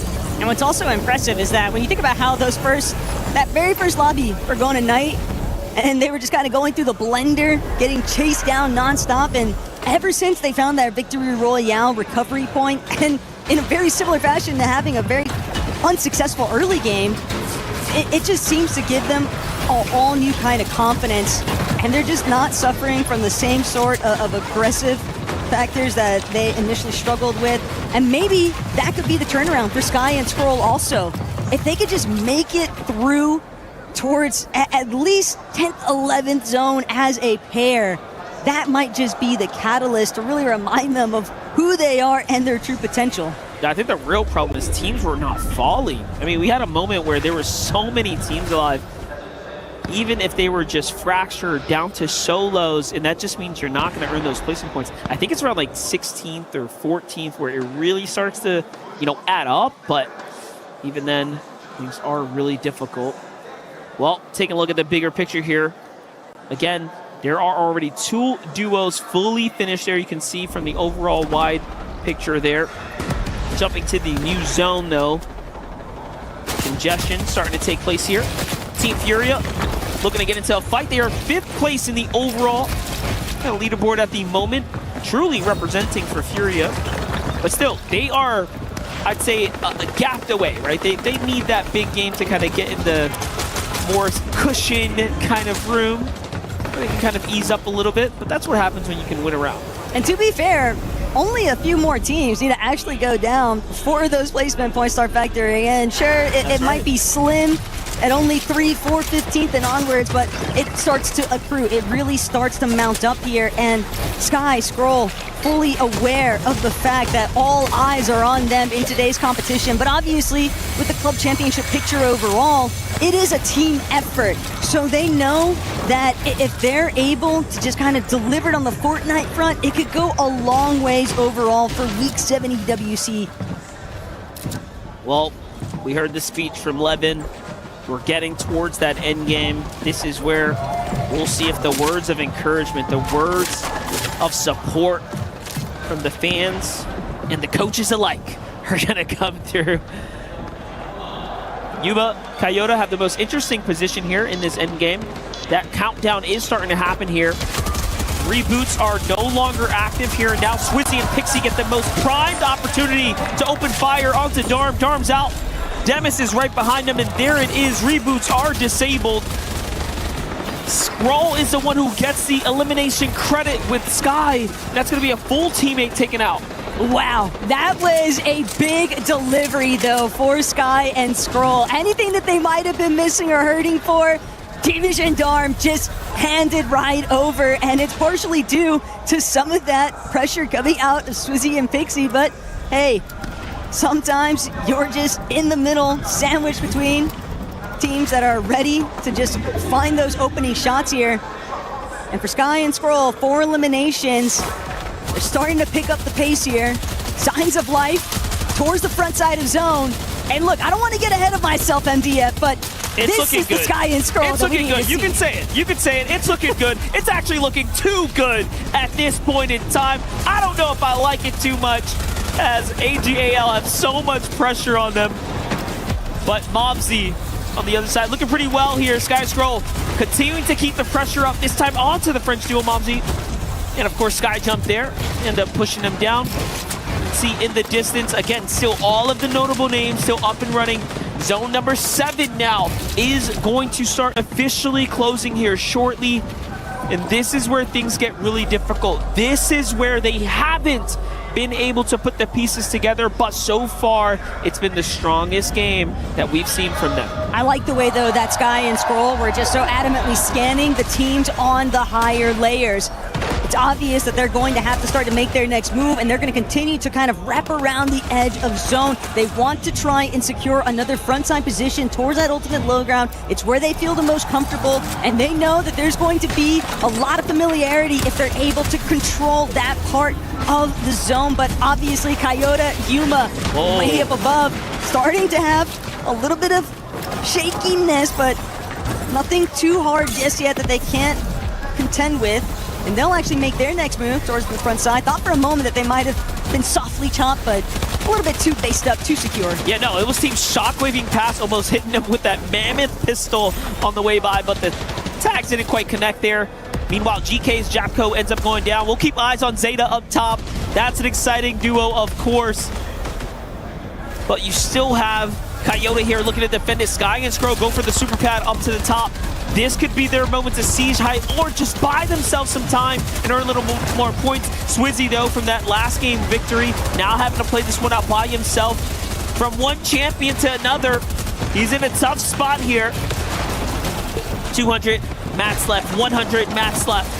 Things are starting to thin out. Things are starting to look bad for them. Pressure coming in from all angles here from Momsy and Skyjump. And what a terrible zone pull. My gosh, it's going into the water. I hope you brought your swimsuit and your vest, because this one was so uncalled for. Coyote and Yuma won't have any complaints just yet, though, but Sky, Scroll, they're ready to overtake. They're going to get a little bit chipped away at Force Shield, but Scroll immediately dropping, reuniting with Sky. With Swizzy so incredibly injured, only one build remains. He's going to be forced to play through the backside of zone, hoping that he's not on the receiving end of any big shots, but still, only a couple of overdrive grenades remain, and a whole lot of players in front of him as Coyote and Yuma just continue to assault these lower layers. Mini Pio and Fukuno, they could make things a little bit more interesting, but it's a big elimination duo. Swizzy, Pixie completely out of the picture. Cold and Rapid now have the chance to try and run away with it. Yeah, I hope you didn't forget about them. They're still in this game. A lot of big names here. Kanata finds Salco in the feed there. Little friendly one-on-one action from one West duo to another. Two elims now for Kanata. Victor V down to the low ground. They got some excellent frontside rotations, really taking charge here. Look at Kanata making the calls as Victor's here to back him up. Meanwhile, up top, the full connection has come through. The picture coming together. This is looking like Coyote and Yuma's game to win. Talk about throwing your way back into the competition. We said it before. It is so close at the kind of bubble area here for the qualification positioning. Meanwhile, Gone falls, Knight falls. They're done it now. Fukuna and Mini Pollo. What can they do here? They're trying to stay alive. SAUL faded, still in the game. Little big tags coming in though. It's going back and forth here. They're all out of gas though. Faded goes down. Khan now is left by himself. Yeah, you can tell these players are just running on fumes right now. And Khan, what more has he got left in the tank? Trying to see if he can keep it pushing, but with Momsy Skyjump racking up elimination, but Momsy taken out, loses track of what's taking place right behind him, and Sky, unfortunately, will be forced to try and contend through the rest of this mess all by his lonesome, still picking up the pieces after the fact. Elimination onto Salvatore. The Siphon gonna buy him a little bit more time, but he's running out of builds at a rapid rate, and no puns intended, because Cold and Rapid are running this lobby down. That was big, and they just took down Victor V as well. 9 duos remaining here in the game. Couple solos kind of in the mix. Ianzo is one of those solos. No points earned on the eliminations just yet, but he's got decisions to make here. You have Spooks, Oatly putting pressure from up top. Shots are coming in. He gives up the layer, and he's just trying to survive here and go the distance. You blinked, and you missed it, though. Cold catches Kanata with a monstrous shot to keep him in the game now inside the top 8. But Cold, will he even have a chance to try and restore some of his shield? He's just got to try and conceal his positioning for the time being. Spooks and Oatly still relatively healthy up above him, but Coyote and Yuma just haven't had anyone left to challenge them. They are way overhead, where everybody else in this lobby is currently sitting. Acorn and Bolts directly underneath. Spooks and Oatly still trying to get the job done, but with Coyote and Yuma just so solid far and away from the rest of the competition, the players are going to thin the lobby out for them. This is actually insane, because if you think about it, coming in says Oatly and Spooks were in 8th place. Coyote and Yuma were in 9th place. Sky and Scroll, well, they were out of the tournament altogether, and now Sky is still going. 2 elims for him back-to-back. Can he get a third? Doesn't matter. Top 5, though, is an excellent spot to be in. Oatly is playing so well himself. That's his 3rd elim in the endgame. Meanwhile, Acorn Bolts actually finding their footing down in the ultimate low ground. And Coyote and Zuma have finally given up that height. They're coming down for the win. Finally, Skyjump's gonna get scouted out, but Coyote and Yuma, all they need is just to find where Bolts is at. It's going to be a little bit of a heel-off showdown here now, but Bolts realizes he doesn't have anything left. Yuma was trying to wait it out, but Bolts, what great awareness there, immediately capitalizing on the opportunity. Strong victory royale for some of NA's best. Not only that, both of those duos were in that sickness territory. You saw the HP falling super quickly. Bolts recognized it immediately, cancels the medkit, says, I gotta go for this. I can't stay here. And that was the difference maker for him.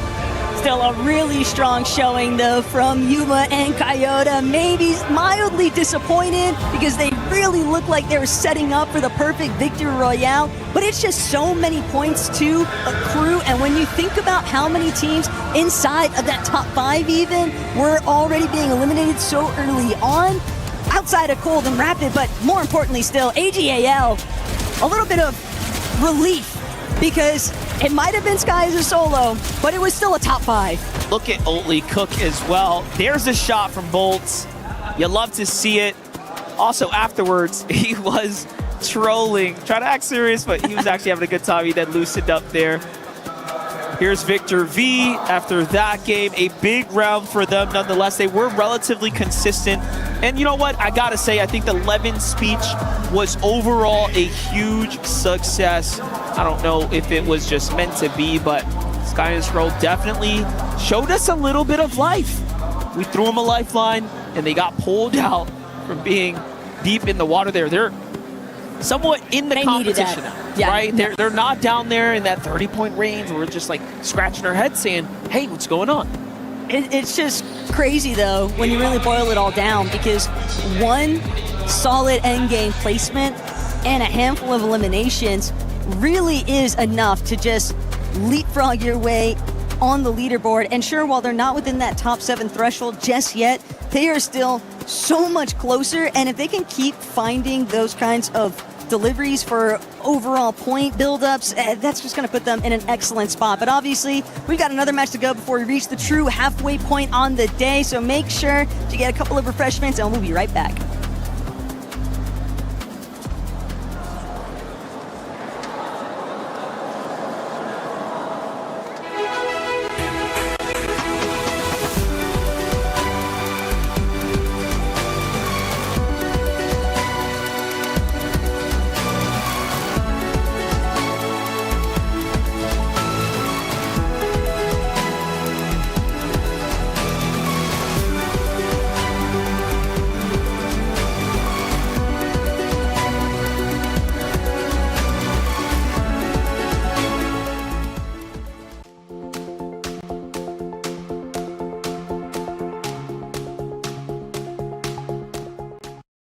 Josh Riley is one of 2026's biggest new talents, and the Reload Elite Series qualifiers were his calling card.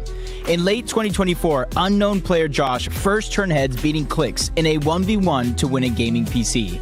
Now 2 years on, he's going head to head with the biggest Fortnite players in the world. That moment was like the best moment of my career, I'd say. Like, I was playing on laptop for like 2 years and like 300 earned. And like whenever I beat him, that was like one of the happiest moments of my life. I think it definitely helped me with like brand and like my story. But I think eventually I would have gotten that good, but it like definitely sped it up because I wouldn't have gotten a PC. So in less than a year as a competitive Fortnite player, Josh has qualified for 3 FNCS Grand Finals. But the Reload Elite Series qualifiers are his biggest achievement yet. Lands a big shot, but Josh is that much bigger. They take the game out of their hands. It was a trial by fire, but Josh and teammate Iamzo rose to the challenge, taking second in 2 stacked NA Central lobbies to qualify for Paris. we were playing for the qual to this. We were in the last game. We got a shockwave launcher. We were like 4th place. So in the qual, we shockwave launched Kanata into the air, who was in like 5th place, and we beat him. That kind of guaranteed our qual, and it was just like, yeah, I was really excited. Side angle, shockwave coming out from Josh, sends rapid packing. For Josh, the Reload Championship is the biggest stage of his competitive career, an opportunity to show the world what they glimpsed during the qualifiers. It'd just be a great experience, you know, like playing in Esports World Cup. Like, if I'm uncontested, I want to get like top 3, but if I'm contested, like, I think we can like pull it top 10. I'd be happy with that. On the hunt for his first title, all eyes will be on Josh to see if he can deliver when it matters most.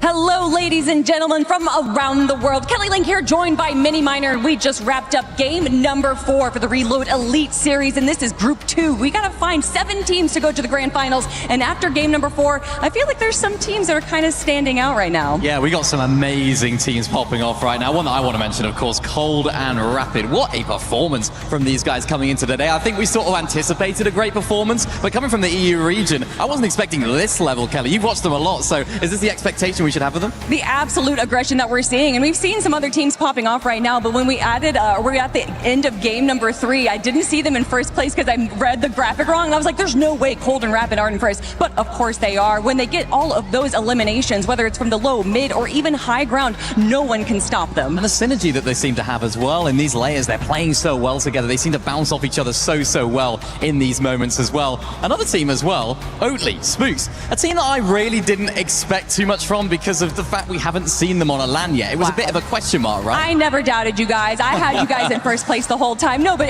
there's a reason why they call him Goatly. He's been around the scene for so long, finally revealing his face to all of his fans and finally showing up. And no, like you said, I don't think a lot of people expected them to be as good as they are. Just so calm when they're playing these end games as well. Monster was saying on the cast right there, he's just having fun, he's enjoying himself, Oatly, which is really interesting for your first LAN. It's a sort of a really great thing to see on this stage. Yeah, I think it was after game 2 or game 3 where they went down in either 3rd or 4th place, and he like was high-fiving and shaking his hands, where everyone else, even when they win, are just unbothered by it. He was so excited to be able to make it into the end game, and then he does it again. Yeah, a little subtle diss onto Sharkantini right there. We didn't see a reaction from them all weekend yet, but we should see that, of course, coming soon. Of course, we cannot come up here on this stage and not talk about Skyjump and Momsy. What a performance. Any fans of Skyjump and Momsy in here?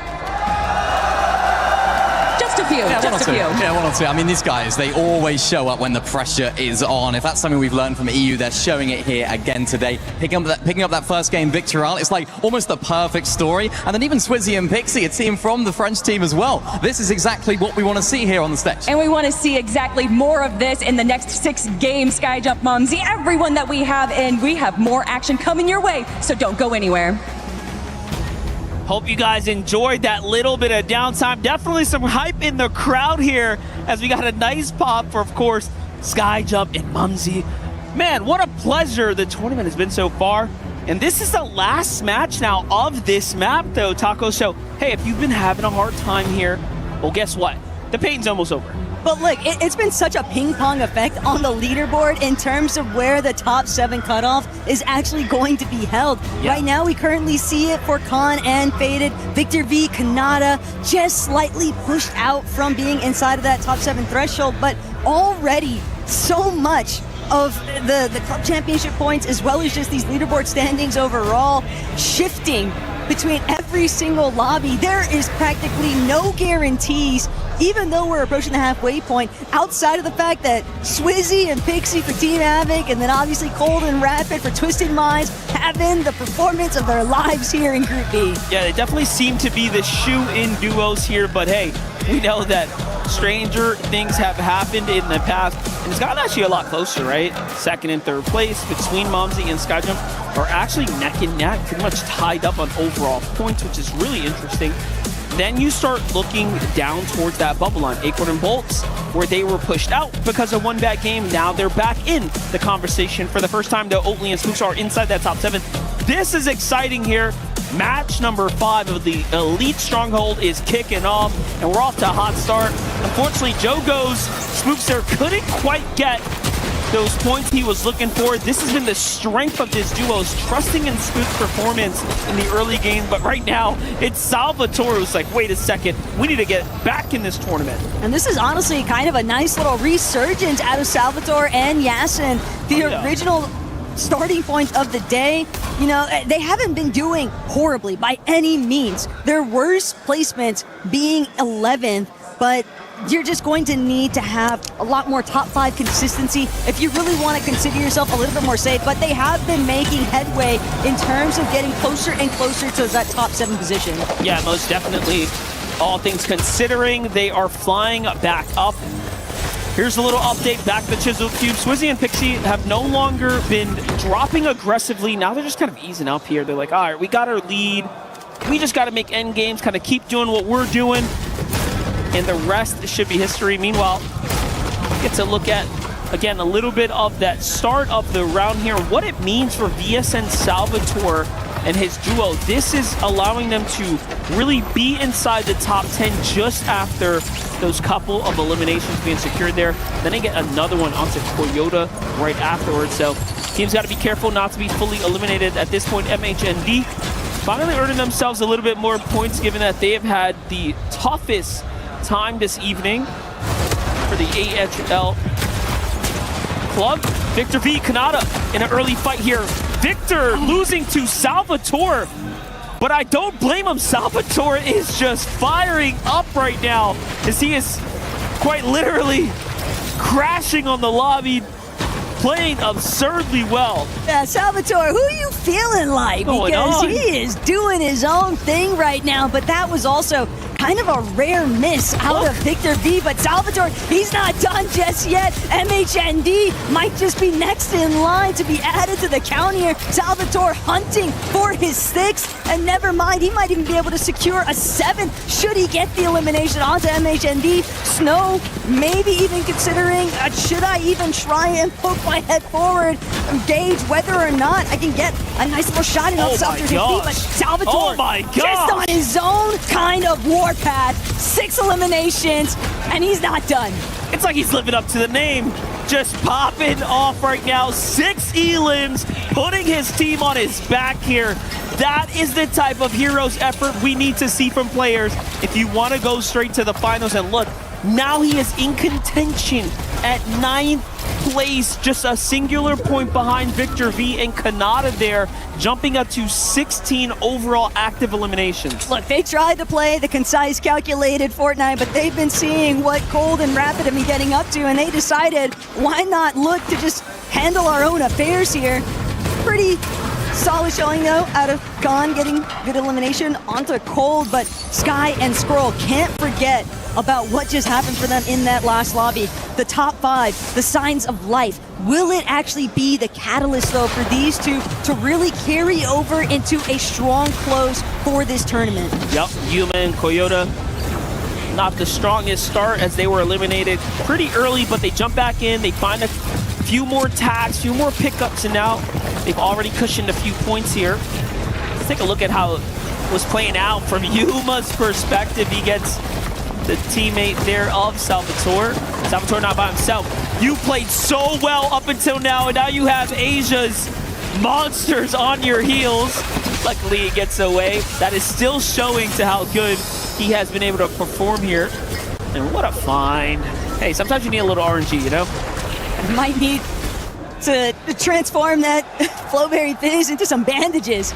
Some whites could go a long way for this man, especially when he's being hunted out by Zeta Division. But revisiting Cold and Rapid, saw a little bit of early hiccups. Nothing to deter them just yet, though, from this aggressive playstyle that they had been manifesting all tourney long.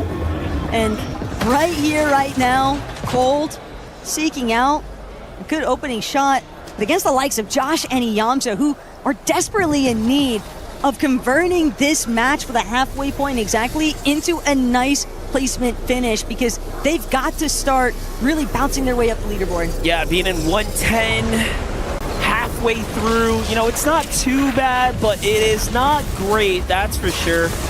2 eliminations this game, though. That's a good start here for the tournament. 19 duos remaining, 7 and AXA being the first and only duo to have been eliminated so far. We've had some close calls for a few others, but nothing yet as we save that. See the replay there as Yuma finds another elim. If these elims keep racking up, they are gonna get a comfortable lead up onto Skyjump and to Momsy. That'll keep things interesting for us there. Meanwhile, Anon Vazen on the move right here. Saw Kanata find a little elimination there in the feed. This is really awkward. Uh-oh.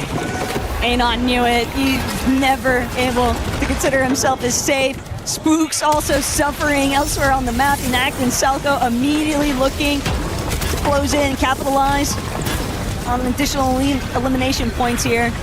But not only that, Gone Knight kind of scrambling here temporarily. Gone and Knight being so split from each other, and Gone not trying to reveal anything just yet, but doesn't get the shot he needed. So Enact and Salco will strike yet again for a second elimination here. Very nice elimination there. Continuing to earn points. This is really bad for Victor V, though. He's got Khan pushing from one side, faded on the other. Victor V is very hurt here. He's lost the wall. Kanata's here to back him up. Then all of a sudden I see Twisted Minds, Cold, and Rapid there in the distance. They put their influence on the mix. They find an Elim, and it's all out warfare here as they jump into the fight.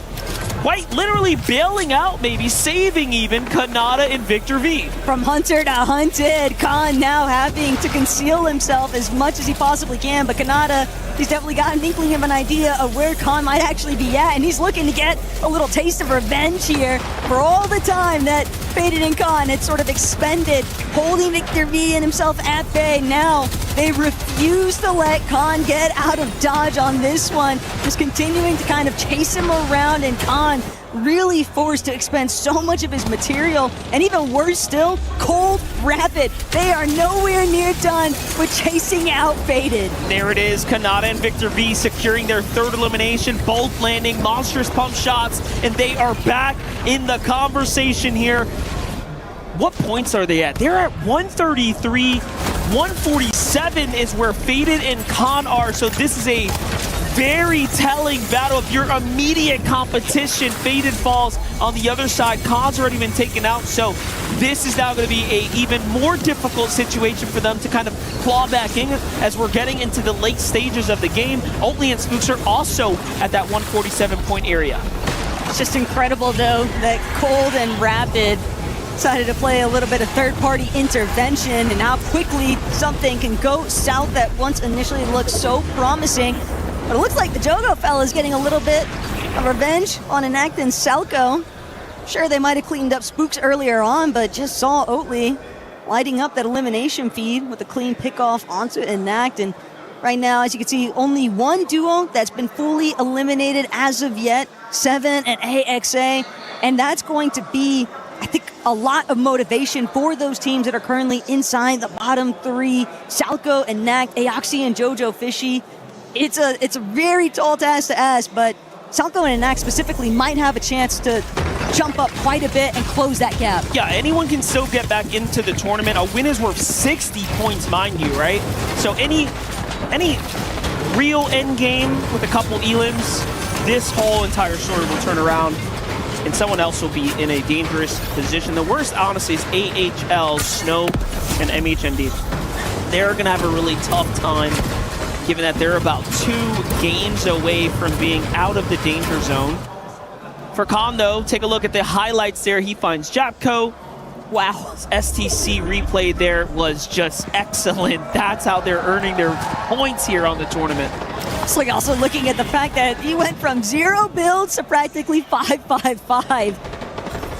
A little bit of a huge come up there. But again, even when you have those small victories, it's about stringing together enough of them to really put yourself in contention for having a solid endgame run. Right now, kind of witnessing that brief resurgence from Sky and Scroll. AGAL definitely looking on towards this duo and really hoping that they're going to continue catapulting themselves forward in this competition. It's not easy though, that's for sure. Yeah, well look, what he's doing right now is telling us that they're just trying to stay warmed up. They need to. They're in 15th place right now, 101 points. They had a good previous round. They have a long way to go. Talk about long ways to go. Cold and Rapid taking a long rotate here. Going for a little bit more of a passive positioning as well. To opt to play for these exotic chests that, of course, come back into the rounds. Nice little stash of loot, though. Yep. Cold and Rapid have managed to stumble upon. Not too surprised either, seeing them willing to tank a little bit of these early storm ticks, because like you'd already mentioned, it does put them in a very strong positional kind of section. And now Darm, Deemish, 6 eliminations, by the way. Definitely trying to make up for some lost time here. Not happy with the way that they've had some earlier than intended departures in previous lobbies, and fully understanding the fact that they just don't want to have to worry about making it through on the survival day 3. They want to close it out with a solid performance in Group B. Yeah, and it sounds like the reboots are now closed. That countdown already going through. While that was happening, Salvatore and Yasin's aggression comes to an end in 9th overall there. You can see if the names are fully crossed out, they are now eliminated from the tournament. It couldn't be a worse time either, as we were just getting into zone number 7. Touching base with Cold and Rapid. Was it worth going into the storm? I mean, absolutely. They seem to be pretty decently set up right now, but they have a long way to go. Yuma and Koyota might have also just fully fallen in 5th place there. That's going to be very, very devastating to their overall consistency right now. There's no way they stay inside the top 7 at this point. It is just too close. You never know, though. They were able to secure a couple of eliminations, so that might just be enough to still keep it close. At the very least, Swizzy, Pixie, it looks like some of their earlier passiveness has definitely boded pretty well for them currently, but that's only if they don't find themselves getting unexpectedly addressed on. Doesn't seem like Minipio and Pukun are all that interested, though, in getting involved just yet, as Kanata, Victor V, 3 eliminations to boot. They're fully understanding that their sole mission right now is to net that strong endgame placement and really start to make Dignitas' presence known. You saw how hesitant they were to walk through those builds there, really making sure they have full control of things. Momsy Skyjump starting to get active now, though. The opposite placed out here. They're fighting for some loot, fighting for the refresher. Here's a team that doesn't have a lot of builds here, and even them making sure that they do not get themselves edited on or caught out of position. Was it worth it? Surely. They just picked up about 200 mats, so not too bad. Couple heals as well to go the distance here.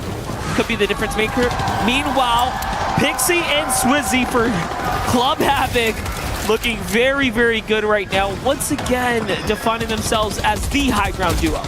And this is also going to kind of shape the rest of this lobby too, because the one time that we haven't seen Swixie and Pixie in control of height, that's been really the only time where we saw Koyota and Yuma really had that opportunity to just net a strong endgame performance, since nobody else is really looking to challenge. It's evident that Swizzy and Pixie exclusively want to lead on the high ground, and for Rapid and Cold, disaster might have finally struck the pair, because it's only Rapid that's left standing. Cold at least managed to get 2 eliminations along the way, but this is the first time that we're really seeing these guys look so injured. And also, Kiwis and Darb down and out as well, as they were so close to top 7. They're going to start slipping down the leaderboards as well.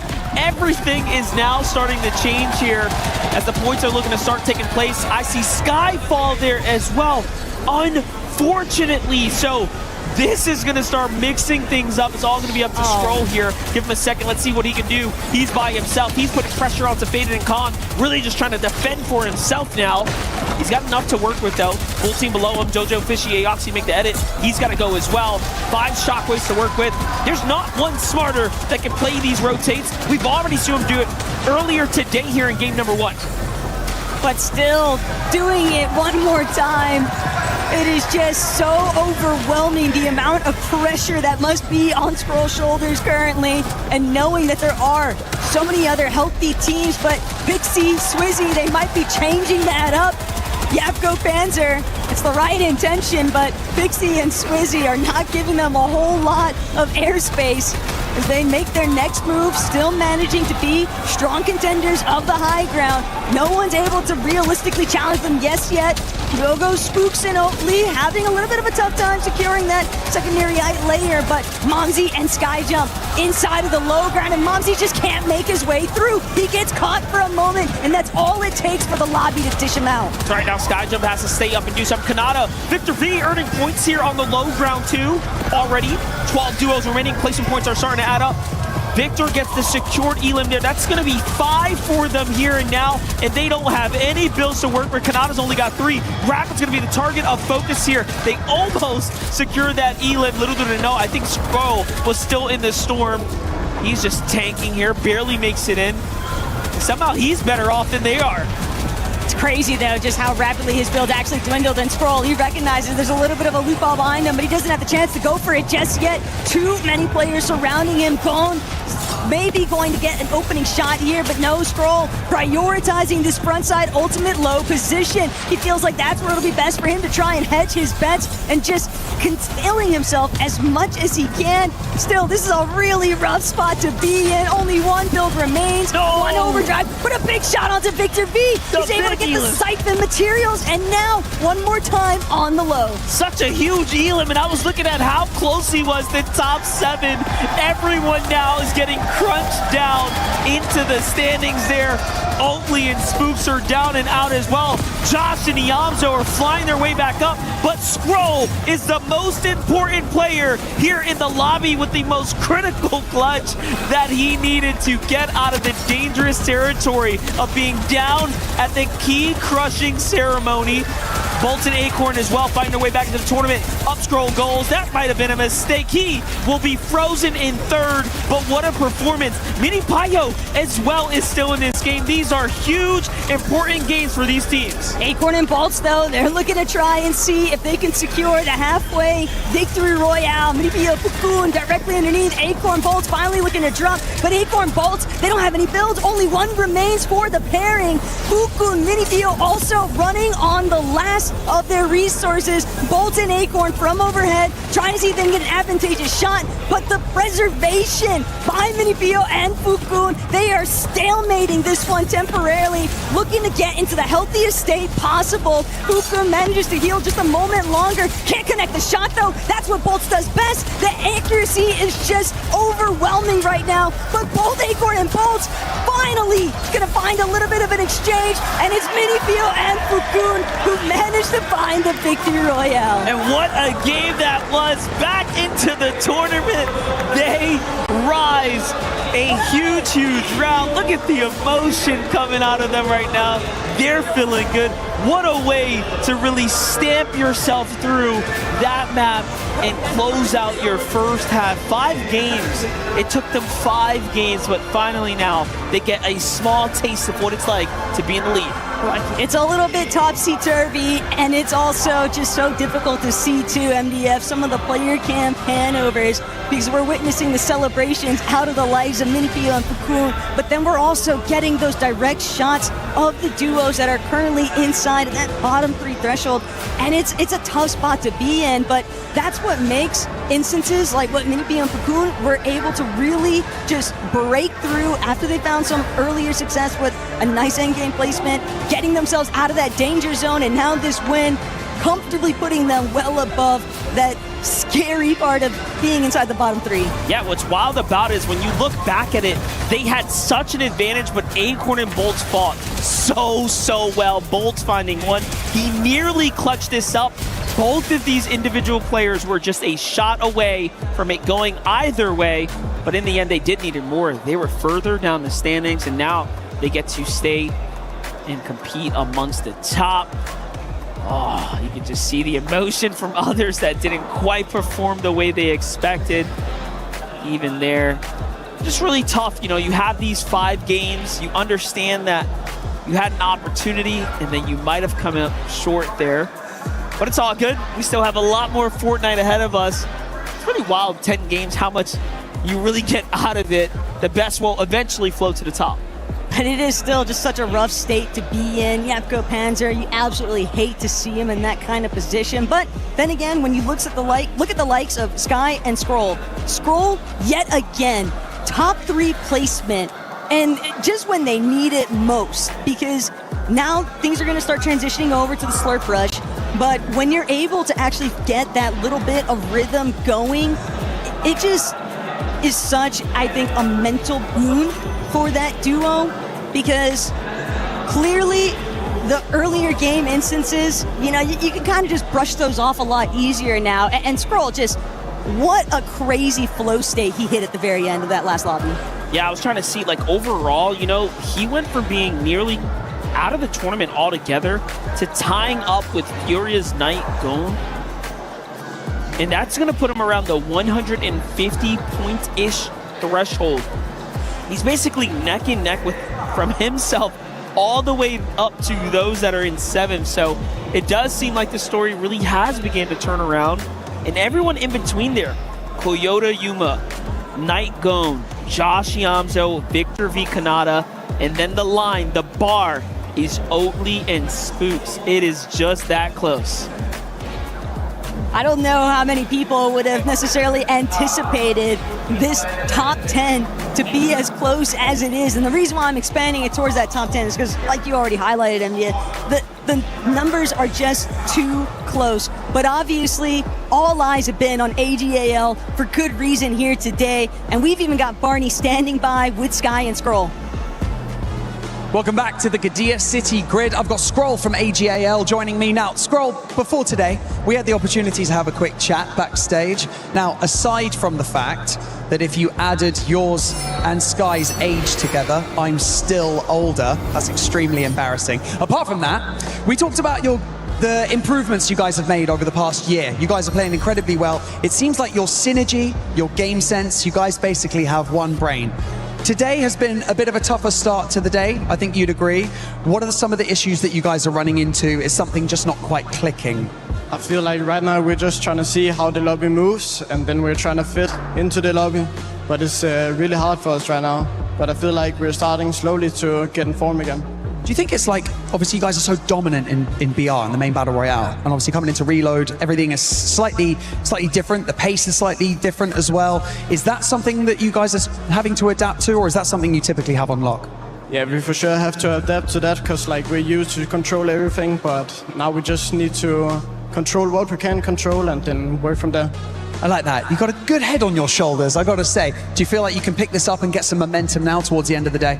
Yeah, for sure. We are going to go crazy the next 5 games. I'm not even worried about that. I love that. I love that confidence. That's right. Let's hear it for AGAL. Scroll, thank you so much for joining me in this interview. Your mum's in the stands cheering you on, and that's what we love to see here at EWC as well. Back to you guys.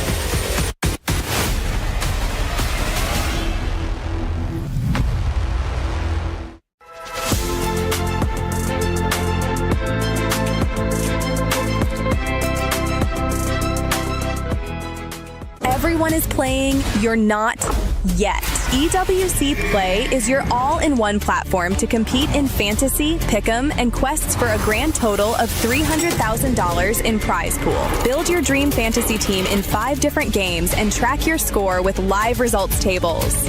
Predict the winner of every game, every group stage, and every tournament. Complete daily and weekly challenges to earn boosters that help you climb the global leaderboard. Got what it takes? Join EWC Play now.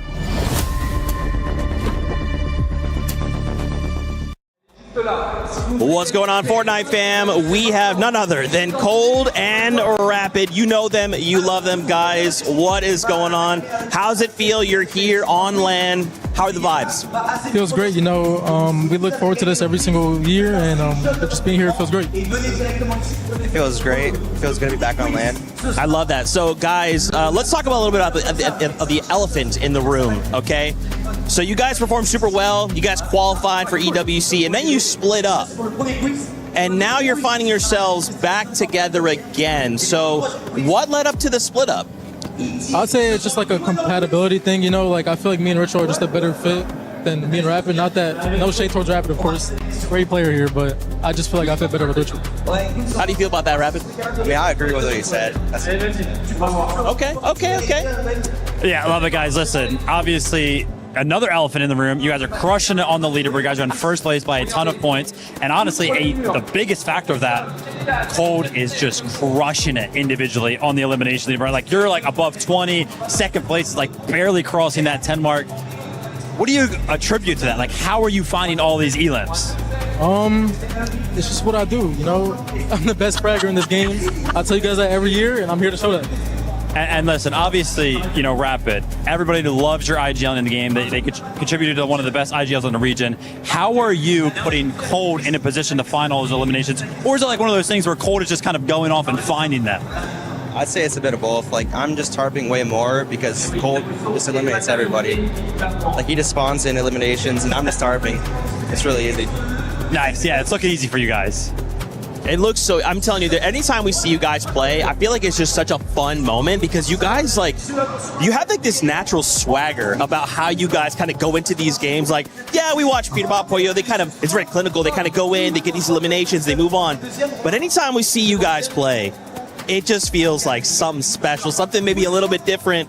What is that? It's got, what's the secret sauce? Just to have fun, you know, we're not taking it too serious, just having fun, like taking game by game, and yeah. What do you attribute to that, Rapid? What's the secret sauce? A lot of preparation and game plan, I'd say. Just having fun. All right, let's talk about the second half of the competition, right? We're halfway through. You guys are pretty much almost already qualified if we take a look at how many points it took yesterday. So what's going to be the game plan for the next 5 games? Just get as many eliminations as possible. All right, elims are on the mind. Cold, what are we feeling? Just have fun. Just have fun. All right, there it is. Do you guys feel like you maybe resonate better with Stronghold or Slurp Rush, or where are we guys at? I'd say Slurp Rush is our better map, but I mean, you guys saw how we played on the first map, so. What do you think, Rapid? 100% Slurp Rush. All on Stronghold is not that good. I like that. I like that. One more final question for you guys. Obviously, the vibes are super up. You guys have to be thinking about finals at this point, right? If you make it to finals, is there a duo you hope you could take it to a final 2v2 for the victory royale? I say Oli and Spooks. Yo, they've been going kind of crazy, right? Oli's kind of going crazy. Yes, I don't know. It's a movie. It's a movie. Rapid? 100% Oli or Muga. Oh, wow. I love that. Well, guys, thank you so much for your time. We really appreciate you. Best of luck in that second half of the competition. Let's kick it back over and see what else is going on in the competition. Human body was built to move. Not trapped at a desk in one singular posture for 12 hours a day. It's time your chair evolved. This is Secret Lab Titan Evo. Ergonomically engineered for you. Gamers, hybrid workers, artists. Backing your every move. Hello and welcome everyone. I'm here with Sky and Scroll from AGAL, and we're gonna find out how well do you guys know your teammate? How well do you think you know your teammate? Pretty good. Yeah, and you feel the same? Yeah. I mean, you guys are coming off of back-to-back major wins, so I feel like there's obviously a lot of teamwork and a lot of synergy going on, but we're gonna find out how well they actually know each other. And we're gonna start it off with something simple, okay? Sky, you're gonna tell me, what do you think Scroll's favorite weapon is that's currently in competitive Fortnite? I'm just gonna say a gold pump. Hey, what did you put down? The gold pump, let's go. All right. Now, Scroll, you're gonna answer, what is Sky's favorite competitive season of all time? Chapter 6, Season 1, last season. So not the same. So why last season? I feel like last season was just going so perfect with everything, so might be the one. Yeah. Sky, what is Scroll's favorite item currently in competitive Fortnite? All right, at the same time? Shockwaves, Fizz. Okay, I feel like together they're kind of so. Why'd you say Shockwaves? We've won back-to-back just with Shockwaves, so it was pretty like one of the obvious answers. But you said Fizz. Yeah, I was thinking about that one as well, but I feel like Fizz is just like a good item for everything. What is Sky's best memory of you guys playing together? First, FNCS one. First, and then what is? Hey, first grand win. Let's go. So, Scroll, I'm going to ask you, what is Sky's favorite outfit in Fortnite? Same time. 1, 2, 3. The Lara Croft zombie. Yes, okay. it's a zombie superhero skin. So I thought it was. If Scroll wasn't your teammate, who would you pick? All right. If Sky couldn't play with Scroll, he would play with Shark. Ah, what a surprise. What do you think Sky's favorite hobby is outside of Fortnite? What does Sky like to do when he's not playing Fortnite? Yeah. I mean, that's outside with dogs. So So you have dogs? Yeah, I have to. Oh. So Sky, who does Scroll think your biggest competitive rival is? Let's reveal the answers on 1, 2, 3. Oh, Peterbot. Who could have guessed? What is Scroll's most used emo? Every time you win, every time you eliminate someone, what does he do? Does he dance on them? I don't know any names. I mean, I'll just say like... Point the axe, and then pickaxe emo. Yeah, that works. Okay. Let's go. What's Sky's bedtime? Bedtime. I feel like Scroll should like pretty much know this. So, what time do you usually go to bed? 1 a.m. and 1. Wow. Yeah. Well, looks like Sky and Scroll know each other pretty well. We're gonna have to see how that synergy is in the battle bus as well. But for right now, guys, that's gonna be it for us. We'll see you next time. Welcome to the side of stage where we are live right now with the Fortnite Reload Championship at the Esports World Cup. My name's Barney and I've got Papa V joining me. How's it going, dude? Your son, Victor V, is currently competing on the main stage. It's day 2, Group B. How's he getting on? Is he doing well? Well, yeah, I think he's doing well. I mean, I know he has to get a little bit of the nerves out. Oh, I do at least, because I'm really nervous, to see him up there. I'm proud of him, but I think, 10 games is enough to let the best Victor V come out. I like that. I'm a dad, by the way, so like I've got a young son. I'm doing this thing where I have a lot of like dad chats with parents in the audience, and I'd love to get some perspective from you as a parent of a child who's thriving in an esport that's like so incredible, so large scale. Talk to us about what it's like being a dad, seeing your son competing on the main stage for all this money and all this pressure as well. Well, for me, I know we only got a short time, so I'm gonna just try to stick to some key points because this deserves a whole podcast. 100%. But I would say to all you parents, get behind your children, help them out. Like, do more than just let them play and just say, I let them play. Support them like you would support a kid that was an elite basketball player or an elite swimmer or a soccer player. Like, you would take them to practice all the time. When they don't feel like going to practice, you will make them practice. You will help them with the discipline. Support them in that same mannerism because this sport is to be respected. So that's what I want for all you parents to do. Give them that same support so these kids can really follow their dreams. Yeah, let's talk about that structure because, esports is now a viable option for a lot of children growing up. And then you have a lot of kids maybe at home that are watching this with their parents and they're aspiring esports athletes. Maybe they're honing in on a game. Maybe that game is Fortnite as well. What was your approach, when the days were tougher for Victor, maybe when he didn't want to practice like you said and you encouraged him to? Tell us about your structure at home and how, he's now thriving. I'm guessing a lot of that is due to you as a parent as well. Well, I mean, I happen to be a coach as well. So, I mean, like coaching is what I do. So when Vic first told me he wanted to be a professional Fortnite player, I kind of laughed, but it was around the same time that Booga won $3 million. And luckily he won that $3 million because had he not won, I would have looked at Fortnite like a game like most other parents look at it. So since I said, people can actually make a living off of this. He won $3 million playing a video game. So then I started doing, looking into it and then saw how much it took, how much work it took and how much dedication these kids were actually putting into this game without the help of their parents. Like, imagine what these kids would do with a structured program and, the help behind them, they would be amazing. They're already amazing, but imagine what they could do with the parental help.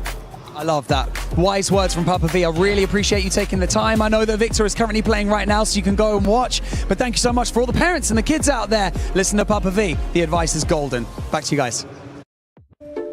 Box fighting lessons? That's perfect. I've been needing to brush up on my box fighting. Hello? Is this where the box fighting is? Oh. In the red corner. Monster? Oh. What? What were you up to, Glitter? Well, see, what had happened was I was looking for some box fighting lessons, and I think there might have been a miscommunication along the way. I don't know how I got there, but I honestly blame Monster. I don't know what he was doing as the voice. Okay, all right. Well, actually, since we have here, welcome back, everybody, to Fortnite Reload Championship at EWC 26. I'm joined by none other than Taco. Taco, shout out to you because you went from casting 5 games to you're like, I want to be part of this, and we're going to have some fun. So stay tuned for that. We're joined by Levin as well. That coach talk ended up working out. We'll get a chance to break that down later on. But since we have you, Glitter Explosion, I want you to give us an update with what's going on with Club Championship. Good thing you're asking because there's a lot happening today that I wasn't necessarily prepared for. If we take a look at CS2, Thank you, Seven, for handing this over. CS2, big news in CS2. Na'Vi out, which means they're pretty much mathematically out of the top in the running for the CC leaderboard. They needed to get a good finish there because they didn't have a lot of titles left. We can't really focus on them anymore. However, on the flip side of things, Falcons are through, Vitality are through. This is big for them into the top 8. That means they've both guaranteed points now for their clubs on the board. But if we move on over to Crossfire, we mentioned it earlier in case you missed it, Falcons are out. They cannot get points in Crossfire, no longer in the running. AGAL had made it into top 8, but they are currently 1-1 in a best of 3, which is completely unexpected for the defending champs in Crossfire. We're gonna have to see how it all plays out, but it's looking a little bit scary over there, Seven. We might need to end up cloning Levin so he can go have just coach talks with everybody, because you know what, let's actually take a second to talk about that, Levin. We were joking about it. It ended up working out yesterday. It ended up working out once again. AGL was able to step it up after that talk from you.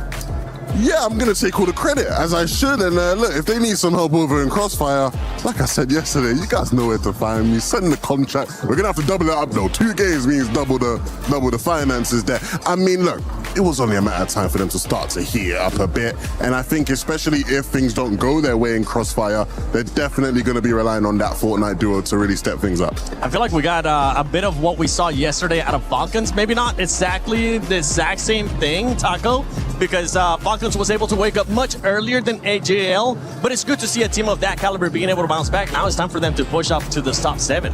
Right. Sky and Scroll are fully aware of the fact, too, that they've really got to hit it in overdrive and get the hustle on. But again, after Coach Levin's speech, we've seen these guys with back-to-back top 5 placements. So they are starting to make a little bit of a jump effect in the leaderboard, but definitely still a long ways to go. And they are adamant on trying to secure their spot in finals. Levin, I just want to know if you are, what's your rate for motivational speeches? Can I come to you when I need them in my day-to-day life? Yeah, I mean, look. You think about that, okay? I do personalized packages, you know what I'm saying? So you come to me, whatever challenge it is you're trying to overcome, we can price accordingly. Don't you worry. All right. I got you. We get that friend discount, right? Nope, that's a no. Best friend discount. Oh, yeah, okay. Besties, man. Come on. Yeah, of course. I thought you were about to hit us with the big, oh no. I thought you were about to hit us with that about that money, baby. You ain't getting no discounts. But today we actually got something special for both of you. Yesterday we got a chance to do build your perfect Fortnite character. This time, Glitter, what we're gonna be having them do is we're gonna be having them cast something that happened in the first 5 matches in a certain voice. Wait, when you say a certain voice, what does that exactly include? And I'm gonna think about it. Yeah, what does and you know what? We're gonna pivot from this. We're gonna pivot from this. I just thought about it, and I realized that we might want to save that for survival. Okay. Ooh, okay. Yeah, all right. I'm a fan. Give me a chance to warm up the car. Yeah. You know? I'll give you a bit of a buffer. And I'm gonna just start mixing it up here. Don't worry. Don't get scared. Oh, okay. I'm getting nervous. I got scared.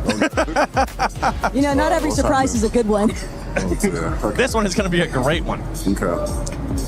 What was it that you said AGL was gonna finish on in the last game? On actually after you talked to them? Well, I said in the next game they'll get 3rd place, but they'll finish 3rd on the day.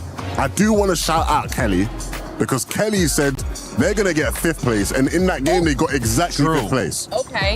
Okay, because I mean, at the top of show when we were talking to Kelly and Jacob, they said they could take the whole thing home. I think we all thought that. But, yes. not quite been They the were best giving day. it that gas to me too. I thought so too, and then we kind of it didn't happen that way. Now, Taco, I know when I threw it to you, you were casting. Did you end up saying a match? I mean, did you end up saying a placement?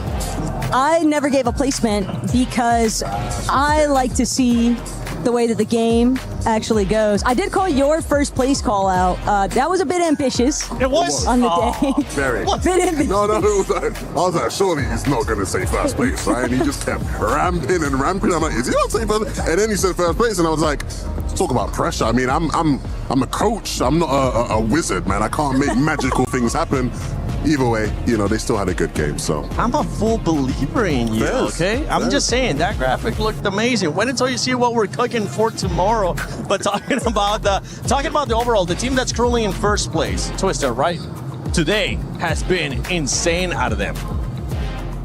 Absolutely. And honestly, just to jump in from a CC side of things as well, they might not be in like our top 4 right now, but they are a team that's completely CC eligible. So if they're able to do solid performance here, get through to finals, and make it to top 8, there's actually prize pool money difference that they are playing for their club that's still on the line. No, honestly, I think, you know, if I'm Twisted, I'm probably frustrated that we didn't have Fortnite earlier on in the EWC process, just because I think, you know, Rapid and Cold as a duo is unbelievable, and they're the type of team that their performance could have inspired, I think, some of the other Twisted teams throughout the club championship to actually just step up a level, right? I think it's probably come a bit too late for them, but I think it'll be a nice finish for Twisted Minds. It'll give them that boost that they need on the club championship leaderboard there. Yeah, I mean, I'm just really excited to see whether or not Cold and Rapid can just kind of continue to carry with this momentum. We know that they're looking to finish strong on the day. An arguably more favorable map for them too with Slurp Rush, and they've already been tearing up the competition on the elite map. So it's going to be tough for anybody to overthrow them in that first place, but I'm right there with you, Lev. It's just a bit unfortunate that Twisted Minds didn't get to kind of have this rally cry behind them sooner. If you guys were to pick a certain team, a certain duo to be able to overpass them, which one comes to mind? Ooh, does it have to be from Group B or like just in general? From the teams playing right now. From the teams today. I jumped the gun on that one. I was all Swizzy Pixie. Look, it's hard not to get excited though from what we've been witnessing out of Havoc's team, because Swizzy and Pixie have just looked phenomenal. They've been doing such a phenomenal job, specifically at holding down that high ground section, and they've just made it so complicated for anybody else actually participating in the lobby. So it's exciting stuff, and we know that Swizzy and Pixie are definitely a high caliber duo that can also deliver on good eliminations. For sure. You're lucky right now we're not on camera, Glitter. That's why we're looking at some of those bottom teams on your screen, and I gotta get closer because I'm absolutely blind. Seven, my guy, remember at one point they were towards the top, especially after that first match. I think you could argue he's living up to the name. Oh. Just being short. I don't mean that. No, I don't mean that. No, I mean, that's your twin out there. Yeah, I mean it's tough, but I think we saw yesterday, right? You can have one big game and it just sort of takes you away from that bottom part of the leaderboard, and at least it leaves you in a situation where tomorrow in Survival Day you don't feel as bad about how you played, you know, on your group. So hopefully it's a similar story for your protege. Fair. Okay, I ended up lying, by the way, about you guys not getting to cast until tomorrow. Because I think we do have it. Make up his mind. Yeah, I can't make up my mind right now. It's like when I try to decide something to eat. Do I want a big croissant? Do I want a small croissant? Do I want a baguette? I'm still debating on which one I actually want. I think we should make them cash. I mean, if we have the time, they look ready to me. I'm always ready. Oh, always ready. Okay. All right, Levin. Give us this one in a squeaky voice. Salco drops down. Chinese best there, finds the angle. Oh my goodness, Salco with the knock. I mean, we've seen him do it time and time again. He carries Faxity. He carries his team whenever the moment requires. What a player Salco is. You want to be me so bad. That's my best Taco impression, actually. I can already tell. From the way that you opened up, I was just like, yeah. I can't believe your voice even got that. I mean, you wouldn't expect it, do you know what I'm saying? But, you know, sometimes you like, I like the variance there, you know, catch people off guard. Stop trying to give me the mic. Well, are there more instructions? Yes. All right, Taco, this one, I want you to cast it like it's a human, like a natural animal documentary or something along those lines. Clearly, Sky and Scroll, ambitious, lurking, hijacking. This lower layer, they are really piecing up their own box control, but no one would ever expect Scroll just so quietly waiting for his prey. What a clip we've given her as well, by the way. Just Yeah, really lobbed me up. yeah, no, they really gave her all the action for that one. I mean, No, honestly, like it was like the whisper intensity. Yeah. You were selling that for me. David Attenborough would be proud. Yeah. He'd be very proud of that one. That's exactly who I was thinking of. And I think it was, if I'm not mistaken, it might have been that clip where he actually ended up hiding from Geeky. So if we would have played that clip even longer, I think it would have it worked out perfectly. But now, as we're going to be heading, honestly, let's start talking a little bit more now about the 5 matches coming up, right? As we're going to be heading over to those next 5 matches, which is one team, Levin, that kind of comes to your mind, whether they're doing good, whether they're doing bad, or maybe they're middle of the pack, that you want to see something change coming up or stay the same? I really want to see a lot more from Koyota and Rise. I feel like they've been impressive today. I feel like they have shown the talent that I think we've seen out of them over the years, right? When people are calling you the Asian Peterbot, it's not for no reason, right? They clearly see something in you that is special, it's exceptional. We haven't quite seen that, I think, a lot at some of the lands we've had in Battle Royale. Here in Reload, I think we've seen a lot more from them just already today. You know, I think it was last game or the game before, they were up on height and you're sort of looking at them and they're like, they look as good as anybody in this lobby when they're in those positions. I actually spoke to the both of them today. Koyota, his English isn't as good as Rice, so it was mainly Rice sort of giving me the deets, the insight. And he was like, yeah, man, I think today should be easy for us, you know? I think we should have a good time. I said, are you contested? Are things looking good? He was like, yeah, we're contested, but it should be easy. And I'm like, easy? He's like, yeah, easy. And I'm like, all right.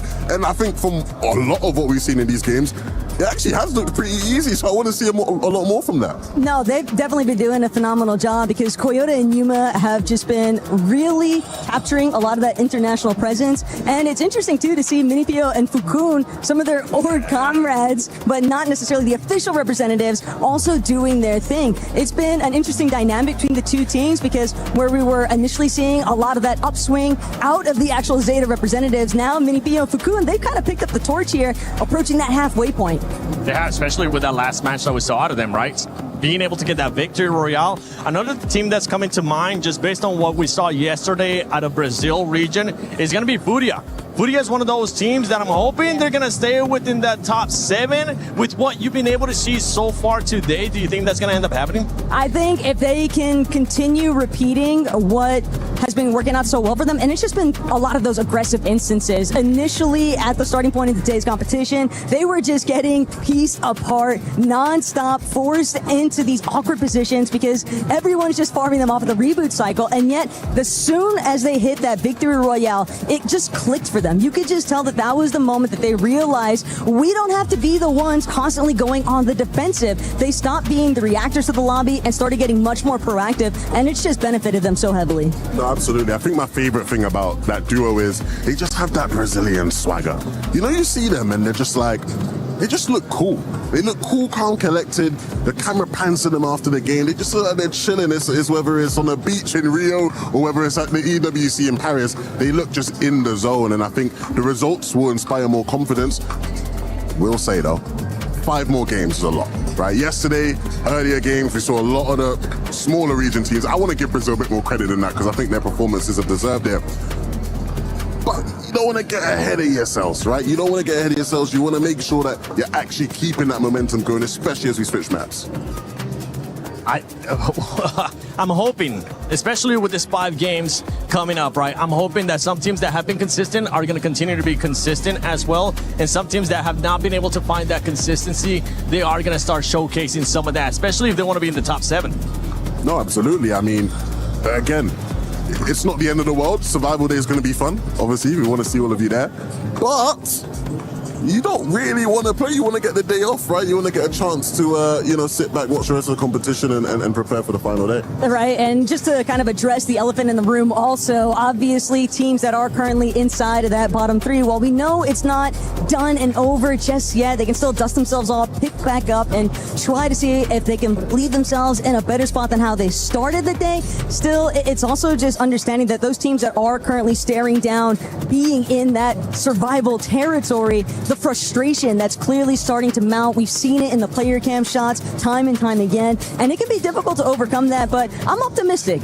Look, at the end of the day, if you're one of those teams, you got to get yourself out of that hole. Coach Nevin ain't coming to save you. You have to motivate yourself. You have to look at the rest of the competition, the rest of the players on the stage. I know people are quite spread out. Look in someone's eyes and really sort of see, they're trying to take your food, they're trying to take your meal. Are you going to be sent home, sent packing? Or are you going to stay on that stage and fight to stay in the competition? That's what it's about, man. Listen, this is why I said mentality was so important when we were building our perfect player, okay? That's why we're besties, man. We're just locked in. You know, I'm just locked in. Saying, but I'm also, I stole the mic one more time from Seven because we actually did have a very important update that's now going to play into Fortnite. That happened while we've been sitting here. AGAL, defending EWC champions in Crossfire, are officially knocked out of the competition. That was almost a guaranteed at least top 4 situation for them. They are not getting those points. So this means there's even more pressure on AGAL in Fortnite now. We were talking actually after our amazing shot that we had earlier at the beginning of the show from the Eiffel Tower. Talking about, thank you, Glitter, by the way, for that update. Talking about how some of these teams, some of these players are affected, if any, by that club championship. And I know we were saying some might be, some might not be. Now with those news, I feel like for AGL here in Fortnite, they have to perform. Yeah, I mean, I'm sure that AGL, general manager just probably walked from the Crossfire stage and he's walked into the crowd to see what, Fortnite's got going on. I'm sure he's probably messaging Sky and Scrolls right now to say, guys, I love you boys, but you better lock it in. We cannot afford any more stumbling. Yeah, this is a really tough spot for Sky and Scroll to be in because he might be the last person that they want to see in the audience. Maybe, though, it could be the last little bit of motivational factors they need. All I know is that right now, Falcons might just be licking their lips, seeing how Group B is shaping up. They're looking at me like I was looking at that big old croissant earlier today because that thing looked good. I don't know where it ended up going. Maybe I'll be able to find it because I think somebody ended up taking it. But thank you so much for joining us, Taco, Levin, and Glitter Explosion. She's got to get back to just doing more club championship updates because there's a lot of stuff going on here at EWC. And I know there's a lot more stuff that's going to be happening here at Fortnite Reload Championship at EWC 26. And I believe we got a chance to do some more stuff around here. Let's see what's cooking.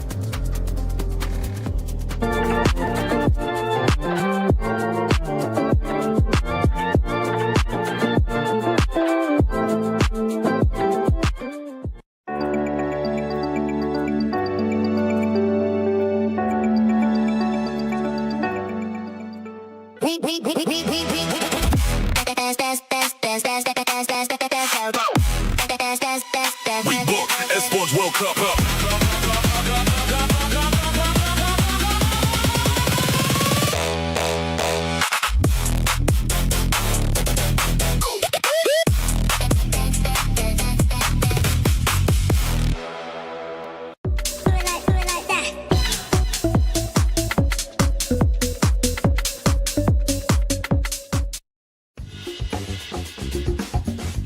Hey, what's up, guys? Monster D-Face here, and we're doing a little segment called Guess the Emote. And guess who I have with me, of course, is your Major 1-7 champions, Vico and Malabuka. How you guys doing?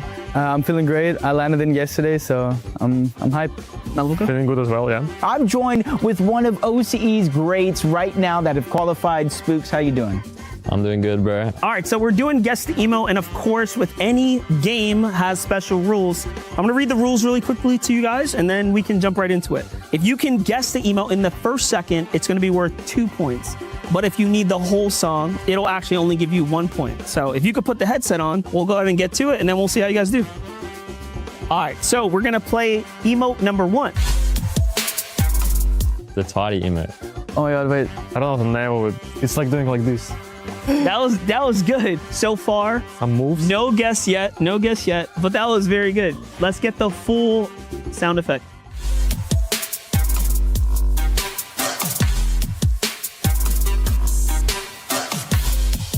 No? I don't know. You don't know what it is? When you did the swipe it, it's called the swipe it emo. Oh, so my you were God. spot on. With 1 second, you were spot on. All right, we're gonna do the next one. So this is gonna be clip number 2. Crowd, like it's a crowd wins. Good. The crown emote. It's called Crowning Achievement. So that's a good first 2 points scored.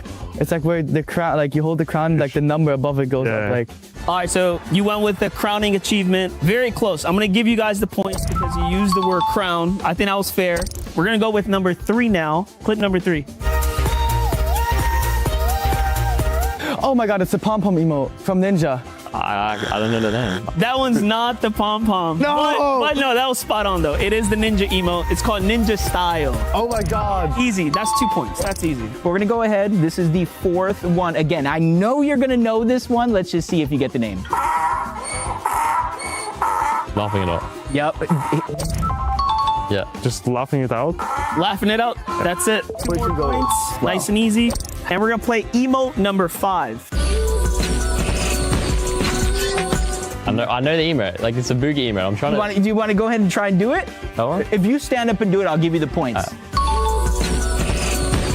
It's a booga victory, like it's a booga. Yes, like yes. Something to like bring it on. It's actually called Bring It Around. Oh my God. Spot on. And that was all for 1 second? This guy's carrying me, bro. He's definitely carrying. But that is going to be Spooks from Jogo representing OCE. All right, that was going to be Guess the Emote with Vico and Malibuca, of course. Sure that we won that. There's no way we don't.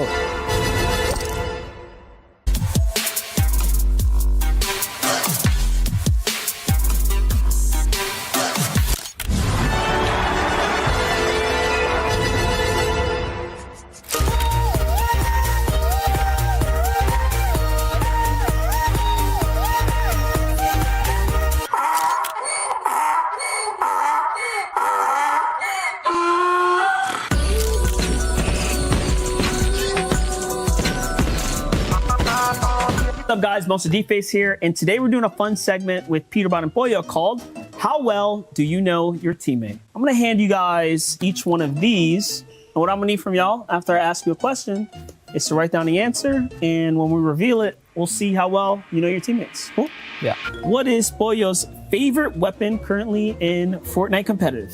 So you could go ahead and write the answer down. You go ahead and write the answer down. Don't show it to each other. Try to think about it. Get a good answer going. What is Pollo's favorite weapon? Peterbot, what'd you go with? I went with the Lancehead pistol. Is that correct? I put the striker pump. Striker pump. Nah, bro. Yeah, but bro, it's one pump. So what is Peterbot's favorite Fortnite competitive season of all time? I'm not even sure Peterbot knows what his favorite competitive season is. I put Chapter 5, Season 2, the Grim Gay season. The start of it all. Yeah, I also did. What is Pollo's favorite item currently inside of Fortnite competitive? Okay. Let's do it. All right. I went with the Shockwave. Okay. Yeah, I went the Overdrive Shockwave as well. What is Peterbot's best memory of you guys playing together? Okay, yeah. I think I have one. This is a big response here. We gotta see what you cooked up. Yeah, I think it was the OG remix season where we played Trio Cash Cups with Faxity. That was like You got really- it. Qualifying for the Asia Cash Cups with Faxity. Yo, Those that's are like greatest crazy. times, bro. What do you think Pollo's favorite outfit is inside of Fortnite? Okay. I went with the core. I went with the undercover core. It's the same thing. It's not the same thing. This one's for you, Pollo. If Peterbot wasn't your teammate, who would you pick instead? I would pick Agers. Dang. I thought he'd play with Rise. I'm not gonna lie. What is Pollo's favorite hobby when he's not playing Fortnite? It's pretty easy, bro. You know your answer. Don't lie. Let's start with what you think. I went with sleep. Sleep. What'd you go with? I mean, that counts, but I just went watching Faxity. Who do you think Peterbot's thoughts are about the most competitive duo you'll be going against at this event? I put Shark and Teeny. I put Sky and Scroll. Whoa. And Reload. What is Peterbot's most used emote? I put the Lil Uzi one, like the I Just Want to Rock. I don't know what the emote's called. No, he's wrong. I put Take Yell. What is Peterbot's bedtime? We're gonna Recently, or I mean, you answer that one how you want to. around 10 a.m. 10 a.m. Oh my gosh. Okay, he might be right, but I went 6 a.m. Dang. All right, guys. So that was How Well Do You Know Your Teammate or Peterbot and Pollo. Shout out to you boys. That was pretty fun. And best of luck in the competition. Thank you. Gentlemen, and those of you who are just tuning in at home, as we approach the halfway mark of day 2 of the Fortnite Reload Championship, I think we should reset the stakes. We've got $1 million on the line. We've got the stunning Esports World Cup trophy, and of course the legacy that will forever be forged onto the Esports World Cup totem. Now, yesterday, 3 teams were sent home, and 3 more will have their keys crushed today ahead of the survival stage. Now, speaking of setting the stakes, yesterday, you may remember, on stage, that I was advised by my co-host to say some French phrases to the crowd, and I didn't quite understand what was going on. Hi, Luty. Salut, Barney. Okay, so can you please inform me of what was said yesterday? What did I say that people didn't quite understand? Oh yeah, you say faites du bruit, everybody understands that. No. I said, j'ai plus de balles. What does that mean? It means something like, I hope you guys are ready.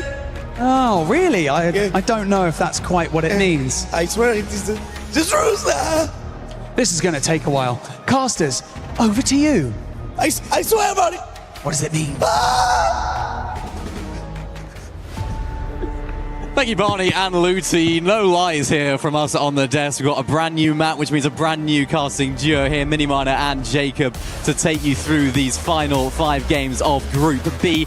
Jacob, I just want to let everyone know at home, right? If I'm solo casting at any point here, if you don't hear Jacob, you can hazard a very good guess that he's probably doing some emotes off camera in the game. I'm gonna be hitting every emote on the stage, off the stage. Go ahead, buy the key crusher. While the keys are getting crushed, I'm gonna be flossing in the background. But I saw you post something yesterday about you and Monster, your first cast, your most recent cast. Well, guess what, Mini? My first Fortnite cast, my most recent cast was with Miniminer. Now comes full circle, and we get the Slurp Rush map to close out the day and see which 7 teams go directly to our finals. Well, yesterday we saw big changes on the leaderboard when it comes down to Slurp Rush. Remember, Peter Poyo didn't have the greatest start to the competition, and my eyes sort of look now towards Sky and Scroll, a team that did start the day pretty poorly, but are slowly rising up just outside of that top 7 right now. Lots to answer for, because I think a lot of people, I know yourself included, you said an absolute guarantee, literally not a prediction, but these guys will go through. You know what? I just had a feeling in the moment. I think everybody knows. I don't go and use logic. I just use my emotions, and my emotions were saying Sky and Scroll can pull off a big day. And so far, it hasn't been big, but it hasn't been small either. They're slowly and surely climbing back in, and these guys are not only trying to do it for themselves. That club championship that means so much. AGAL in Fortnite. If they could take this one, they can basically put themselves in the driver's seat of it all. Well, that's what makes this format so great. It's not just about you, it's not just about your duo, it's also about the wider org. You've got teams and players and fans from other games watching on, looking at you. Maybe they wouldn't have watched Fortnite before, but now they're cheering on their team. Huge games here for the final 5 for Sky and Scroll. Got to talk about Oatly and Spooks as well. What a performance from these guys. I sort of said it on the stage earlier. I wasn't expecting big things from them just because of that lack of LAN experience, but they proved me wrong. Yeah, and I was even talking to Vivid, you know, why Taco and Monster were casting, and at one point Spooks had the 2nd most eliminations in this entire group so far. And honestly, I was talking to Oatly during the media day as well. I said, yo, I got you guys playing finals. I don't know how. I don't know if it's group survival stage. He said, nah. Don't do that. Don't put us in the spotlight. But look at what they're doing when they are in the spotlight. Still 5 games left to go, though. Plenty of time here. I always say it's a marathon, not a race. Yeah, that's right. Momsy and Skyjumps got off the gates really, really impressively indeed. We saw them win game 1, of course, having such a strong start in front of these French fans. We haven't seen that level of gameplay necessarily from them. We had that sort of solo clutch from Skyjump earlier on, which definitely kept them in the contention for that top 7. But they're not done and dusted yet. Things are still not quite confirmed. And when you have an entirely new map, it's something we were speaking about yesterday on the cast, it can change so much. So if you're a team that is a little bit further down, they're a team that maybe need to stay inside that top 7, it's definitely an opportunity for you to have a clean slate here. I don't even know where Jojo Fishy came from. Pixie kind of turns back at the last second, and Jojo's just waiting inside of the doorway. But now the tables have turned. Pixie now trying to go full aggressive onto Jojo Fishy. Swizzy has returned back here as well, so it is going to be a little bit of a 2v1, and it's 2v1 they want to take full advantage of, but Jojo's doing a good job fighting back while he has a sliver of HP left. So does Pixie, but he has the numbers on his side, so Jojo Fishy, even while on the run, still ends up with the knock onto 1 before he eventually falls. There's Swizzy right there by his teammate's side. side. Really nice job from him. Pixie does eventually go down though, so they're going to need to rely on one of these reboot situations. And for a team that's been performing so incredibly well today, you can never really know what to expect from Swizzy and Pixie. They always seem to perform in the big stages, but then they have moments where you're like, oh, hang on, what's actually gone on there? But today, we haven't had too many of those moments at all. As we get to take a look at the map here, Jacob, lots of very much of a sort of west pull rotate. Yeah, it's going to force, a lot of those teams that are already there inside of the zone to kind of position up well. Everybody else who's not still has to rotate on over. Swizzy, Pixie going from one fight to the next. The constant action finally catching up to here. Salvatore, Yasen are going to be able to get that elimination, but you can kind of see in the mini-map, teammate nowhere in sight, so he already created distance. You got Aoxy trying to come in, so it does look like the Slurpy Swamp is beginning to get a little crowded. And the team that's the very top of their game right now, Cold and Rapid. Of course, you would have watched a lot of them over on NA. And I feel like this is a team that we can really look for when it comes to the finals as well. They're a team that hasn't actually won a game yet today.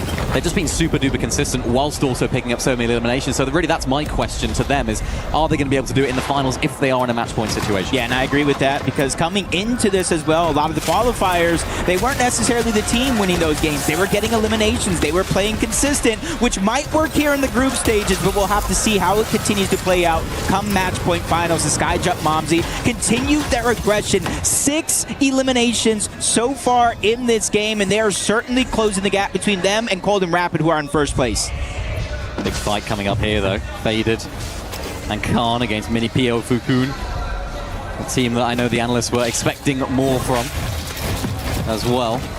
Currently sat inside of that top 6, Fukun and Mini Pio. And they're a team that we have, of course, seen pick up a victory royale. They were really hyped about it as well, which is nice to see. It's just about whether they can sort of carry that momentum on through.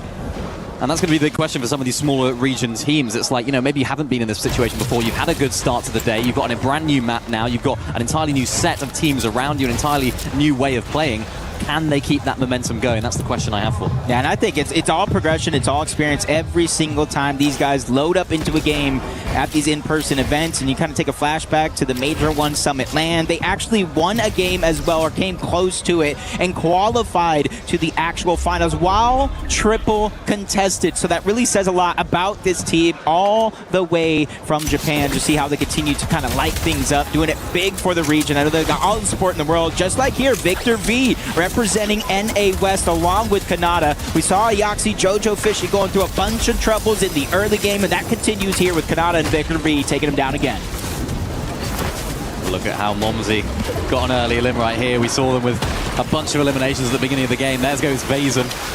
Remember, they took down one of the other OCE players early on in the game, so that's going to be great for them. Skyjump and Momsy, fan favorite right here. Every single time these guys get in an end game situation, any single time they get in an elimination situation, the crowd here in Paris go absolutely mental.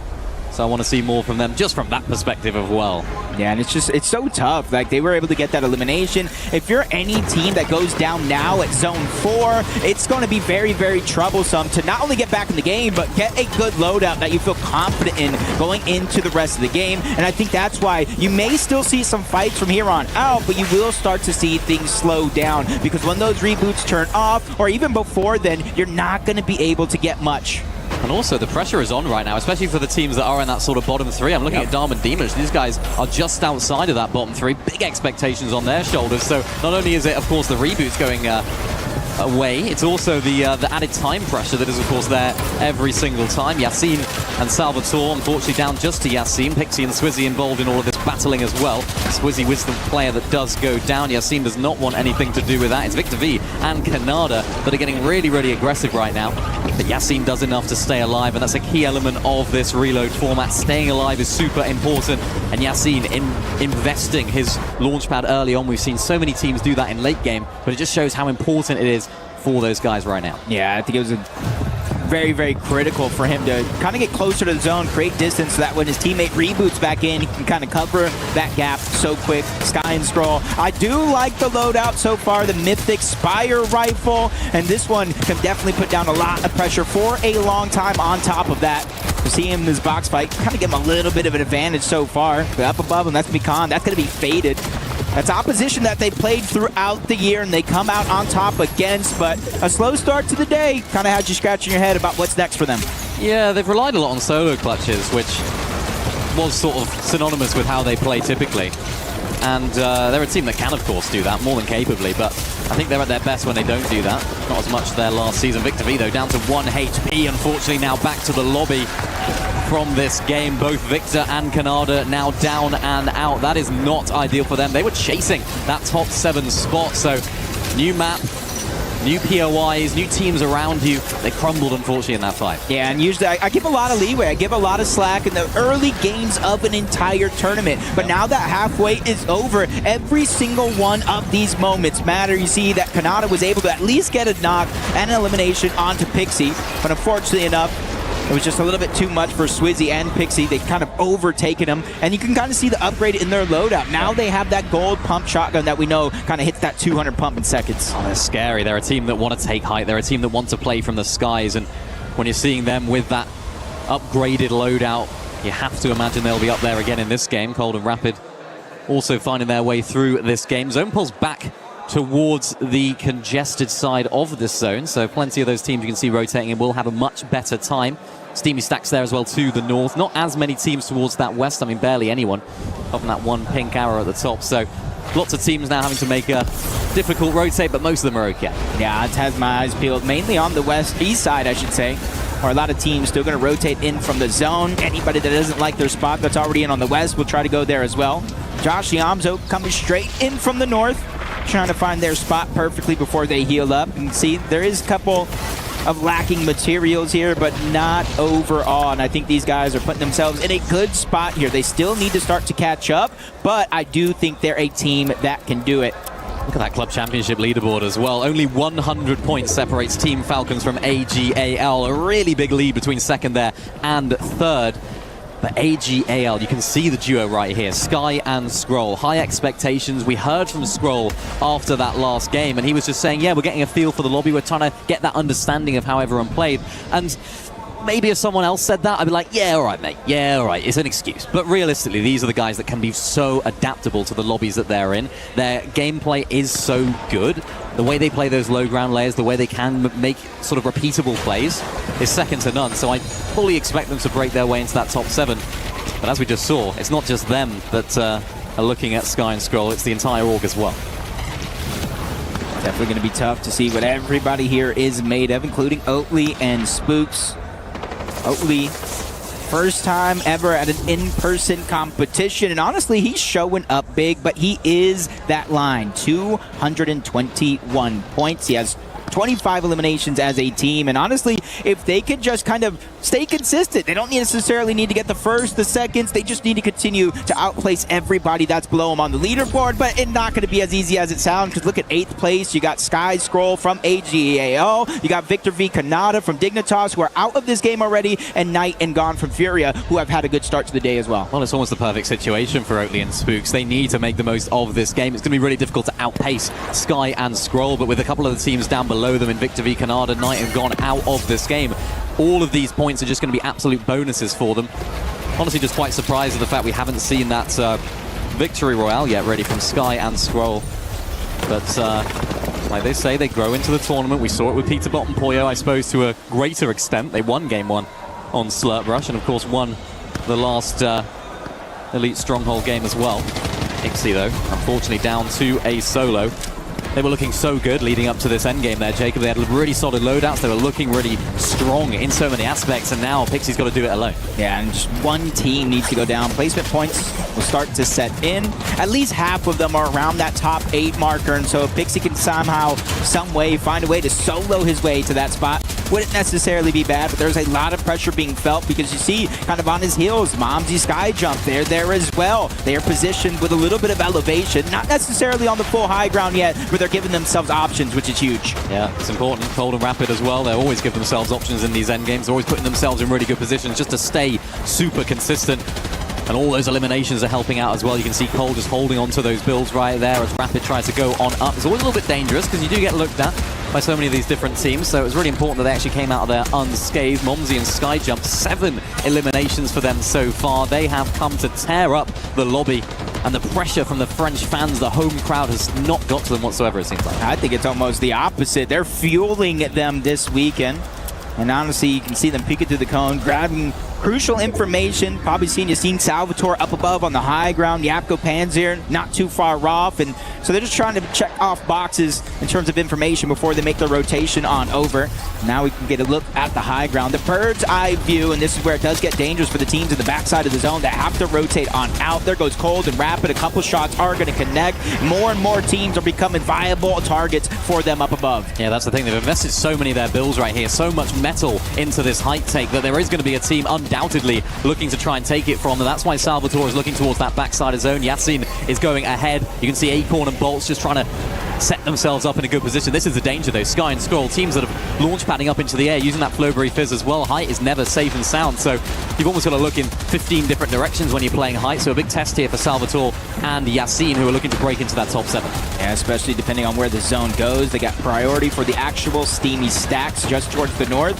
But I just saw Oatley in the feed go down. Spook's going to be left by himself. No extra shields. He does have the med kit, but using it for 15 HP might not necessarily be the best play, especially since he might have to stagger himself in the backside of the zone. But top 15 teams remain here, which means placement points are starting to set in. But slow, that is for sure, and it feels probably like eons for these guys that are playing. It absolutely is. I think all the attention goes on to Oatley when you look at this duo. I was speaking to Mr. Savage early. He said Oatley and his teammate. He didn't even mention Spooks. Spooks, it is your time to shine. Prove why you deserve to be on this stage and quite literally qualify your team all the way through with a decent enough game here. It sets them up really nicely. I said it before though, Acorn and Bolt setting up really nicely for that high ground take. Salvatore and Yassine are not safe whatsoever. Bolt, Acorn, very wounded though going up for this height. Decent amount of materials, trying to piece control the front side of Yassine, but they do the smart play and drop on down. Bolt and Acorn right now, no stranger to those high ground positions. They need to make it count here. Yeah, Acorn was actually able to pick up the elimination, but you can see they're not able to reap the reward other than the points. Jojo Fishy down below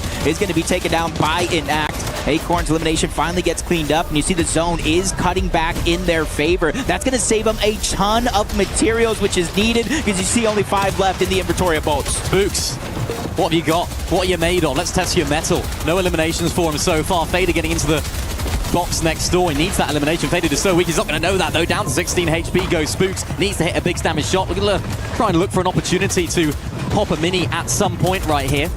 Spooks looking to try and give some spooks to the rest of the lobby because he's in a desperate situation right now. You see Swizzy Pixie going down, Salco and Act going down as well, so that's going to hurt their chances of breaking out of that top or that bottom 3. Scroll and Sky on their domain, both alive on low ground. This is where they can cook. Yeah, we found and saw a bunch of players going down, but it's full teams that are figuring out a way to stay alive. Sky and Scroll just trying to take the front side of the zone. Spooks just trying to keep the miracle going, but it's Sky Jump and Momsy that end their terror. Again, these guys have been picking up the pace all day long, but Sky and Scroll need it, not just for themselves, but for AGL overall. And the bad news for Oatley and Spooks is that Sky and Scroll are making it far into this game. Fukun and Mini Pio, these guys are looking very, very strong right now as well. Also inside of that top 7. Look at this, Sky Jumper Momsy taking down our favourites going into the day. Sky and Scroll, the French guys on low ground, are looking to cause terror, which is exactly what they're doing, and they're moving their way through this low ground. They've taken out the low ground kings. Time is definitely running out. Desperation starting to kick in for some. Bolts going down. Mini Pio, Fukun, both getting taken down as well, but Rapid and Cold holding their ground. They got 1 elimination so far. They're trying to look for more. Darm Demons get separated. Sky Jump and Momsy, 12 eliminations. These guys are on a roll. An unstoppable force right now on low ground. They're looking to win game 1 of Slurp Rush as they did game number 1 of Elite Stronghold. These guys just break into the lobby, burst onto the scene every single time, and they're looking to do it again. They don't just want to qualify here, they want to win the entire event, but look who it is. Panzer and Yapko, they need a bit of a clutch right now. Not the ideal day for them so far. This is huge. Yeah, there's one solo running around, and that could be the difference maker of where they choose to go. Yapko Panzer still up above, using Shockwave to close the distance safely to try to reach the ground, but Skyjump Momsy, they didn't really take any damage at all. On the flip side though, Yapko Panzer did. That's why they're trying to create distance, make it harder for them to take a full shot. Cold with the heal off inside of the zone, whether he's fragging out or healing off, he just wants those extra points. The French fans are heating up right now, as is Skyjump and Momsy. Big shot taken right there from Skyjump, but they do maintain this high ground. Unfortunately, they don't have the build. They're going to tumble on down. Yapko down, Momsy down, and Skyjump and Momsy win in Paris again. Another game with very few teams say they could win multiple games in person, but very few teams can say they did it in front of their hometown crowd. Cold staying alive long enough means maybe we don't see another first place team, but for Skyjump and Momsy, they're so close to guaranteeing their spot in finals. Goosebumps from that last few moments right there. They're the sort of team that can make things happen when they need to. And realistically, they were in the worst position right there. They were on low ground. The zone was pulling all over the shop. They couldn't build. They couldn't break a lot of the situations and a lot of the buildings that were in front of them. They couldn't make it easy for themselves, but that's what the best teams do. Even when the circumstances aren't in your favor, they still pull through.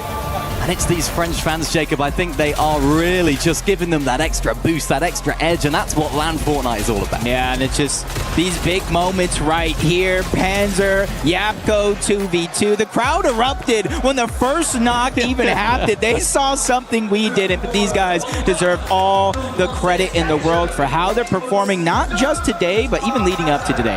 It's absolutely lighting up the fans right now. They are super hyped. And that win could really be the sort of solidifying moment for them in the grand scheme of things. We've got 4 games left here on the day. I was sort of looking at Yapko Panzer earlier. Panzer in particular wasn't very happy at all. I was looking at the sort of player cams. I don't think he was crying, but he was very, very emotional. Yeah. And I think that can really make or break a team. I think if you're coming into the latter half of competition with those emotions, it can really go either way. And thankfully for them, they've used that as momentum. They've used that as a sort of catalyst for this second half. And for them, I really do hope that they can perform well, because over on EU, it hasn't been the best time for them. They've split up, they've got back together. It's been topsy, it's been turvy.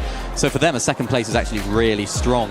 But Skyjump and Momsy, they are the team to watch right now because everyone is on their side. Yeah, it just kind of gives me almost that same feeling of, you know, how Shark and Teeny were playing yesterday, Vico Malabuca, Peter Botpoyo, and, you know, when we look to a match point style finals, these are the teams, the ones that are dominating these games that will eventually clash, because if a team is on match point, you know, you gotta stop them or the tournament is going to be over. So I see the possibility of that happening, especially Skyjump and Momsy.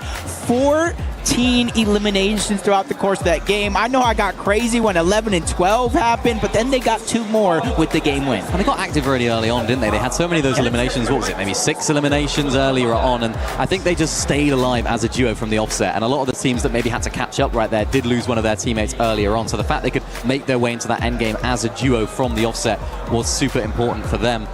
Of course, Cold and Rapid, you know, Cold doing a great job of sort of using that med kit, using all that experience as well that he has on this position. He never seems fazed by situations where maybe there's another player that might end up trying to go for the win, but he's quite happy to play the med kit. No, it definitely is, especially since, you know, he was deep in the storm, making it happen for a long time. Still ended up with 3rd, though, but that's going to be it for us on game number 6. We got plenty of action still to come, so don't go anywhere.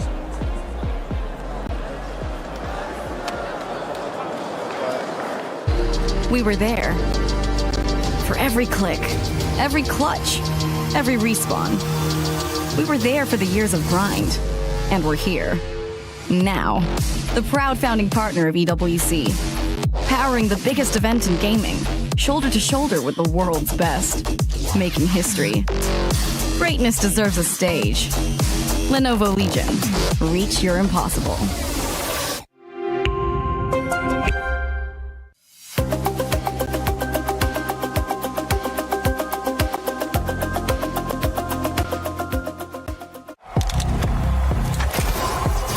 He can come in here and play my game. Let's go. He knows nothing. Let's go! Tyler 1, you're done. This is my ladder. You can't climb it. It's better than me Heartsuck at Masters.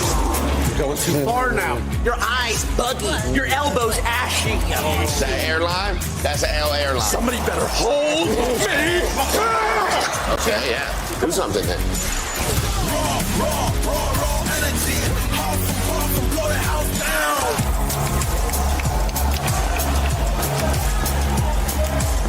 You look nervous. You look short. Everything good? Mm-hmm. Fight.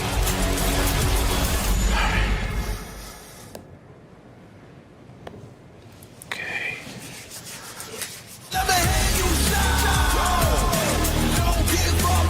Do you really need the wraps? Yeah, it feels like overkill. Welcome back to Fortnite Reload Championship at EWC 26. Levin, Kelly, Vivid, the 7WG here to break that down for you. And Kelly, Skyjump and Mumsy just using that French buff. And you could hear the audience. I think the entire country got a buff right there. That was such an incredible play. So much aggression. And that aggression started really early. If I'm not mistaken, Vivid, I think they actually had 6 eliminations by Zone 3. So that early aggression, being able to translate that into an incredible in-game just shows how prepared they were. Yeah, super incredible to find so many eliminations in the early game. I just took a quick little peek at how many eliminations they ended with that game.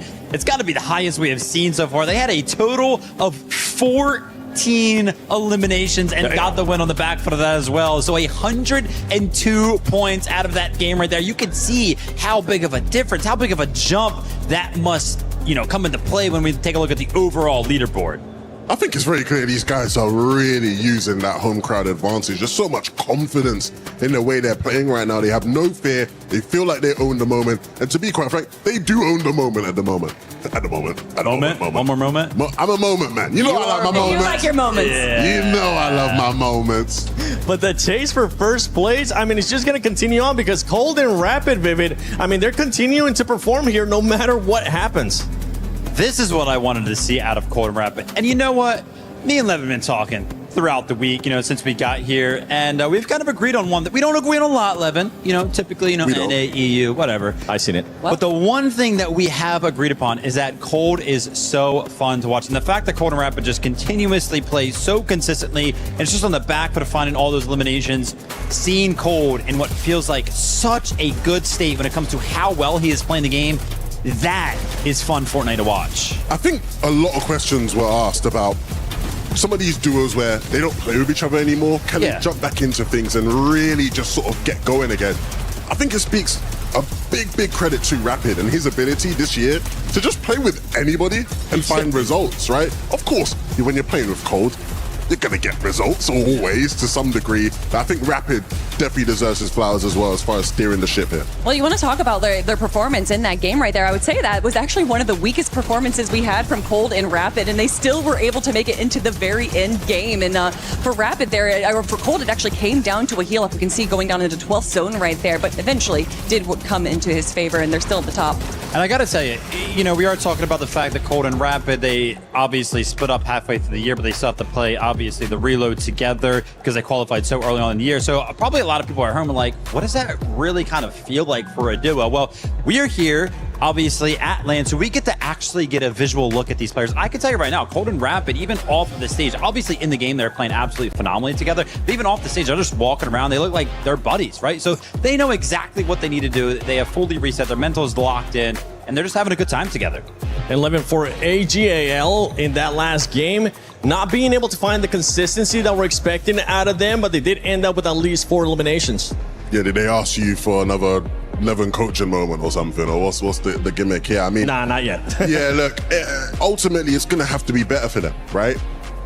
We've seen the duos who had big expectations in this competition come through. Shark and Tina yesterday, phenomenal. Peterbot Boyo weren't as great, but we saw the signs there that the Pete and Boyo we know exists in Reload is there within them. Sky and Scroll, I think we're still yet to see the magic that people are expecting out of the best duo in the world, right? And so, again, many questions to be had, I think, about their journey so far. And there's been a lot of teams that we've had questions for. Yapko and Panzer, though, finally stepping up to the plate, showing that this is why they're regarded as one of the best teams in EU. So finally to see them, I don't think it's too late just yet. We are looking for, I don't think they're going to make it into the top 7, but not making it into the bottom 3, I think, is something that we would all expect out of Yapko and Panzer. You want to talk about another team that's kind of stepped up to the plate here, because I was taking a look at the leaderboard, of course, when it was just a moment ago. I saw them. Josh and Iamzo now are in 7th place, right? So just kind of breaking that threshold into those qualifying teams for the finals. So kind of great to see them doing well as well. Yeah, currently being separated from 8th place by just 9 points. And actually the team that's truly chasing them is one team that you were keeping an eye on earlier, Kelly, which they were performing good, but it's not looking like it as they have started to drop off. It's none other than Spooks and Oatly. You know, they didn't necessarily have the best game there. I believe Spooks was a solo towards middle of the game there, Oatly going down a little bit early, but we've seen so much come out of them and a lot of the aggression that a lot of these teams are kind of foregoing, except for Cold and Rapid. They are actually stepping up to the plate as a smaller region. I don't think any of us were expecting for them to have this many eliminations. So maybe just a moment, a breather to look back on what kind of changed in that last game, and we'll see them pick things back up. Yeah, I think if you're, those two, you're looking at your sort of OCE brethren over in Group A and Alex and Reckless, and you're looking at how the sort of competition just seemed to pass them by. And at this point in the competition, you really sort of need to give yourself that boost of, okay, look, we are just on the bubble. Let's not let this slip through our fingers. We are in a position to make this happen. Let's do it here. And Vivid, we were talking about AGL, Sky, Scroll, obviously with everything that's going on with the club championship. 19 points away from that top 7 at the moment. I feel like it's doable, especially with how many games we got left. Yeah, they're definitely in range now. I mean, whenever we kind of took a look at the leaderboard prior to this moment right here, they were pretty far down the leaderboard. I think in one place, the worst place we saw them was like 18th, 17th or something like that. So yeah, Sky and Scroll have clearly kind of picked it up. Again, I am still worried for this duo, by the way, because Levin kind of already talked about it. We haven't really seen that moment from them. Really, the only thing that is actually keeping them in the competition right now, solo clutches. Now, obviously, individually, that's great, but you guys got to play good together as a duo. I think the big thing I'd also be saying to them, right, if I was actually coaching them directly, is to not allow the AGAL noise of the club championship to get to them right now. Obviously, as far as club championship standing goes, their Crossfire team just got eliminated. They need a big Fortnite performance. Otherwise, again, the devastating pressure of losing that out would be awful. I mean, speaking of big Fortnite performances, Acorn and Bolts coming off of their Major 2 win and now slowly climbing up the leaderboard. I feel like we are seeing the finals from Major 2 like what we did from Acorn and Bolts, where they were kind of a little bit slow, but slowly started just playing their game. It's Acorn, he's patient, he's smart, and with Bolts on the back end, you know that if they need to get a solo clutch, they can pull that out as well. So to see them just jump up the leaderboard without really getting any screen time, I mean, that's just what Acorn and Bolts do. And another team that kind of has been slowing down too, hasn't been able to find that consistency, but they've been doing it good enough, is none other than SAUL, because this squad, so far, the performances, I mean, at the beginning of the day, it was the 3rd place, followed by 7th place, 7th place, then 12th, 4th, and 10th. So you can see a bit of a roller coaster there for that squad right now. Yeah, they're pretty much just consistently jumping into those top 10. And as a result of that, I don't really know if we've seen them actually jump out of the top 7 a single time throughout the competition here today. So just playing consistently, doing exactly what they need to do. That being said, I love to kind of talk about interactions with the players that we have had the opportunity to kind of go throughout the week. One of those teams that I had the opportunity to actually not really get a chat with because there's a little bit of a language barrier, but I did kind of see them during the break after they did get their win. Of course, it's going to be Mini Pollo and Fukin. Man, listen, all I kind of did was give them a little cheer. I was like, woo, let's go, guys, right? Immediately reacted. They were cheering themselves. They're like, yeah, you know what I mean? Let's go. So they are in great spirits, are sitting in 6th place right now. How did they react again? Can you do it again for how did they react? There you go. Well, we'll see how they're going to be performing. Maybe they'll be able to stop that roller coaster of emotions that they're currently having, especially the roller coaster of performances that they're currently having. But as long as they're in the top 7, they are going to be happy. One team that is definitely going to be happy is none other than the French duo. And with the French crowd that we have here, I wonder what our French stage host is currently doing with Luti. Yeah, indeed. I am with some French audience right now, so I'm going to ask them some question in English. They're going to answer in French, and I'm going to translate you. Of course, insane game. A second top 1 for them. Victoire, it's make a lot of pleasure, of course. So my question will be like, what is the meaning for you to have 2 top 1 today with these teams, French guys winning in front of you? What is the feeling about it? Pour moi, c'est une fierté pour la France. Tout simplement, on a sous-estimé longtemps les Français et on est fiers, tout simplement. Un sentiment de fierté pour nos joueurs et c'est pas fini. Ils vont encore tout arracher. Ils peuvent encore tout arracher et puis je sais que la France est derrière eux. So, I mean, we are really proud of them. Basically, a lot of us underestimate French players sometimes, but they prove again, like, they can do it. They can actually win today, I think so, and we are just really proud to be represented by these guys. But I have another question as well, because there is French players and there is French organization. Yesterday we saw Vitality as well. We have some Gentlemen's fan behind, and of course we saw Team Havoc today. They are doing really good. What is your feeling about Team Havoc and today's and yesterday? Like, how you feel? C'est vraiment, comme il a dit mon collègue, une fierté parce que les FR on top et puis les structures FR aussi, hein, Avoc, et puis c'est juste magnifique quoi. et on les attend. On pense qu'ils peuvent encore gagner. Ils nous ont vraiment surpris. C'était vraiment magnifique et on attend qu'eux, quoi. Yeah, we are just waiting for them. It was wonderful to see them win. Of course, the French player and the French organization as well. Like my colleagues say, we are really proud of this crowd. We are really proud of our players, and now we just hope they're gonna make good in finals. Guys, tout le monde, mesdames et messieurs, Paris, faites du bruit! Back to you, casters. You know, Minnie, I might have to pick up an apartment, a house somewhere here in Paris, France, because the energy is insane. I just need more of it. It's so good. I absolutely love it. The French fans. It's always the French players that absolutely pop off as well in these moments. The French orgs really come out to play.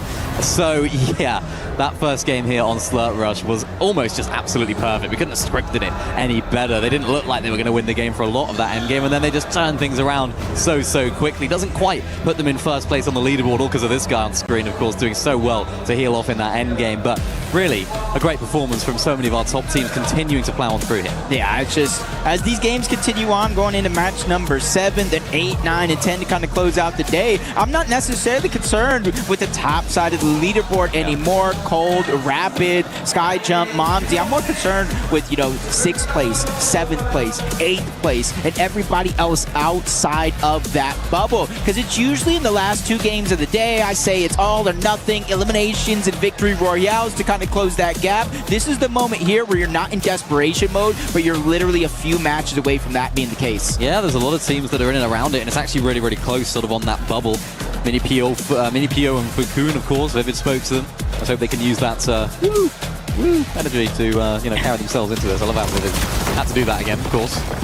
There's a big fight right now. Rapid up here at Steamy Stacks. Victor looking for an opportunity to go for that pre-fire. Neither of them want to move. It's a game of chess right now. Oh no, we have cover. And the cover that comes along is cold, and that is not the cover that you want on the opposite side of things. You know, I give Rapid all the credit in the world. You know, playing Fortnite, you got somebody boxed up, you just want to go for the clip, but he was patient, waited for Cold, and then Cold just walked on in. Don't worry, I got you. And that's kind of their strategy. Typically, we do see a lot of solo players go out and try to W-key the lobby in order to pick up those eliminations. Most of the games that we have watched, not only here today, but the qualifiers, they push around the lobby together. They make sure they always have numbers on their side. As we go on over to Dirty Docks, we got Gone, Knight, getting their 2nd elimination of this game. But even with 2 players down and out of this POI, there's still so many more left. That's the thing. There's all different sorts of players everywhere around as Bolts and Acorn. I think you really could have expected a little bit of a better game from them, of course, in the end of things. But looking like they were going to take high. Oh dear. Did we have a self-elimination with an RPG? Because Bolts did not. Yeah.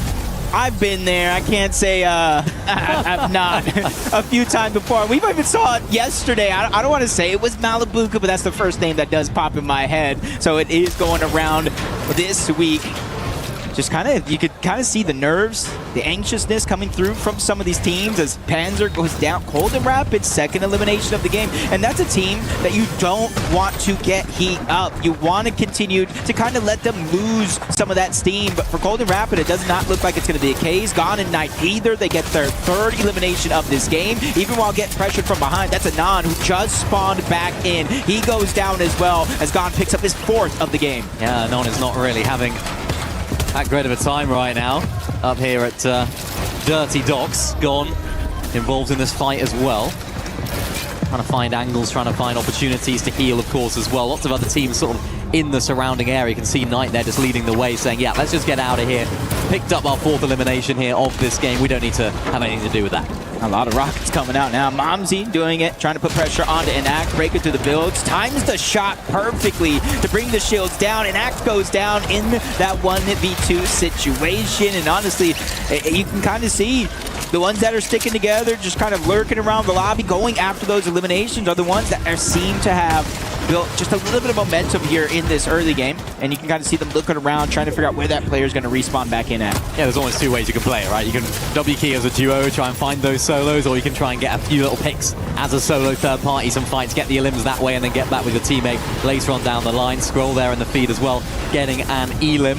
Just find themselves, I think, inside of that top 7. I think going into that game, they were just out, so it's good news for them and good news for the fans, of course, of AGAL looking to close in on Falcons at the very top of the overall standings for the club championship. And there they are, Scroll and Sky. And what I like about them, they haven't got too emotional. They haven't let the bad start get to them. Like we saw yesterday with Pete and Bonpoyo, the best teams don't do that. They don't let those bad starts get to them. Yeah, and I feel bad for anybody that, you know, might think they might be down and out, because it's a team that, you know, if they survive here in the group stages, they go to the survival side of things, they're just going to get better. They're going to use that little bit of a break to go ahead and try to VOD review, figure out what went wrong, figure out what went right, and try to fix up on some of those mistakes. Bolts narrowly escaping there.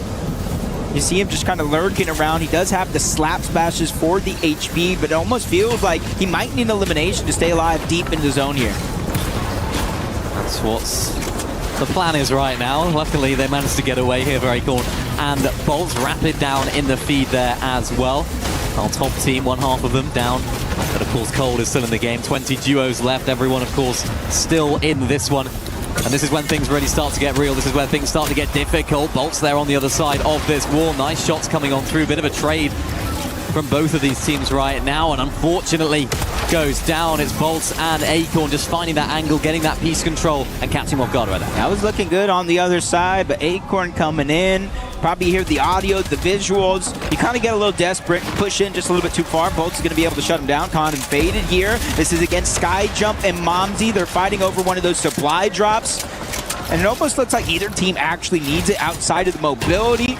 And it doesn't look like they're going to take an all-out fight for it just yet. But Momsy is still lurking around. He does have the rocket launcher. We've already seen him break some of the builds, pre-fire the shot to get some damage. But Con and Faded are not going to stand by and let that happen. Yeah, they had to just disengage right there and just dip out of that fight, which is more than happy for them because, of course, they can get onto another supply drop. So if one fails, why not go for the next? As you can see the leaderboard on the right side of the screen, Beamish and Darm just outside of that bottom three. What an upset that would be if they don't make it into at least the survival stage.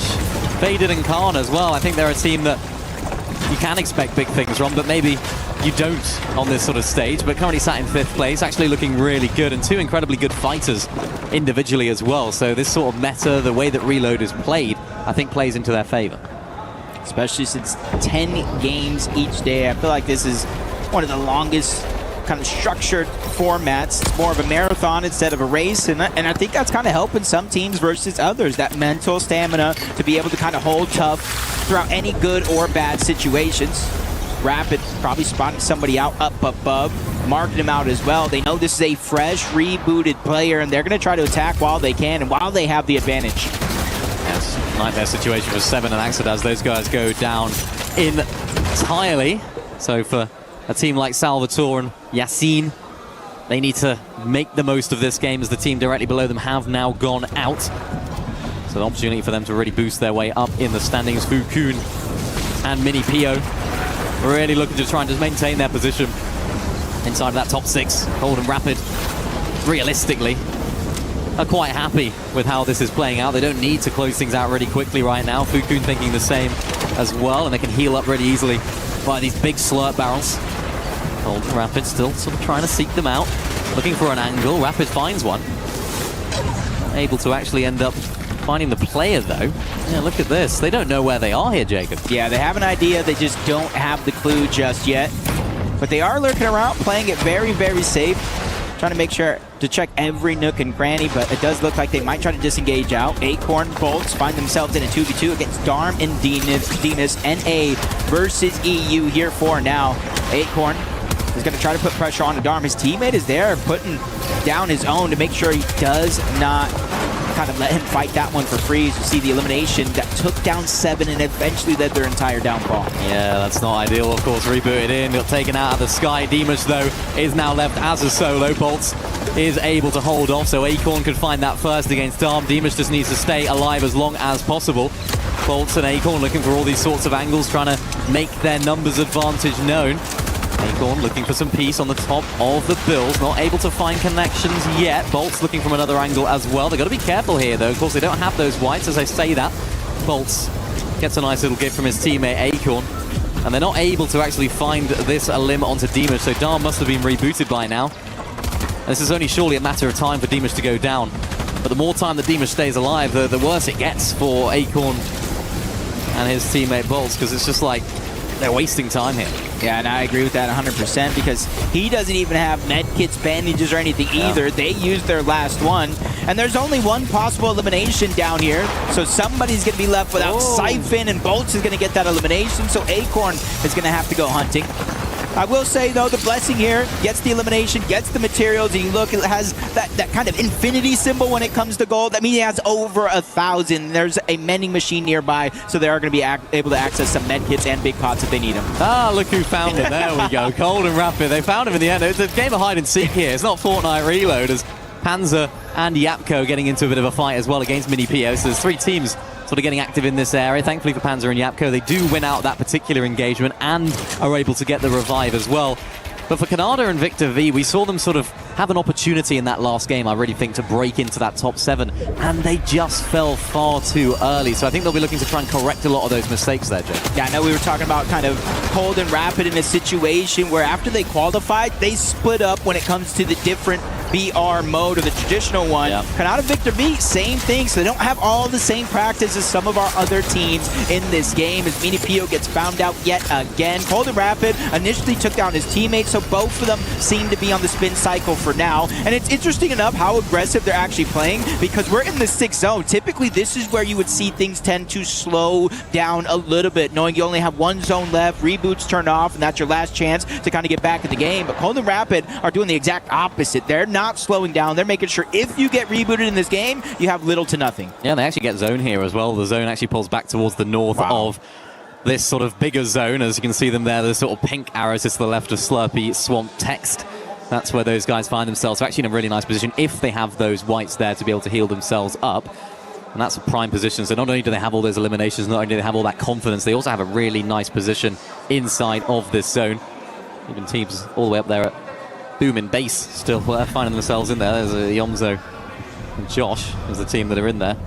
And it's going to turn into a little bit of a more dangerous storm soon enough. So it's going to be interesting to see how they approach this. I'm sure they have plenty of whites to keep them going. Definitely gotta hope so, but they are definitely digging deep into their bag of tricks. In terms of the launch pads, typically you see 2 being brought into you late into the game. You use the Flowberry Fizz launch pad strategy. You kind of avoid all the chaos underneath, but they're using that early just to make sure they avoid the mid-game. They avoid going down to being put on that reboot cycle, so that way they can at least make it to this portion of the game relatively healthy. And you can kind of see them sitting there in 9th place so far on the overall leaderboard. They fell out throughout the course of this game. Yeah, this landing is going to be really, really important for them. Where do they choose? This is a skill gap in the game. Where do you land? Using a lot of that natural cover, a lot of those buildings, I think they're safe and sound. They do box up next to a team, but they're okay for now. Actually, zone pulls back towards them as well. So for teams like Mini PO, for teams like Fuku in this sort of southwest zone is going to be really nice for them. And you can see sort of Mini PO's loadout indicating that, yeah, definitely been rebooted 1 or 2 times here in this game. But at least he's giving himself a shot. 500 mats. I gotta hope that it is gonna be for the both of them, but not too far from the zone either. Sky and Scroll not too far where all that noise is being made, and they're looking to make a little bit more. Couple of quick tags are gonna land on the Toyota, but he go ahead, reunites with Yuma up above, another team down below. And they're realizing the zone opening up means they have to start gathering information. It's crucial. Figuring out where players are and where players want to be is going to be their recipe for success. Yeah, I spoke about teams making sure to land in a solid spot. Sky and Scroll are one of the best teams at doing that. They're one of those teams that really do stay hit to hit so effectively well, and they don't find themselves in difficult solo clutch situations earlier on in the game. We see it later on, but they stick together so much earlier on, which helps them get to these end games, going to help them try and push into that top 7. Yomzo and Josh making their way into the zone. Dom is down and out, so that's that duo, I think, potentially down. It looks as though actually Demas is still in, so only one of them now left in that duo. Yeah, it's a lot of pressure in a situation like this. Typically, you don't really get placement points till 10th zone, 11th zone, 12th zone. You're essentially playing the whole game out just to hope to get something for your efforts, but as we see, the dust settles. Sky jump Momsy on high ground, Sky and Scroll too far away, and on the ultimate low ground though, Cold and Rapid, but they're in the position that they want to be in. Yeah, they're perfectly happy right here. We've seen them stay consistent. We've seen them find limbs here on the mid to low ground layers. This is exactly the sort of position they want to find themselves in, using this bush as well to have them a little bit of cover. Momsy and Skyjump are on height, but Sky and Scroll, they don't like the fact that Momsy and Skyjump are taking the cake right now. They don't like the fact that these guys are the talk of the town. They want to be that team that everyone talks about. And they want to be reminding every single person in this arena that they are back-to-back major champions over in EU. So they're looking for that position right now. Cold and Rapid doing what they do best, just so close to each other, finding shots all the way at the backside of zone, staying calm whilst doing it as well. And now they have to rotate on in. Looks like it's going to be a bit of a solo shot situation as Cold tries to get them back towards that safe zone. Bolt's doing exactly the same as well via the grapple. Getting onto that second height there as well, maybe even full high ground if he wants it, but decides against it. Yeah, definitely giving himself options about how he wants to play the rest of this end game. Same thing for Sky and Scroll, and they have another launch pad in their inventory. They are not pressed for time, and they have a ton of materials because they're dodging just this portion of the game where Swizzy, Pixie, they're trying to deal damage, but damage is still going their way, burning through some of their materials. You can even see down to just 2 bandages left, so this game has not been kind to them. But this is the sort of team that can clutch in these situations. This is the sort of team that can turn absolute disasters into wins. Momsy, though, Sky Jump, staying together as well. There goes Spooks. Now it's up to Oatly to solo clutch instead. This time, Yuna and Koyota go down as well. So this is going to be an opportunity for them now to go back into this next game and reconsider. Nobody's really playing height. The highest team here, it looks as though, are Sky and Scroll. Not a position that we've seen them in too often in how they play, but Sky Jump and Momsy, they want that position back. RPG comes through. Swizzy tries to go up as well, but Momsy slaps him away. He said, yo, you can have height just for a short moment as he fires the rocket and even dropping down, continuing the fight here in this game. Victor V getting elimination, but Bolts and Acorn, they land perfectly in the front side of zone. This is a team that doesn't force those high ground situations. They force this fight just like this, and only going down opens up the window for Elite's team of the Yamzo and Josh. This is huge for them. Sky Jump and Momsy up in the sky right now, getting tumbled on down as well by so much pressure from down below. Another team, it's Yapko and Panzer looking at their wall as well. This is the time for Sky Jump and Momsy to really show what they're all about, why they have so many of these fans on their side. Panzer and Yapko, second place in that last game as well. They need a comeback, and they're finding themselves in really nice positions in this endgame. Not too many eliminations, but they want to play it out. Hey, better late than never, but I called out the second launch pad and already being put to use. They're dodging multiple waves of these zones. Look at everything that's going down below. A lot of these guys are probably not having too much fun, especially Pixie and Swizzy that gets struck down by Bolts. Acorn and Bolts, 11 eliminations. This is madness. What am I seeing right now? They've got to make their way up on top of this hill, though. Cold and Rapid, another team that needs to try and do that. This unbreakable hill, this unstoppable force there on the low ground is Cold and Rapid, but they need to get their way up, which they do. And Bolts and Acorn, this is a team that is just on fire right now. They want height, they want the win. Yeah, but they got to be careful. Bolts finally running out of that materials. Even though they do got the fizz, both of them using it, trying to get that shield up as fast as possible. They're still in the line of sight, but it's Cold and Rapid that are taking a lot of that focus on the front side. But Sky and Scroll come in next. They're the second height, but Salvatore gets dropped down. Him and Yasin, they have no builds to maintain their position. They just have to play sneaky here. Sky and Scroll right down below, all the way down on the bottom. It's Rapid and Cold found themselves down at the bottom of that hill, but now find themselves in a really nice position. Sky and Scroll, they want height. We haven't seen them win. We don't usually see them win all the way up here, but if it's the way they need to do it, why not take it? Bolts finding his 7th elimination, of course, in this game as well. This is exactly what this team are about. 11 eliminations, continuing to push on through.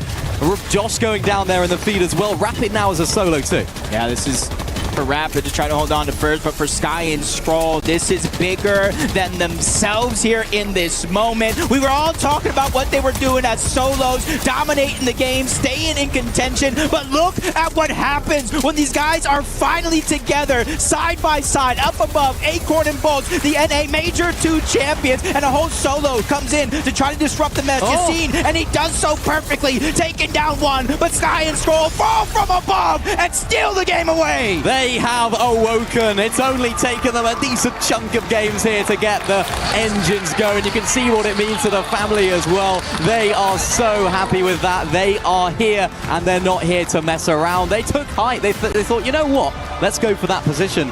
And they took it incredibly well. Yeah, one thing I've learned over time, it's not always how you start, but it's how you finish. And as of recently in these games, these guys have been finishing strong. And I think that's the thing about this team is, yeah, there's some phenomenal players individually. Their solo prowess is some of the best that we've seen in Fortnite, but when they finally get it together, they finally fix those mistakes and work together as a team, they are just as dangerous as the Shark and Teeny, Peterbot and Poyo, Vico Echo and Malibuca that we saw yesterday. Yeah, you just can't doubt them. They're the team that you cannot doubt. And you can see their family right in front of them, the celebrations. I love that. They can sort of see right in front of them, which is exactly what you like to see. They're actually sort of sat right behind us. And they're getting the pictures taken, the victory. I think for them, they would be disappointed with how they played today. I think they would be sort of expecting more of themselves, but I think what we couldn't ever expect was for them to just completely dud or not play well here, because they've just shown why they're back-to-back major champions here. Yeah, I think sometimes when you're traveling, you're out of your comfort zone of your home, you know what I'm saying? It tends to kind of play a little bit of mental tricks. I'm not saying that's what's happening to them, but I'm just saying maybe something of the sort to kind of get them a slow start. And I'd like to see them continue to kind of pick it up here. That was great for them to pull off that win, but we're always talking about the match point format in finals. I want to see them continue to light up the leaderboard. Don't let out of gas just because you got this win. Yeah, they're not a team that are immune from wins. Over on EU, they do pick up wins. They typically sort of pick them up from that low ground, playing that really effectively. And we have seen them playing height occasionally. We know that they have those abilities to actually play that position.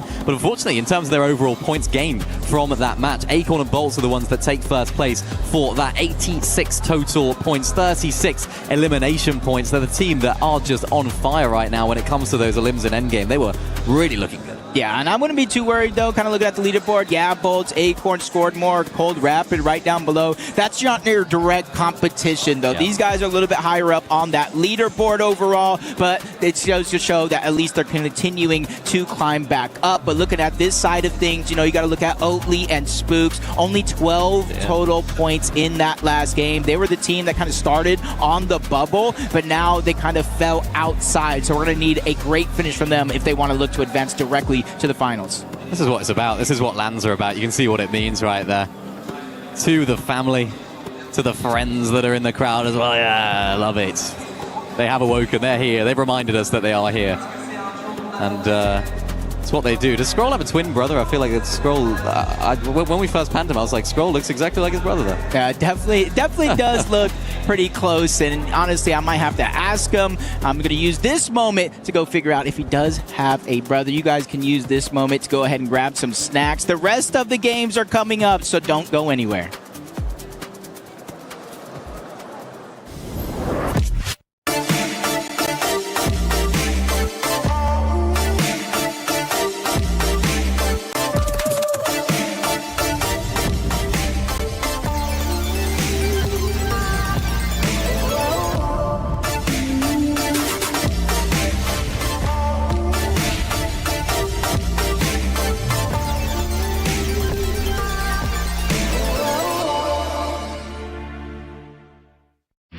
A lot of people are haunted by their past. I'm inspired by it. They're not just playing for themselves, they're really playing for their entire family. They have defeated their demons! They have crushed the curse!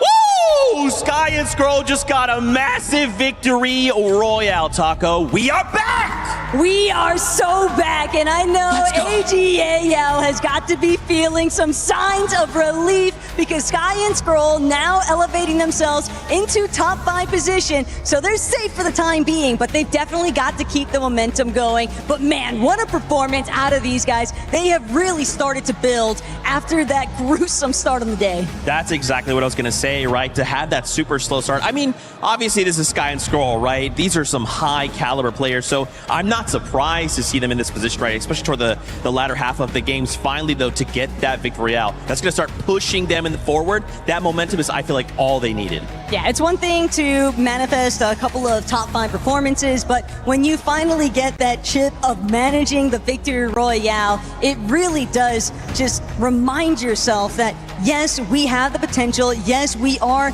top tier major FNCS representatives for a reason with the back-to-backs. And now we're finally starting to see that consistency that everyone's been talking about. That's right. Now, you heard the crowd as well. Crowd, are we feeling Sky and Scroll? I mean, come on, make some noise right now for them. You guys got to wake up, make some noise. There we go. There we go. Obviously, we wanted to highlight as well Swizzy and Pixie. how can you not be fans of them having a moment here?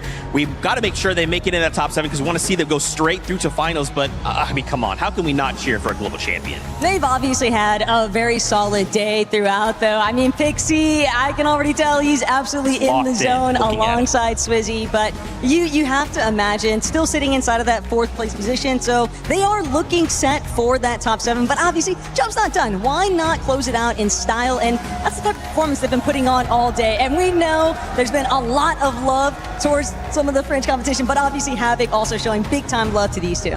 Yeah, it's got me thinking, and I actually asked them earlier in the interview about finals, kind of curious of if they're starting to think about some of those things, some of those teams that might be coming in that suddenly have to find themselves facing off against. Do you feel like anyone could maybe get in their way in finals?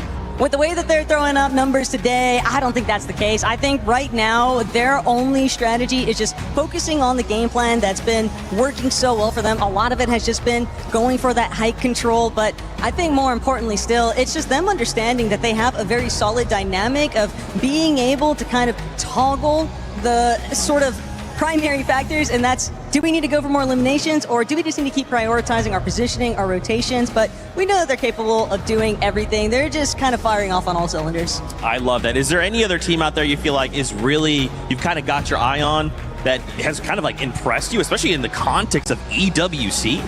Obviously, gotta give a big shout out towards the Asia side of things. Minipio and Fukun have been doing an excellent job at just giving a big shout towards that international scene. We saw tidbits of it even inside of Group A's competition yesterday, but here in Group B, it really does seem like there is so much of that wildcard presence. Yeah, I think for me, it's been Oatly, right? Absolutely going crazy. We saw him inside the top 4 at one point. Now just outside of that kind of bubble, the top 7. I am so excited to see more of them compete, but I know what you want. It's more games. It's action time. Let's kick it on over to the casters. It is indeed action time. We are back here for game number 8. We've had an electric start really here for Slurt Brush the first couple of games, but things now, Jacob, they really start to get real. The pressure starts to ramp up for the teams that are on this bubble that are trying to qualify on through to that final from today. There's definitely still so much to be played for right here. Mini Pio and Fukun, as Taka was saying, only 18 points away from that 7th place right now. Yeah, and that's kind of the biggest thing to note is not only how well they're actually doing, and they deserve a ton of credit. You know, they did it in LAN before, and they're doing it here again, but look at that gap between them and the next best team. It's small right now, 21 and then 23 points, but if that continues to kind of open up, it's going to be like an 8-team race for 7 spots, so I need everybody else outside of that bubble to really put themselves on notice. It's now or never. Well, maybe not never because you got the survival states tomorrow, but you want to qualify here. You want to give yourself that break. Otherwise, it's even less spots tomorrow with only being 6. Yeah, hopefully not never. You see Yapko Panzer there as well in that first page. They've really moved themselves up here when it comes to Slurt Rush, but unfortunately we have to show this page. The complete flip side of the conversation. We saw 7 Axedas going down very early on in that game, and it's one of those teams that we don't necessarily expect huge things from here on LAN, but they need to just try and stay alive here outside of that top, that bottom 3. Yeah, we've already kind of seen, especially with Cold and Rapid, that sometimes consistency in eliminations beats overall victory royales. But that's one thing I do want to see out of that team of Cold and Rapid is finally get that win. Because they're already over 350 points, which does not matter today. But in my head, it's like prove that you can actually do it, which kind of makes it easier for you to actually do it on Saturday. Of course, the competition is going to be tougher with the group players from Group A joining in, obviously, tomorrow's survival stage.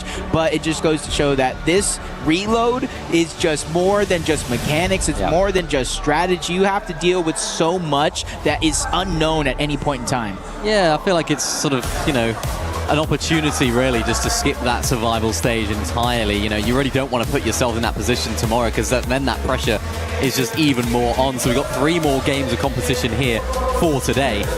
And really depending on how the teams are sort of positioned on the leaderboard, I guess sort of dictates how you end up playing. I feel like our top 3 is really far in advance right now. They're looking like they can definitely find themselves qualifying pretty straightforwardly. But if you are one of those teams that are maybe on that bubble just outside of that bottom 3, how do you now approach this? Do you keep doing more of the same? You try and switch things up? If you're Mini Pio and Fukun, you probably just do a lot of the same. Don't want to switch things up majorly. If you're anybody else, you need to at least start getting consistent into the games deeper. And if that's not something you can do, yes, you do need those eliminations to close the gap and then kind of take a break, to avoid their survival stage, to come back for match point finals. But as you said, it just really goes to show where you're at on the leaderboard. Almost gets to decide how you get to play the rest of this one out. Yeah, and it's sometimes now or never, you know, hopefully not never for these teams. We can guarantee that 3 of them will be going out completely after today's competition. Victor V starting things off really strongly, taking down Jojo Fishy. 7 there, down as well. But look at this, already going down early. 7 Axadaz. That's an absolute disaster for them because they were finding themselves in that sort of bottom 3 of the leaderboard, all in contention for it. And now it's an absolute disaster start here to the third last game. And now it almost even looks like with Anon in the distance. You see Oatly doubling back. He realized he didn't pick up the shockwave. This is OCE on OCE right now with Spook taking down Anon. They have 3 straight eliminations right out of the gate. Luckily for Anon, Bazin is able to create a little bit of distance, so it shouldn't go down early unless he gets hunted by the 3rd team that's at Dirty Docks. Yeah, they're making their way over. Luckily, it looks as though they are able to actually get that reboot, but there is, of course, Gon and Knight in the area, lurking like sharks in the water. They find Vazen. There's the first for Gon and Knight. It's a gift for them, really, coming on over into that area of the POI. And for Gon and Knight, this is a team that do need to have a bit of a resurgence, you have to say. They started the day really strongly, and you sort of expect them to have these big moments. Just unfortunately, like you mentioned, that consistency across the course of 10 games just becomes so much more important. Yeah, just kind of looking at almost an 80-point gap, a little bit less, but for simple math's sakes, that's what they need to come back from. Oatly and Spooks, their 4th elimination here. They're already driving their way up the leaderboard. At this point in time, they're only 5 points away from that top 7 with the eliminations here in this game. They still need a little bit more to go, but being at this part of the map where Vazen and Anon just seem to be stuck on a cycle of respawns. It's Knight and Gon on one side, it's Oatly and Spooks on the other, and they're not letting these guys touch the ground. They're not. That's the difficulty here for Anon, because they're a team that's they're not absolutely in danger as of right now, but you know, things can really just start to pick up in terms of momentum the wrong way. But Knight and Gon, they need to do it the right way. They need to start picking up a couple more of these early innings and then crucially staying alive in those mid-game fights as well. I feel like we haven't seen that from them like we saw in those earlier games. Anon, another one, unfortunately down. And it's just been a disastrous Dirty Docks. You know, every time I watch a reload tournament like this and I just see somebody just get picked off over and over and over, I just think Ali A is just somewhere at home saying, look at him! Finally somebody else feels my pain. But it's just the nature of the beast that is reload. Swizzy, Pixie underneath, 1 elimination here. You got plenty of players still in around Slurpee Swamp, both individuals and full teams. As you see Aoxy and Jojo Fishy in the distance. Never would have thought Ali A's catching strays here at the Fortnite Reload Championship EWC. It's the opposite. He's having fun watching well, this. I suppose, yeah. Getting rid of a reminder of his worst moment of his career. I respect it. I respect it. I'm sure he's watching on. Golden Rapid, though, they've been really active early on in these games, but managing it with consistency as well.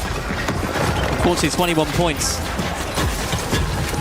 It's not looking great for this team right now. Not the team you want to be fighting either on the other side of the wall.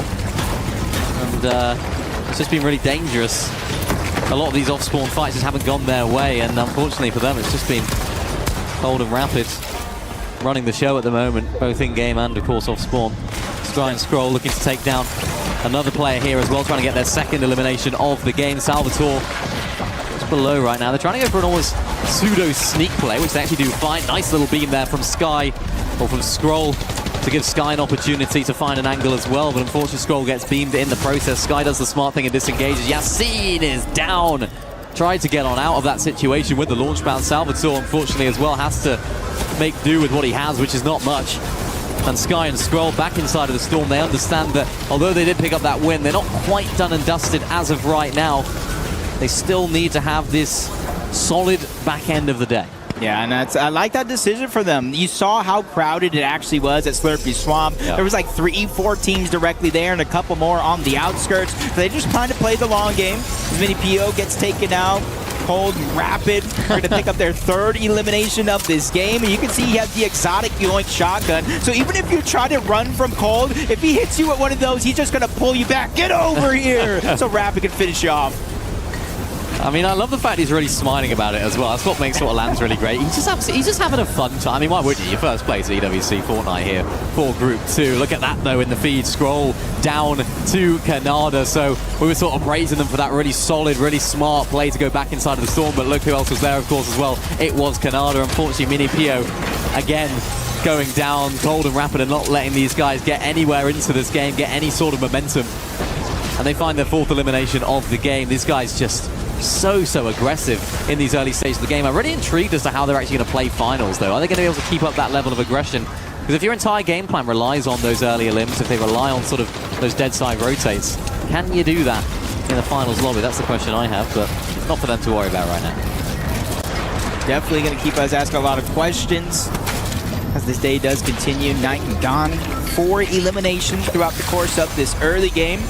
As you kind of see that replay, Snow just trying to hold on to the wall. Rapid on the other side, and that's what I'm saying. When these guys are pushing around the lobby, they're doing so together. Another elimination for Rapid there. Mini Pio's just not having a good time at all on this side of the map. Might have to pick elsewhere to land, but that's just the nature of the beast. Oh, I feel like he is trying to full land somewhere else. It's just Cold and Rapid just aren't letting him get a moment. And look, they're just seeing him again. Leave him alone. Leave him alone. He's just trying to play his game. Cold and Rapid. Look at them. Ruthless. Ruthless. It's rude. Mini Pio and Fukun, they're a team that need to stay inside of that, or get inside of that top 7. They haven't been doing that so far. He's trying to hide on the wall. Unfortunately, Mini Pio going to have the same result here. Yeah, that's really rude. So, yeah, come back in about 30 seconds and keep doing it again. It's just very unfortunate because Mini Pio is just stuck in a position to where, yes, he kind of gets that pseudo loadout, but it's not a full loadout. So you need to land somewhere for loot. You think outside of the zone is the great play, but Cold and Rapid are there all day. Sky and Scroll trying to come back. We saw Scroll go down to Kanata in the feed. Fresh off the reboot. We had a decent loadout, so fight after fight, Scry has to go ahead and buy a couple more seconds here for them to stay alive, and a whole nother team looking to crash this party. Darm Demas, or at least one of them, trying to get their hands full, and right now that's their, I believe, 10th elimination of this game. Talk about trying to close the gap. As of now, they're in 14th place, but as they started this game, they were much further down that leaderboard. Yeah, they're moving up, and that's exactly what we expect from these guys. Really shaky start as well from sort of some of our EU teams that we really expect more from, kind of reflective of how they've been playing a lot recently as well. Skyjump and Momsy looking to disengage from this battle on the dead side of this zone, find themselves inside of that zone as well.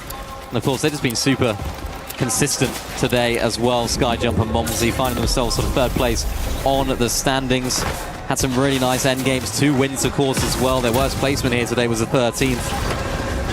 Of course, in Reload is a lot worse than Battle Royale, but still placement points, keeping themselves in contention, which over 10 games is really important. Yeah, I think it's more of a confidence thing, right? If you get 13th, it might not be many points at all, but if you have a little bit of eliminations, at least you're not looking at a goose egg when it comes to that leaderboard. That's not something you can fry up, but definitely don't taste tasty. So you got to be able to kind of come back from that, and they have done so pretty well so far. You can see them moving up into 4th place on this leaderboard, and this is huge, man, because we all kind of looked at Peter Pot yesterday along with Pollo. Where's the confidence? Where are they at? Sky and Scroll as well. But the biggest thing that we saw is at least they're keeping it close with their solo clutches. So now at the second half of the day, they're playing very well together. We might even see them continue to move up. Well, something we spoke about yesterday on the cast as well, about how important those solo clutches are. For a team like Epic Well and Pump, who actually got eliminated yesterday, they put themselves in solo clutch situations early on and didn't take advantage. Luckily for Sky and Scroll, they were able to do that, sort of keep themselves in contention, and it never really looked like they were completely out of it. Yassine, unfortunately, there for him going down to Dimash, just maintaining the way that they're playing right now, which is very well. A Mini Pio, right. Can we see him stay alive for a good amount of time right here? I sort of wanted to... I would love to have known their comms as Mini Pio kept going down there. It's like, oh, I'm back. No, I'm down again. I'm back.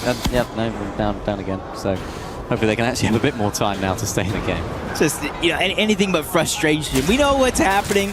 especially now. We're in the 6th zone, so yeah, you could still get rebooted in this game, but it's going to be so hard. You thought it was kind of difficult before. Everybody is smushed together like a can of sardines in that 7th zone. It's not something I would wish on my worst enemy, and you can kind of see here on the minimap, most of the teams already inside of the zone. Some in the safe spot, not taking damage, other ones outside, and then for the teams that are not in there yet, they got to be careful. You don't want to be seen trying to rotate in. They'll try and hold you out. Well, it's an ideal 50-50 for playing that dead side. You can see that side that's in the storm is actually in the Slurpy Swamp, so you're going to be able to have a lot of those heals on standby and on tap right there for the teams that are in that position. So you can sort of see a lot of those arrows playing that position right now, not really looking to force themselves into zone. Of course, it will get a little bit more dangerous, that zone, when it does eventually close in. So shouldn't be too much of a problem for them right now.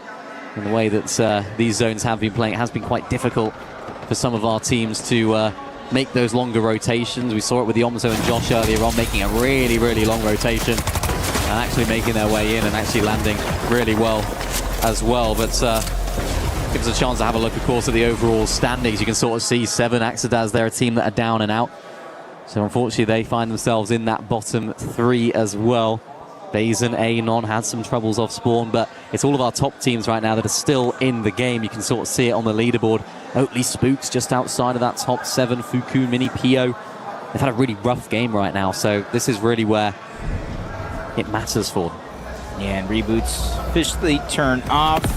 So if you're down and out of the game, there's no chance to get back. It's really going to be heavily reliant on your teammate really picking up the pace. We've got another team going down. Fukun, Mini, Pio. That's 6th place, Mini. Yeah. They are inside of the bubble. Luckily for them, if you look right now, they do have around a 34-point lead. Yeah, they do. That's not going to be enough, you have to imagine, because a lot of those teams down below are really, really close, making things really difficult for them. And as we can see very clearly, that zone is indeed shrinking. Closing in the gap for lots of our teams that need to try and make their way in. No idea who any of them are, but they're making their way in eventually. And if we could zoom in just a little bit, or at least have the names on it, and then we can kind of figure out. And this is where what I'm usually kind of doing my own cast replay mode. I make sure to kind of memorize the colors. They don't change throughout the course of the game. So we do know Kanata, Victor V trying to rotate in from the bottom of the map, using those shockwaves, possibly over driving that one just a little bit too deep, but they're just trying to make sure that they're not in the limelight. Yeah, noticing there, Skyjump and Momsy just finding themselves in that position as well. Still alive as a duo, most importantly. Dimash and Dom having a really good game as well. Looking to just sort of hold Yuma on the outside of that zone. You can sort of see them looking towards that way right now, making things really difficult for them, and that does look like they were able to take them out. Yeah, the Yuma Koyota now down and out to the hands of Dimash and Dom. You have to imagine that's an interesting zone pull as well. It pulls back over towards that dead side of zone. So for all of our teams that are a lot more experienced, you can see Acorn and Bolts getting there early, trying to make their way into that front side of zone. Of course, Dimash Dom, they're playing the back side of it as well. Yassin and his duo Salvatore, there's a big opportunity for them to really push their way up there just ahead of those teams that did go down. This is really where things start to get interesting. Launchpad's getting played right now. Somebody's on high, somebody's on low, somebody's making it in, somebody isn't. Yeah, we're always talking about the top 7 goes to finals, the middle 10 goes tomorrow, but there's also a race at the bottom of the leaderboard to stay in this tournament in general. Phazin and on down, Yuma Koyota, that opens up an opportunity for players to try to close that gap, which is huge. You got more and more players just trying to rotate to the front side of zone. Josh and Yamzo make it there. Salco and Acto, they are falling short. You don't want to be the last team to the zone. Yeah, you really don't. Swizzy there now down as a solo. What's Salco and Inac doing right here? Are they going for a deep storm launchpad? Yeah, they are. Look at that. That's how you play, getting into that zone as effectively as they can. You can see Oatley trying to find a little dead side rotation there as well. Faded and Khan find themselves inside of that position. It is absolute chaos right now in these final zones. Salvatore there going down. You can see on the right side of the screen. This next zone is going to pull back towards that east side. So again, we see a lot of our teams that are looking towards that front side, trying to hold on to that position. Kanata and Victor V. I know they took down one of Sky or Scroll. I don't know which one it is, but that is starting to put a wrench in the mix for Sky and Scroll. Luckily for them, they have built themselves a cushion. But for for Kanata and Victor V. That's huge. That's a couple more points added to the total, and they're trying to run that whole top side of the zone. It is opening up, but it might be too slow for some. Yeah, it's important here for Cold and Rapid. You can sort of see them playing that front side, no doubt on that low ground as well. Knight gets launched straight into the Storm. You have to imagine that's a bit of a botched overdrive grenade right there. Acorn not doing that either, getting into that dead side of Storm as well. Faded Khan making those dead side positioning. Panzer there down, so Yapko Panzer are now down and out. They were looking really, really good going into this game. They were on a bit of a roll. Victor V there in the position. And Dimash Darm look as though they're the team that are really, really playing well in this endgame. Yeah, it seems like they might be on high ground right now. I'm not sure how confident they look together, but you hear the spray going down all around. Gon trying to buy time, but he's deep in the zone. The HP is what really matters. Does he have an overdrive to close the distance? Cold and Rapid down and out right there. They are fully gone. Sky and Scroll as well. This is huge. How are things going to go right now? How is that endgame zone going to play? What are we looking at in terms of those final few moving zones? Sky jump down as well. Acorn also falls. So many of our top teams are now falling, which opens up the floodgates here for the teams 7th and below. Opportunities all across the board for them to make it in. The Frenchman Momsy all the way back into that Storm as well. And this is really where teams can really show us how they can play. Hey, you put the limelight on him. Kanata goes down, but Victor V trying to save the day. Top 12 situation, which means there's at least 5 different solos running around. Make it 4. A couple of them get sent right back to the lobby. Yeah, that's huge now for Victor V and Kanada. Dimash and Dom find themselves on height, spraying on down, take down Gon and Knight as well. But for Victor V and Kanada on low ground, they needed this game. Remember, they need to make their way into that top 7, and they are popping off. Yeah, they're competing against Oatly and Spooks, who are also in this game as well. But Spooks going down puts a lot of pressure onto Oatly. Underneath, you see 2 different options here, but he goes after Yamzo and Josh. Up above, the mythic pulse rifle in the hands of Darman Demas. This one is going to wreak havoc on everybody down below. 16 eliminations. What are we seeing right now? All the way up on height, pressing all of the teams down below. That pulse rifle doing so much damage, not just the players, but also the builds down there as well. Iomzo and Josh, unfortunately, down and out. Dimash and Dom close things out, go onto the low ground, trying to find angles, but Victor V says, I will take the high ground now, and it's a 2v2. Literally every team that needed a good game has a good game on their hands, including Victor V. A huge point differential here for the 1v2, and he's not going to get it. Darm and Demas dominate this game. How many eliminations even was that? I've lost count. That is unreal from our boys from EU. They struggled at the beginning of the day. They really, really struggled. They looked like a shadow of their former selves. And they have looked like a little bit shaky throughout this entire year, but they are proving what they can do here at the EWC here in Paris. And they're a sort of team that can pick up so many eliminations. We knew they had it in them, and right there, they're proving it again. Yeah, these guys, the mythic pulse rifle really proved to be a difference maker. And it just seems like, hey, you can have a slow start to the day, but when you go ahead and reach the top of the leaderboard, that really shows the difference between who needs a good game and who wants a good game. I can't wait to see how those standings end up going, because remember, this is a team that were a little bit further down. I think after 7 games, they're in 15. So that wasn't just a team that were trying to break into the top 7. They also had in the back of their minds, in the rear view mirror, that bottom 3. It was looking really ropey for them throughout a lot of today. So that's what the best teams do. They don't just have those moments where they just let things kind of tumble down. They have these big games that they're able to clutch up through. Of course, Victor V and Kanada absolutely popping off there on the low ground. 11 eliminations for themselves. That's 18 eliminations Dimash and Dom were able to get. It was actually really helpful that they were able to take down Kanada earlier, because Victor V took high, and it looked as though maybe Victor V could have done something impressive right there for us at the end, but unfortunately wasn't to be for them. But a good game, because they need to move up as well. I'm trying to do quick math. That's around, like, I want to say 54 points on elimination, 60 for the win. Is that our highest scoring game so far in the entire tournament? Not just this group stage. Darman Demas, man, when you put their backs up against the wall, they have proved that their bite is much more dangerous than their bark. And that's the thing. We've sort of talked so much about consistency throughout today when it comes to that. So it's going to be interesting to see how things end up shaping up for them. But I want to hear from Darman Demas right now. They're standing by with Zeke. Here they are, EWC. Make some noise for Darman Demas. A massive victory royale. Guys, how does it feel in this moment to not only get a victory royale, to hear that crowd roar and celebrate with you? I mean, after those games, then it just feels great to be back in the game again for the call. How are you feeling about that? Yeah, well, we needed that so bad, and we made it, so I'm pretty happy, I'm not gonna lie. How does it feel finally to kind of get that big shining moment, right? So to get the victory royale, have a handful of games left. Job's not done. We need to keep pushing. What's the game plan? I mean, can we say it? No, we can't leak the game plan, really, to be honest. Would you say it's just keep going? Yeah, of course. I mean, we're gonna push it for another victory royale, you know?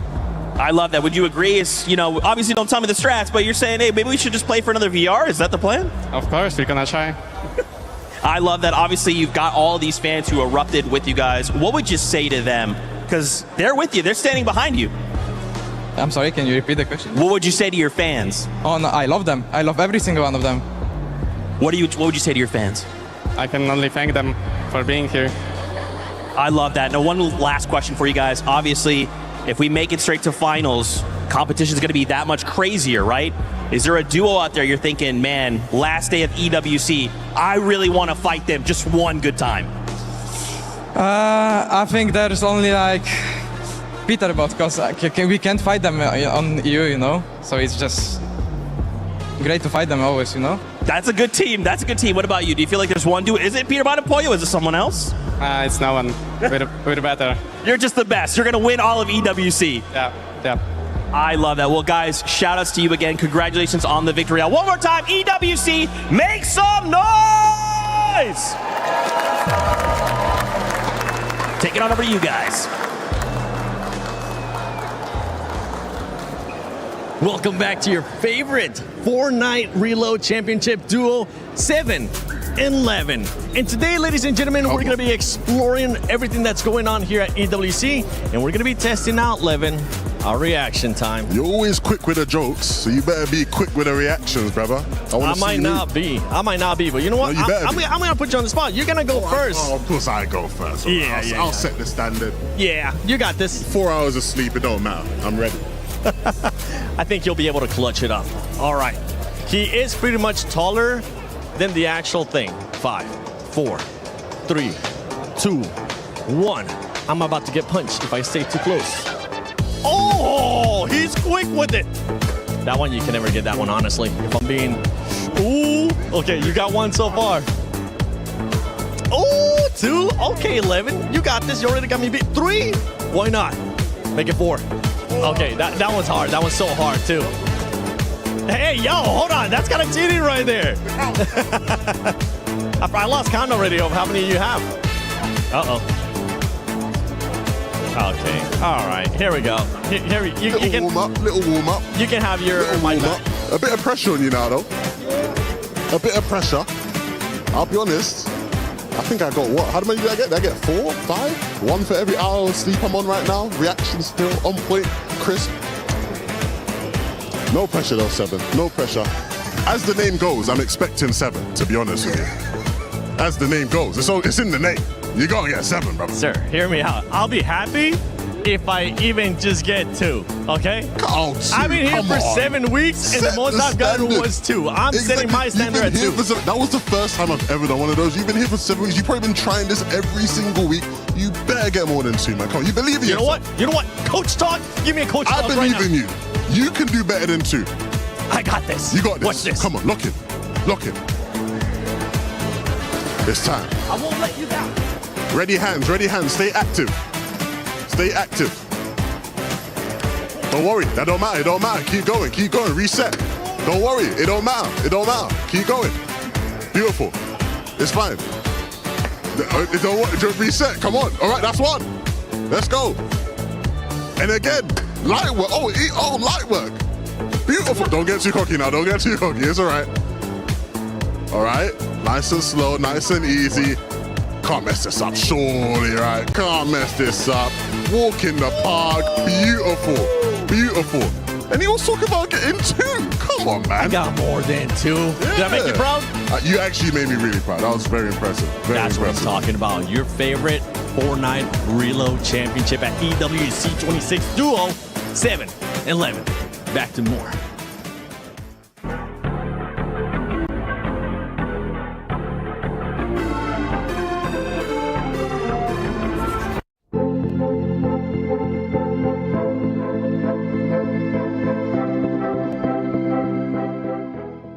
everyone is playing, you're not yet. EWC Play is your all-in-one platform to compete in fantasy, pick'em, and quests for a grand total of $300,000 in prize pool. Build your dream fantasy team in 5 different games and track your score with live results tables. Predict the winner of every game, every group stage, and every tournament. Complete daily and weekly challenges to earn boosters that help you climb the global leaderboard. Got what it takes? Join EWC Play now.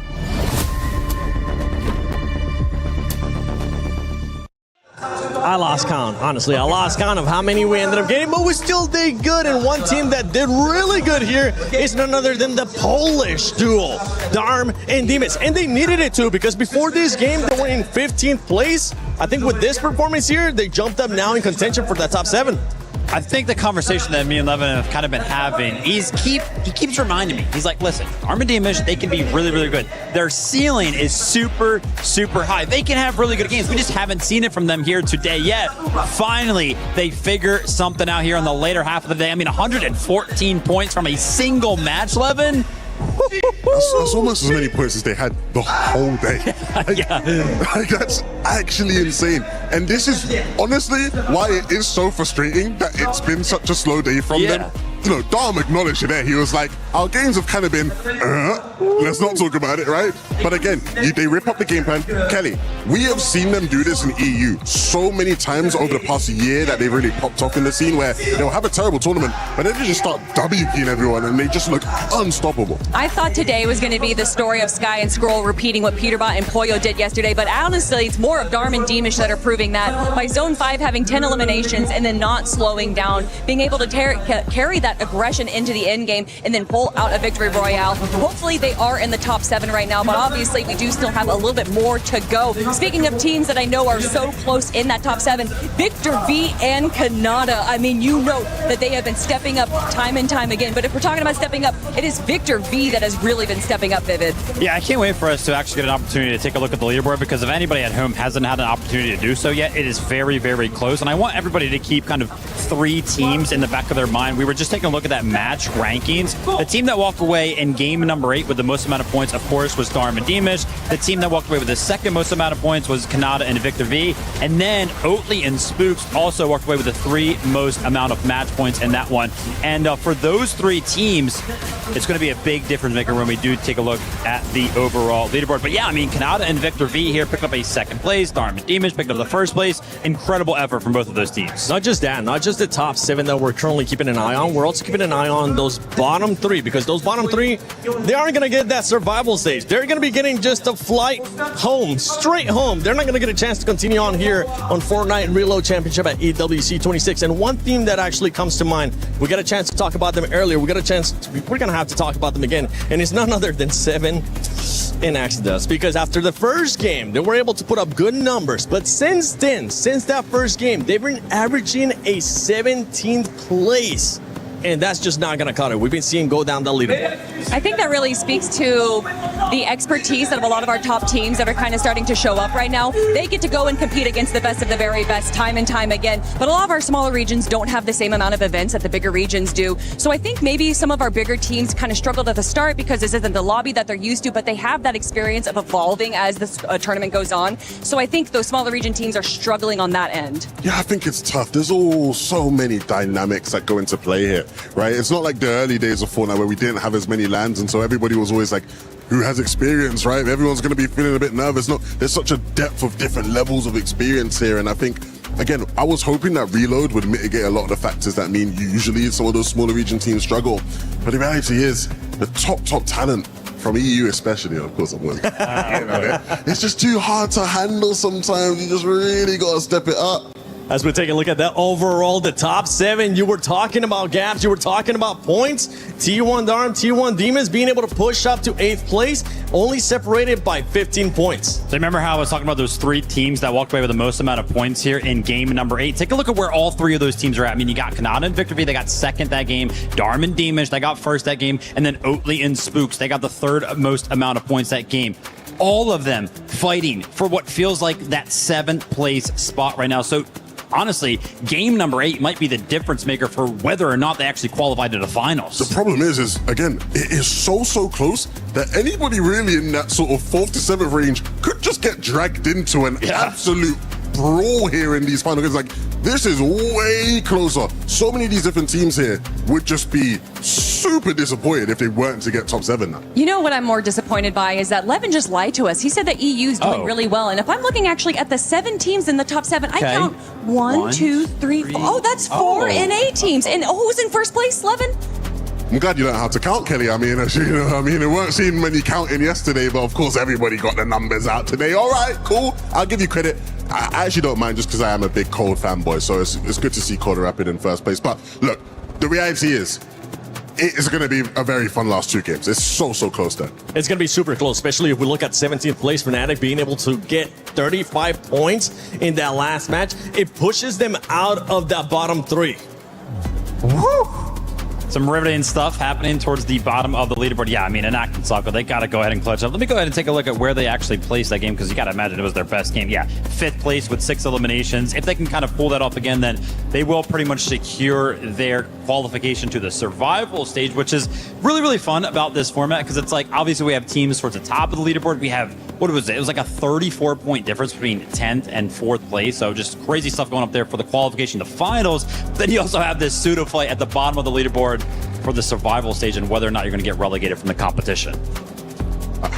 Guys, I just want to watch this last 2 games. I just want to see how it plays out. Not just because I want to get the chance to dunk back on Kelly, because she was, very quick there to jump on me. Respect, I respect it, because I would have done the same to you. But obviously, again, I really want to see how the finals lobby is going to shake up, right? As far as, who's going to secure their spots, who's going to claim spots on the actual final drop map across both the maps, and, really give themselves a boost going into the finals. Obviously, we're talking about finals. That's what we're all here for. But also, that survival round tomorrow is going to be absolutely insane. We obviously know which 7 teams are going to go forward into Saturday's competition, but Friday's as well is something that we need to look for. 20 of the best teams in the world fighting for just 4 spots. It's going to be so much more contentious tomorrow. So, like you're saying, obviously these teams want to be in that top 7, but I'm also very excited for tomorrow's games as well. Yeah, I'll definitely leave an open for some of those duos that are going to be going to survival, because the top dogs from these groups aren't going to be there because they're already going to be waiting in finals. But as we're going to be heading here to the final 2 matches of Group B, I can't wait to see how that leaderboard is going to be shifting. And I know Mini and Jacob are going to be keeping a close eye on that. And we are 100% going to keep our eyes glued on the competition. Beautiful breakdown for the whole team, by the way, showing how close it actually is. Not only at the top of the leaderboard, but for the spots to qualify directly to the finals, and for the bottom as well, that are looking to keep their dreams alive. So much at stake right now. We've got 2 more games of competition here. Match number 9 coming up. We've got Legacies on the line right now. The teams that you'd expect to get an easy qualification through, not quite finding themselves in that position right now. So lots of questions to be answered. And for the teams that are further on down below, everything comes down to these final 2 games, because you would have planned the trip for the entire of the weekend. And if you're down and out in only Group B in your group, is that an early trip home? That's not what you want. I mean, maybe an early trip to the Eiffel Tower. Do some sightseeing before you actually go home. But one thing that we have to talk about and continue to mention is AGAL Sky and Scroll in 10th place. So with 2 games left, their back is up against the wall, and they're only down 25 points though. Axodaz and 7 already eliminated? Maybe not. Snow and his duo fully eliminated right now. So yeah, Axodaz and 7 are able to get back into it right here. Lots of action at Steamy Stacks, lots of action at Dirty Dogs as well. Lots of these early fights being dominated by Cold and Rapid from Twisted Minds. They're a team that we've just seen the best of today. I think we have high expectations of them. And like the analysts were sort of breaking down earlier on, it's always a little bit interesting to sort of see how the teams that maybe haven't played together in a while actually do come out here for the reload competition. As Bolts look as though he went down there in the feed, so difficult start for him and Acorn. But I think this is where we're going to start to see a little bit less craziness off spawn, particularly from some of our teams like Oatly and Spooks, who do need a solid last couple of games here because they just find themselves outside of that top 7 by around 18 points. Yeah, just kind of playing a little bit more methodical, a little bit more careful. It's going to have to be the name of the game. You don't want to have to look back on tonight's games and be like, man, if I would have just did this different, if I would have just kind of pushed instead of pulled, any of that sorts of type of 50-50 decision making is going to be huge. And you kind of see even Vazen, Anon trying to take the fight towards the back. Vazen getting tagged up just a little bit, and that's going to be Oatly who actually secures the knock, eventually leads to an elimination. So 3 points for them to try to start this game. It's weird though, because I feel like we've sort of seen Vazen and Anon going down early in a lot of these games. So they, of course, did have a really good start to the day, 6th place in game number 1. I just feel like they've either got a decent end game in them or it's just a complete disaster at the beginning of the game. So they need to try and find some sort of semblance of consistency when it comes down to their game. Oatly and Spooks won't mind about that at all. They won't care if they find their first of the game. And I mean, it'd be great to see Oatly qualify through straight into the finals. So many fans out there watching on. Not just a content creator, not just a good player, but a top-tier player as well. And oh no, Inat and Salco, they are here to play. They were the team that were just on that bubble, remember, from Fnatic. Had a good last game. And they're here to fight here. Sky and Scroll down to just Sky. And the interesting thing is, this is another one of those teams that kind of split. They went their separate ways after they initially qualified. Yeah. But looking at them as individuals, and Act in terms of his NA West region, probably known as one of the best fighters that we have. He makes a run for it, similar like Peter Bot and Poyo do on Central. And then you have Salco. He's won an FNCS championship before. He just needs to be able to channel that here. But Vazen and Anon, we're talking about kind of their lackluster performances. Some good, some bad. This time, they hold themselves steady. Yeah, it's important. This is what they need to do. They need to keep themselves in this game. If they have a solid game here, that could be just about enough to sort of guarantee them into that survival stage tomorrow. Rapid and Cold, though, they're looking to try and have a few questions to be answered of their own. Look at that. Vazen not. Anon is inside of this box. Interested to see how Cold and Rapid do now actually approach this. Do they go for that full elim, or are they just going to allow Vazen to actually reboot and then get another one?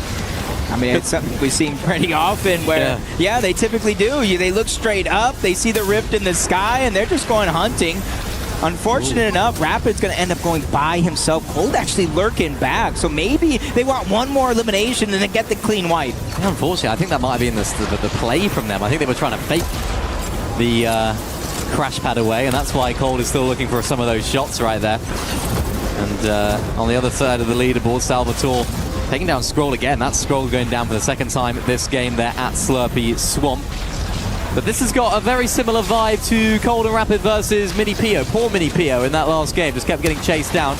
Anon and Vazen, the team that they've got their eyes set on right now. And Cold looking at this fight from another angle will take down Anon quite straightforwardly as well. You can sort of see in the distance right there, Vazen is away, but nice mythic pick up there for Cold. Oh, this could be it. This might be the game that Cold and Rapid finally pull off a first place finish in. But I do like the kind of wherewithal from Anon and Vazen to stop kind of going back to each other when they're getting rebooted. That's going to keep them from going on the cycle. Yes, they're going to be out of loot and having to start fresh, but at least they got a chance here to continue to keep things going. Darm is going to go down. Demus is going to go down as well. After a phenomenal 18 elimination victory royale, they go down in 18th place. I thought that was going to be their moment. I thought this was going to be the start of them launching their way into that top 7, 8th place going into this game. So I'm sure Victor V and Canada will be looking at the feed very, very happy right there. Of course, they're just one spot ahead of them and only 3 or 15 points ahead of them. So they need to make this game count now as well on the complete other side of things. Spooks and Oatly fighting it out against Gon and Knight. Spooks and Oatly getting involved in these fights, but no. Spooks, Oatly, both down here early game. And their hopes now, Jacob, of breaking into that top 7 have severely dwindled. They've only got one more game to do it now. And that's even if it's going to be mathematically possible for them. Yeah, no meme intended. Night and Gone started this game 67 points away from that top 7 spot. Yeah. They've already got both Darm, Demus, Oakley, and Spooks out of the way. So they have a clear path and a clear objective from here on out in this game. They really need to utilize it, because that not the same results in the last and final game of the day, as Koyota and Yuma also trying to rise up the leaderboard here, starting the game in 16th place. They might not necessarily be fighting for a top 7, but they're fighting for their tournament lives. Yeah, they are. They need it. They got to stay in this lobby. It'd be a real shame not to see a team like Koyota and Yuma playing in the finals. We don't want to see them getting eliminated. At the very least, I want to be seeing them play tomorrow. They're just that good. They're that entertaining. They're that great to watch. And honestly, with the point differential between them and 18th place, they could really solidify their spot in those survival stage games after this game. So they have to take that on board. But Canada and Victor, what an opportunity for them. Yeah, and you can see as you get to the 4th zone, more and more teams kind of stray away from that king, the solo player, trying to get the eliminations and just kind of play full into the long game. They don't want to get trapped. They don't want to put themselves in a bad position while reboots are turning off. So they're trying to be preemptive along with a few other teams. You see in the mini-map, there is another team based up as well. But as it stands, for Canada and Victor V, there's not too many targets in sight. Yeah, there's not. Of course, the 2 teams below them going down. You can see the leaderboard on the right side right there. Sky and Scroll, also huge game for them. You can see Demus and Dom just tumbling down that leaderboard, of course, as well, now that they are out. And Sky and Scroll need to make this game count. North Pole zone for us here, up towards Boom in base. I think that's Yomzo and Josh that like to land up there, so not too much of a rotate for them this game, but all eyes here on Sky and Scroll. You said at the beginning of the day, Jacob, that you definitely expected these guys to qualify on through. And I think a lot of people would have definitely agreed with you. I was certainly expecting these guys to just walk away and run away with the competition. You know, first place, eliminations, low ground, consistency. I thought everything played into this team's favor, but it's been quite strange to not see them play at that level here, and they still have it all to do now with 2 games to go. Yeah, and I honestly think this is kind of like one of those moments of what are you made of? Yeah. Are you the best team in the world, or are you the best team just for a moment? I know we have a bunch of finalists already waiting. We've got the survival stage tomorrow. Plenty of Fortnite action still left at the Reload Elite Series Championship at the EWC 2026. But as we continue to move in this endgame, you're kind of seeing the variation of the loadouts from a lot of teams. Some have the Flowberry Fizz, some have straight shield, but I'm noticing Khan right now with that exotic pistol. That go ahead, if you're on high ground and you get tagged up with that, you just kind of float into the sky, giving you a little bit of a shockwave effect. So he definitely can disrupt everything that's going on here. Yeah, and Khan's the sort of player that can cause disruption in these sort of box fights as well. One of those sort of players on EU that we see as a very, very strong fighter, but we haven't seen that level from him quite as much. So maybe this is the sort of mode that he can really perform in. Of course, they do find themselves inside of that top 7, but it's really, really close. But again, teams like Oakley and Spooks and Dam and Demus going down will be really good for them. So another great opportunity for them to make it through and solidify their spot in that top 7. Seeing more and more teams here, including Acorn and Bolts, 3rd place going into this game. Not too far off from Sky Jump and Momsy, just a few points away. This game could not only turn the tides in that top 7, but at the top of the leaderboard as well, especially if anybody's looking to close the gap, but hopefully take 1st place away from Cold and Rapid. You see, look at Swizzy and Pixie here inside of the top 5. We did see them go down, I think, relatively early in that last game, but no harm, no foul, as long as they can stay within contention range. Yeah, they've played well enough really today, haven't they, to qualify and through. It's not absolutely guaranteed right now. They don't find themselves in a really, really solidified position. Yeah, exactly. Just need that really. The final sprint towards the end. If they can get a win here, like we saw them getting earlier on, that definitely solidifies their spot inside of that top 7. And I've been really impressed with how they played today. They haven't been consistent necessarily, but they've shown us what they're about in terms of those big moments that Swizzy and Pixie seem to find themselves in quite consistently. Taking a look at the leaderboard here. This is a live leaderboard as well. Canada Victor V, 1 point away from moving up into 6th place. We've got to take a look at Faded and Khan, Josh and Iyamzo. I know Vivid was kind of giving credit to a few teams. Josh and Iyamzo may not have scored the most points in one of those last games, but they definitely made it to the end game, eventually going down to either Canada and Victor V or Oatley. Either way, just goes to show how close the actual leaderboard is for the spots that matter. Momsy, Sky Jump, they found a spot in towards the zone. They're just trying to make sure it's the spot that they actually want. Yep, more than happy with this positioning from them. And I do feel like we haven't seen loads from Yomzo and Josh. They've just sort of been very, very consistent. Sort of looking at their placements, their worst game was a 20th and a 14th. The rest of them were top 6s, and they've sort of been hovering around that 6th, 5th, and 4th region throughout the entire of the day. So they're playing the format really well. You know, playing those consistent games. It's not like a 6-game format or a 5-game format where you can have one big pop-off and everything changes. But as I close on out here in 7th zone, that is now Reboots disabled. So Victor V and Canada, the pressure is on. 0 eliminations for them right now. The world is watching. Can they move themselves up the leaderboard in this prime opportunity to make their way and stay inside of that top 7? Saw Pops there on the side, cheering his boy on. Acorn getting elimination on the 7, Sky and Scroll. And I think this is almost a little bit of a different pace from Sky and Scroll. If they've been paying any attention at all, you look at the feed, you kind of realize your closest competition is out of the game already. And on Bazin dropping down below, they're just trying to take this moment. 3-2-1, the double shots on the Bazin, knowing a knot's not there. There's only so much pressure he can hold on to. But as he go ahead and reunites with his teammate, that's going to stop the roll of Sky and Scroll. And they're even now looking up. They're making sure that they have all options covered. Well, remember, they won the game from height, right? So why not have a look while it's looking pretty free? Salvador and his teammate Yasin is looking to try and spray them in the back. Swizzy and Pixie still alive and well in this game as well. They don't need much, they just need a solid placement. They need a solid game to keep their way inside of that top 7. Of course, 4th place right now. Salvatore, Canada, Victor V find their first of the game. That was in Acts right there going down. So that's that team entirely out right now. That's his team in 17. So important but the teams below them don't keep making their way up. Canada and Victor V, I feel like I've played this game really well here, Jacob. They understand the gravity of the situation. They need to keep moving up those standings. Opportunities for them to keep doing so. Cold and Rapid, the team that doesn't need to move up, but are going to keep doing so anyway. They've been super consistent. 8 eliminations here going into this endgame. Because for them right now, it's not just about qualifying through. It's not just about this individual game. It's about proving that they are a team to watch in the finals as well. What everybody came to see, who's one of the best teams in Fortnite as of now, but Rapid actually gets knocked by Momsy, Pixie, Swizzy staying ahead of the curve. Sky Jump going to be able to clean up that elimination as well. There's a lot of loot left behind for Swizzy and Pixie.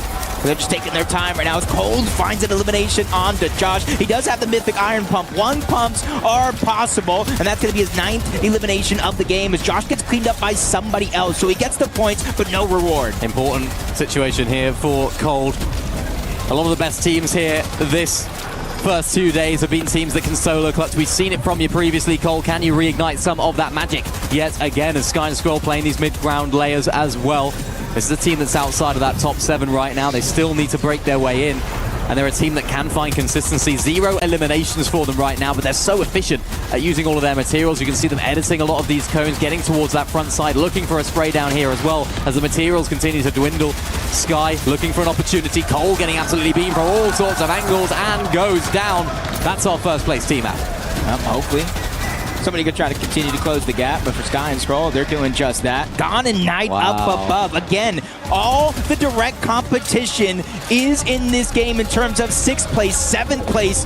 Sky and Scroll, Knight and Gone. This is the game that truly matters if you want any control of your destiny at the end of the day. And right now, they're really not looking back. They don't want to go ahead and end this game with no regrets. And Sky and Scroll, yet again, they end the run of Elite. That is another team inside of the bubble that not a lot of points to build that cushion yet. They're not just getting their own points to get there, they're also thwarting the other players and other teams that are inside of that top 7. They are forging their own path into qualification directly into the finals right here. Lots of pressure from different areas, but I'm under no concern at the moment. Acorn there down to Knight. Gone and Knight doing a very good job at continuing to apply that pressure all the way up in the sky right now. Sky Jump still in the lobby as well. Momsy, only their 3rd elimination of the game. We've seen them get so many before, but they're playing things out right now. Momsy is now down to a solo as well. Yeah, you can see him trying to lurk around. There was a shockwave back there, but I don't think he spotted it just yet.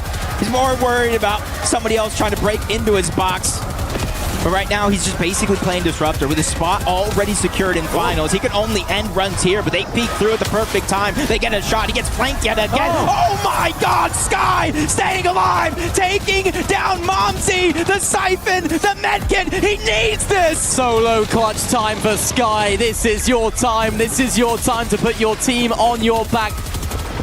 How can he do this? AGAL are watching. He goes down, but squeezes out so many extra placement points for his team right there. Definitely closing the gap, but we still got Kanata in this game, taking down Mini Pio. Swizzy and Pixie underneath. They're putting a lot of pressure onto Acorn and Bolts, forcing him outside of the zone, tick by tick. The zone is there. He finds a Slurp Truck outside of the box, thinking for Bolts. I think he hit a zipline as well, but he finally goes down. Swizzy and Pixie, they may have got surprised, but it wasn't too big of one. Swizzy and Pixie are back. We've seen them have big games. Now let's have another one from them here on the low ground. Khan, a team that do find themselves just inside of that top 7 right now. Solo clutch opportunity for one of those fraggers in the lobby that you expect big things from, but Fukun shuts him down in this endgame. Swizzy and Pixie trying to find their positioning on the low ground. Gon trying to solo clutch here as well as Swizzy finds Knight. Fukun on the other side of the wall chucks a big shot to Swizzy, and they're the only duo left in this, but maybe it's down to a solo. If Swizzy can't get out of this position, it's awkward, it's tough. Swizzy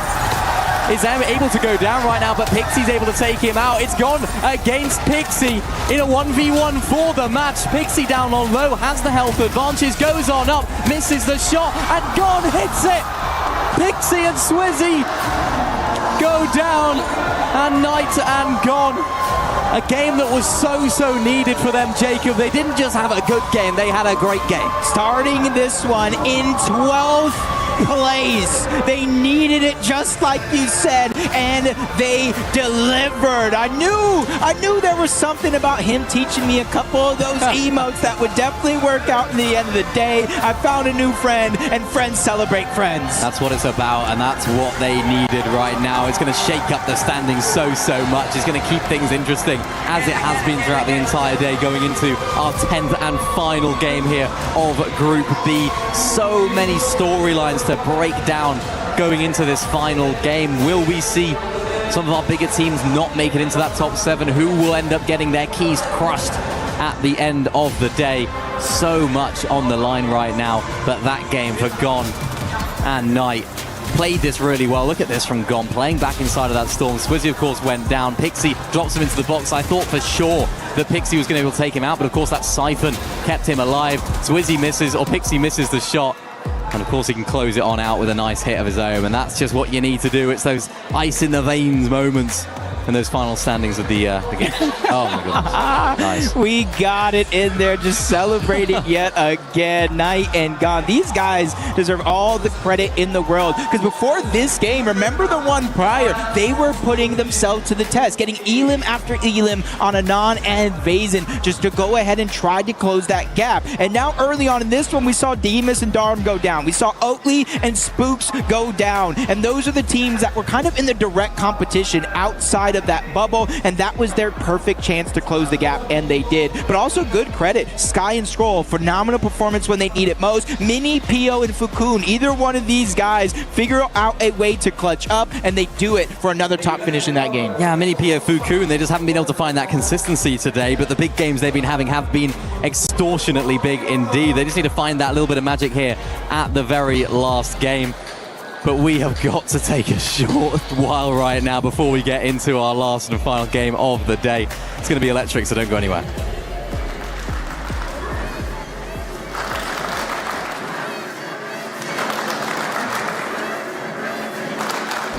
Play is in our DNA. Whenever we let it out, it becomes our superpower. Now imagine an entire city being built to supercharge it. Kadir City, powered by Play.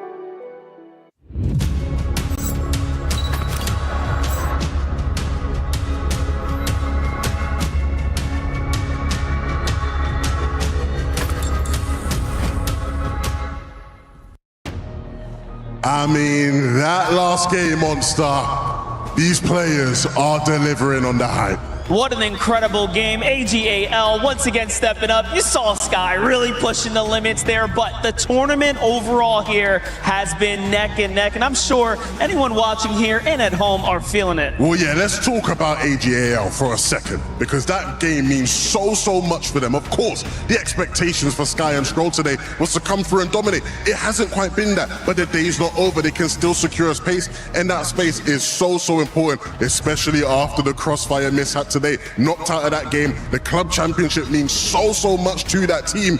They're relying on the Fortnite duo to make it happen. And I gotta say, talk about the runway opening up, competition 6 and 7 falling, and then other players jumping on over. So as we lead into the last game, I'm anticipating about 4 spots might be available. And you know, after 10 games of Fortnite, if you're up in the top 7, you deserve it. That's how I feel. I mean, I'm with you, man. We've had enough Fortnite be played. I feel like that game was just a game for the bubble teams, man. Yeah. Sky and Scroll, one of them, did a lot there. But you look at the Asians, Mini Pollo and Fukun, they had a phenomenal game right there to push themselves up. Gone at night, I mean, they could have had a better game, winning that one from outside of the top 7. Again, all of these teams, we were already bigging up how close it was, how tight it was on that leaderboard. These guys are making it even tighter.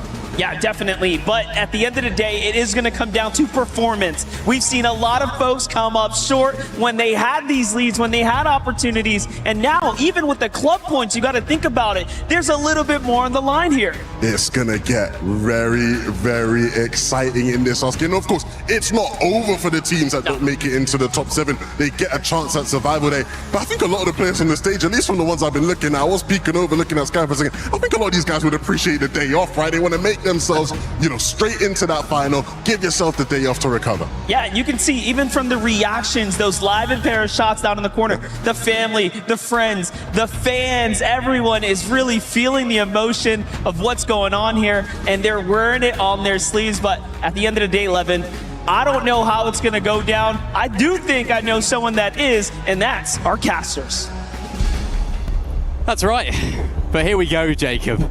This is the time for all of our teams that are outside of that top 7 to break their way into it as much as they possibly can. For our teams that are on the lower end of the leaderboard, it's about survival. It's about staying in the competition. And even for the teams at the very top, Cold and Rapid, it's about proving why they deserve to be in that position. Yeah, 479 points, 207 points off elims. That is almost double everyone else in the game. Wow. It's just their placement, unable to get a win. That worries me, but at least they made it to the finals. But when you look down, 7th place, Yamzo and Josh representing Elite Esports, 318 points. That's only a 19-point lead. That's what scares me a little bit. You could throw Victor V and Kanata in that as well, because how well everybody, honestly, that bottom 5 have been playing to close out the day. Yeah, they've really just taken the final few games here and really just grasped them, because they need to at this point.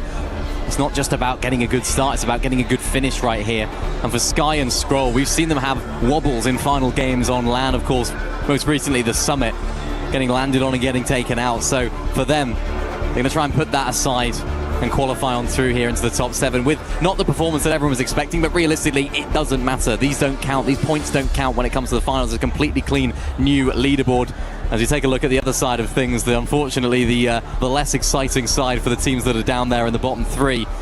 They've still got it all to do. I feel like there's a couple there that probably are just out of reach, but Enact and Salco, it's a big game for them because they're the team that realistically could be the ones that drop in. Yeah, if they go down here without any points, that bottom 3 teams, it's going to be like sharks in the water. They're just going to be chomping at the bits to try to go ahead and take that spot away. But you can kind of see down that leaderboard, you got Oatly, you got Spooks, you got Darm, Demas. Both of these guys have already proved that they can put up big points in big games when it matters. But they not only need to put up those points, they might need to start thinking about taking out their nearest competition towards that bubble. Yeah, that's something to think about as well. Will teams now start to try and push the teams that are above them just to try and get them out of the lobby? Because, of course, yes, you do have reboots, but if you take out the duo entirely, they are out, and that is them gone in that game. So Going to be excited to see how things play out in that side of things as well. Shout out to Victor V and Canada as well. What a performance from them in that last game, making it into that end game. We're speaking to sort of Pops earlier on as well. Barney was, and he was sort of saying, yeah, it takes them a little while to grow into the tournaments, and it's nice to see them in that top 7 right now. But this is really where your mettle gets tested. How can you hold on out? How can you stay strong in this final game? And how can you hold on through? Yep, we'll see who can hold on and who will let go, because the last match of the day, Group B, who goes home, who goes to the survival stage, and who advances to the Reload Championship EWC 2026. So much at stake. Rapid there gets the first elimination. You can see him looking to try and actually landing at a slightly different drop spot right here, of course, as well. Trying to take down, oh my goodness. It's a disaster for the duo in last place. But oh no, Rapid down here early on to Anon. A team that aren't really in too much trouble down there at the bottom of the leaderboard, but even just for the confidence sake as well, Jacob, you know, for Anon and Vazen, they haven't had the best day. They've had moments of decency, but nothing too crazy. So I think just proving to the world that they can do it is going to be as important as, of course, getting a decent game here. Yeah, you can see Rapid kind of filling himself with the outfit choice. Yeah. Triple T, that can get spotted out from anywhere. But I also did see Sky Scroll get an early elimination onto Bolt. So again, they're in contention of that last and final 7th place spot. Maybe even more depending how things go. As you see here, mini-map spread out all around. Rather typical gameplay. Not too many solos pushing around. It's the teams that are trying to jump on people not paying attention. Yeah, Sky and Scroll were a team that didn't have too many of those eliminations early game. Last game, they went into the end game with not too many at all, if any. And they're the sort of team that I was fully expecting to be more W key focused going into today. But look at this, gone. Is gone, unfortunately, having to get rebooted. Knight you can see in the distance right there as well. It's an important game for them as well. What a performance in that last one, picking up the win. They need something similar in this last game just to try and boost their way up and break into that top 7. Because they're a team, again, that can have those big moments. We've seen it already today, and they want to showcase that in finals. And you can kind of see that Gon is just going through the ringer right now. He's trying to get some loot, but they're already closing the distance, trying to push him. So Knight has no choice but to disengage, create distance, and stay alive here as a solo. But Spooks, Oakley, they also trying to join this fight. They need it as well. It may not be down to just a victory royale for them, so they need to combine with eliminations, but this definitely puts them in a tough spot. Spooks doing a good job from up above, landing a couple shots onto Momsy, but now he's in the palm of his hands. A couple of misses there for Spooks is going to allow for Momsy to finally clean that one up. Oakley is now going to be left by himself looking to survive. That was an awkward fight, but Momsy did the job, which is important. Oakley just inside of this box right now. He's got a couple of different angles to try and cover. As Momsy sky jump, look to try and close this one out there. Dom in the feed going down. So it's an important game for them as well. They find themselves outside of the top 7. Oakley looking to try and get some return fire onto Momsy and Skyjump, but unable to connect right now. Spooks goes down again. That's tonight. That's another team in the air. So Oakley desperately has to try and stay alive right now to keep his hopes of getting into that top 7 alive. And oh no, Oakley down, but of course, it looks as though Spooks is able to get the reboot just about in time. A couple of misses from Momsy is literally the difference from a full wipe and Spooks getting back in this game. A little help from Knight and Gon as well. They've been disrupting this whole thing, but Spooks now towards the back, stays alive just long enough for Oakley to now get back. But this is a tough final game in the day. At least they know in the back of their head they do got tomorrow, but if you want any shot at that top 7, you have to start pulling it back. It's a horrible, never-ending cycle for Oakley and Spooks right now, because one of them gets rebooted, then the other one goes down and they get rebooted. It's absolutely horrible to try and play in, as Khan and Faded are out as well. So that's one of our top 7 teams now completely down and out of this last game. They're going to have to watch on as all the teams below them try and chase down their position inside of that top 7. Disaster for that duo. Momsy Skyjumper, not a team that are in too much danger really. 3rd place on the leaderboard right now. Panzer goes down right there to Rapid and Cold as well. Looking to try and find yet another elimination. 3rd of this game so far. And they just keep plowing on. They just keep the train going. It never seems like they ever give up. They never just chill. They never take a step back. They're always on the front foot. Yeah, he's just literally flying around in this game. We saw him land on the full western coast of the map, and now we see them all the way towards the north, just kind of rotating around where the eliminations bring them. Panzer's going to go down. Yapko doesn't have too many players pushing him, so he should still be able to survive. Mini PO towards the side, probably trying to buy time, along with Demas, who got quickly cleaned up by Swizzy and Pixie. They got their third elimination of this game, and they're just fighting to secure their spot in the actual finals with a couple more points, to be honest. Yeah, definitely. And they're going to be a force to be reckoned with in those finals if they do indeed make it. Because they've shown us today that they can win games. They've shown us today that they have that resilience to keep going when things aren't necessarily going their way. So excited to see what Swizzy and Pixie do end up doing when it comes to that side of things. Rapid and Cold continue their momentum in this game. That's their fourth of this game. Hands are there going down. You've got a feel for those guys as well. They're not in danger of dropping out completely right here, but they're very firmly in between, I guess you could say, of that bottom three and that top seven. You see Yuma there up on top. Rapid losing a lot of HP right now, so Cold having to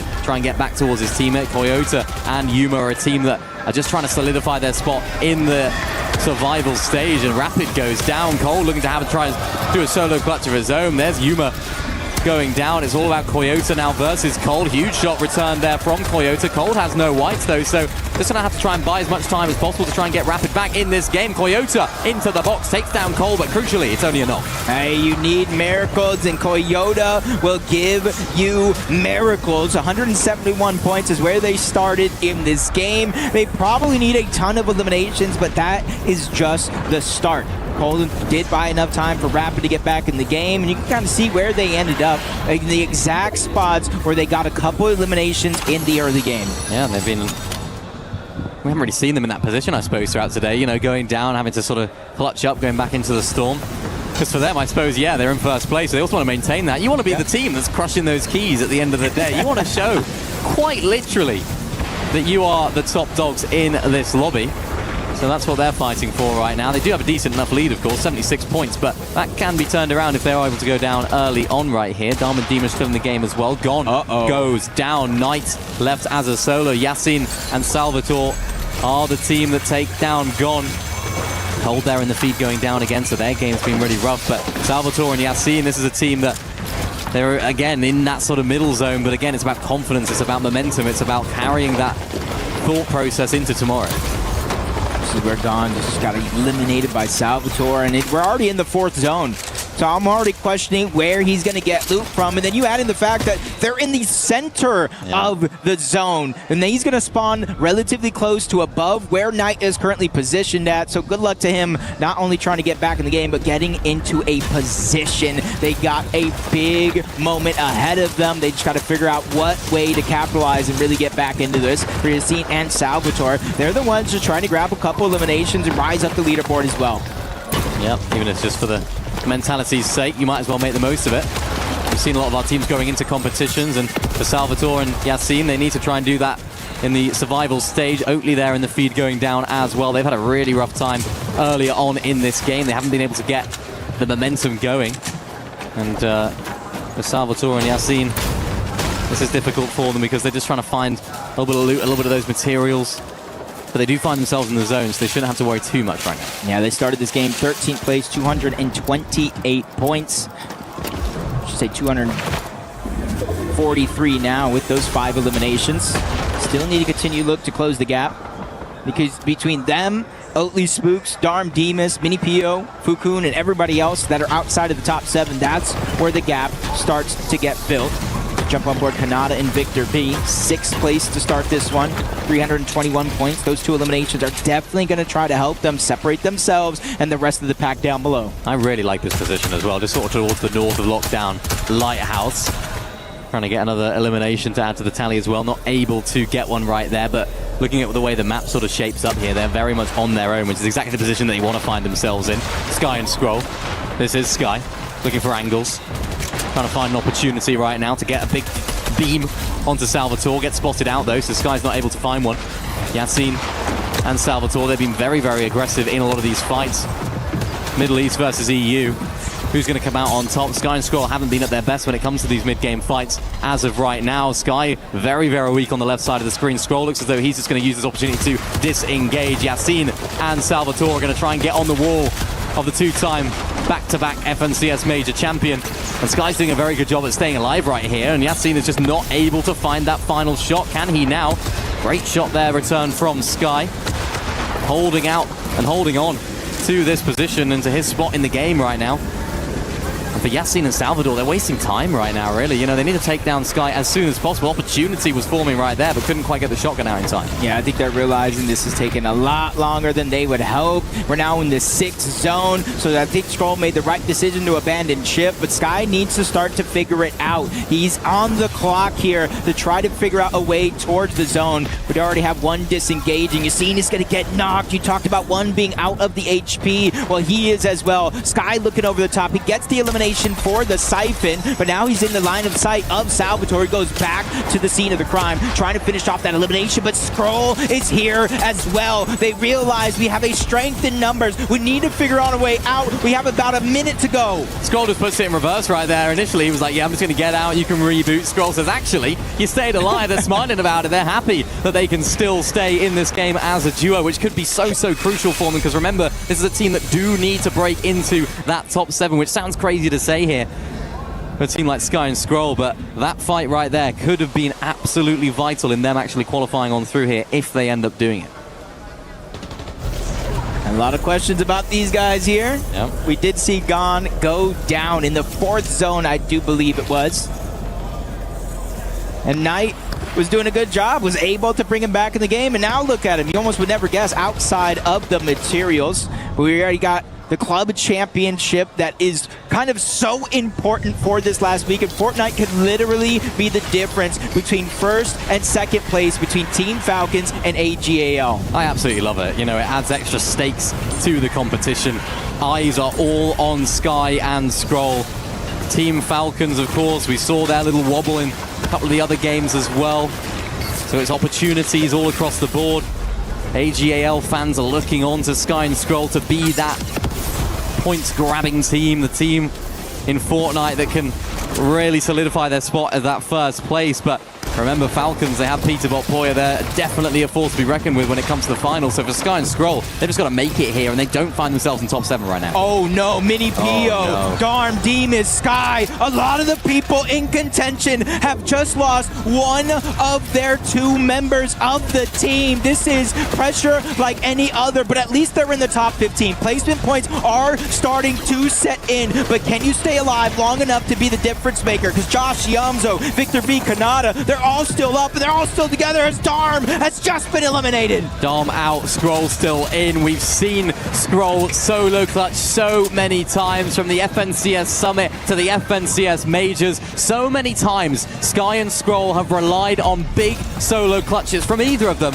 But Scroll, you've got your team on your back right now. You've got Sky on your back. You've got AGAL on your back. It's time to make that count. Yeah, even with a spot essentially guaranteed in the survival stage if they don't make it. We know this team. They're used to winning entire tournaments. They don't want to fall short of expectations here, as everybody else probably in that same boat. Kanata and Victor V, they're in 6th place, 333 points and counting. And this is a team that's trying to play a sound game. Kanata looking on the other side of the wall, and he finds the elimination, the Siphon, everything they need to make themselves stronger. Really great patience right there from Victor V. You can see the nerves are not getting to him right now, and how crucial could that be in terms of their success in this endgame? Huge amount of materials refreshed from that position right there as well. Bolts and Acorn, team that we haven't really seen too much in the last few games. They've been showing up right now in this endgame. 2 eliminations to their name. The RPG in hand as well. They're looking to cause absolute havoc. They're the team that definitely inside of that top 7 already, so they can have some fun right here. And Salvatore and Yassine find themselves up on high. They're not here to ensure that they don't just get eliminated. They're here to try and break into that top 7 if it is even mathematically possible. Hey, they just need a couple of eliminations. It is definitely possible. It's just probability might be a whole nother question. Got everybody lurking underneath, trying to follow underneath the radar so they don't go down. See Yapko in the distance. Replay here of Skyjump and Momsy just taking them out of the lobby entirely. Nice positioning here from Scroll, getting towards that front side every single time, but no, Canada is down, gone, and Knight takes him out. But Victor V is still alive. He has to do it all as a solo. This is your time. Hops was hyping you up earlier.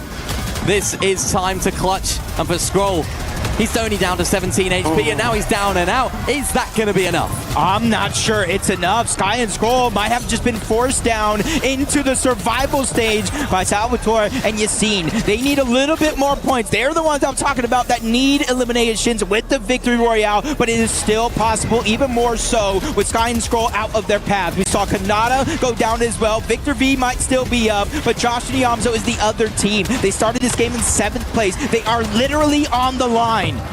This is their time. Josh and Iomzo, they've been under the radar for a lot of today, but they've been very, very consistent. And now that consistency really needs to pay off. Just one more game, boys. And for Fukun, he's got the team on his back here as well, just to try and find their way into that top 7. Look who's on height, though. The French favourites, Momsy and Skyjump, looking on down at the rest of the lobby. They want to end as they began, with a victory royale here in Game 10. I could have closed my eyes and just listened to the crowd and figured out who this was on high ground. They go crazy every single time, just like Fukun. This guy is holding on to their chances single-handedly as Victor V finds another elimination, but he instantly burns through a lot of those siphon materials just to stay alive here. With teams in front, this is where you really separate the difference between players here. It's Gone and Knight. They're the ones that are in the path as well. They're the ones that you really have to watch out for in the rest of this endgame. Gone and Knight. They need to try and break into it. This is a good game for them. They've had a big one just recently as well. Can they have another 5 eliminations for them? They're trying to get into the box. Salco does a decent amount of damage, but he does escape. Gone, unfortunately, going down to the storm. Knight has to try and make his way in. Goes for height here as well, but only one build. Has to settle for low ground, and so weak in the process. Iomzo losing Josh here as well. This is an awkward situation for him now. There are way more than enough points on the board for them to try to catch up until now. Gone and Knight have just been eliminated as well. I'm not even sure who's still in contention here, but for Yamzo, he just wants to end on top. Victor V wants to make sure that there's no regrets left after today's games, but it's Fukun here. This is the story. 320 points. He has the entire support of an entire region on his back right now. Can he do it? Looking at that height, but decides to go back down towards the low ground. He's got a few builds to work with as well. Zone pulling over towards that west, gets ahead of everyone else as well, but he's got to be careful. A couple of teams there down on the low ground, and this is awkward here for Fukun, trying to play sneaky in between all these builds. Only 2 builds on his own. There goes Iomzo as well. That Skyjump, the crowd go crazy right there. Victor V goes down right there as well to another solo in Fukun. He's going crazy right now in amongst all the chaos. That's literally their next competition. That is a team inside of the bubble that's out. Fukun with everything on the line here. A solo towards the bottom. He takes down Skyjump. He is trying to qualify directly to the finals. We are witnessing history in the making. What a shot there from Fukun to keep him in the game. Pixie's weak. He has to retreat. Fukun down on low, still trying to keep himself in the game. 1 HP, needs to find the shot. Aoxy on the wall, and Jojo and Aoxy will find themselves the victory royale. Is that going to be enough to launch them out of that bottom 3? Huge game for them, but for Fukun, talk about carrying the nation on your back, proving why you belong on the LAN stage. What a clutch from him. A serious clutch deserves serious props. I'm not sure if he got enough points to make it into the top 7, but I'm sure if he does make it in, he has to be one of the most celebrated players on the day, coming from a region that nobody really gives 2 looks at any given moment, and he was taking down Victor V. He took down Skyjump. He was taking down Titans of the game in order to make that one happen. Oh, I love it. What a solo clutch. You can see what it means to them there as well. I mean, what a performance from Aoxy and Jojo as well. A team that were down on that lower section of the leaderboard throughout a lot of today. And we saw it yesterday. Winning that last game has proved so important, and has it proved important again for this team right here? Yeah, Aoxy and Jojo Fishy, I believe to start that game, we're either in the bottom 3 or around the bottom 3. And if you guys don't know, top 7 go to finals, the middle 10 go to the survival stage, and the bottom 3 go home. And for JoJo Fishy and Aoxy, a 6 elimination victory royale. You gotta be crossing your fingers and hope that's enough to keep your dreams alive at EWC. It's all about that leaderboard, of course. Who would have made their way into that top 7? Was that solo clutch from Fukun enough to put them in those finals straight away? For a team like Sky and Scroll, a day to forget. They've now got to dust themselves off and come back tomorrow with a fresh mind, a fresh approach to how they play, because they must have learned a lot today, but also a little bit of shock from them, I'm sure, as well. Yeah, and I'm sure, you know, players like Mini Pio, Fukun probably coming up with a huge amount of swagger, whether they made it to the finals or they have to go again tomorrow in the survival stage. You had Gon and Knight as well throughout the course of that game, trying to put everything to the test. And honestly, it was just very interesting because at one point or another, we saw so many teams both inside of that bubble and outside lose one of those players. Yeah. So I feel like almost everybody who may have qualified into the top 7 in this game specifically has to at least thank one player for solo clutching. Yeah, Victor V, I mean, you know, what a performance from him there at the end. So much talk about his potential, so much talk about what he can do in the game. And it's the moments right there where you have to prove why you've been given that status, prove why there's people talking about you, prove that right there he can put the team on his back and solo clutch. Because they, remember, they were in that sort of top 7 going into that last game, so they just needed a good game. And the way that they played that entire game was super strong. Even Spooks and Oatly defied expectations, I think you have to say, from especially, of course, Oatly's first land, quite famously his first land. They don't look too pleased, but let's have a look at this leaderboard. He's done it! What? Fukun and Mini Poyo! They make their way into the top 7 via a huge solo clutch from Fukun. He deserves all the credit in the world. He may not have won that game, but tonight he is definitely going to feel like a winner. We also have Elite Esports Josh Diamzo. We got Dignitas, Victor V, and Kanata. And again, Victor V with a solo clutch. Huge moments for Victor V right now. I know Pops is in the background, absolutely vibing. He's loving it right there. Cold and Rapid, though, what a performance from them overall on the day there. The team that we were looking at as one of the better teams in the lobby, and they delivered right there with a huge performance, even with a little bit of a wobble in that last game, going down a lot earlier. It didn't matter.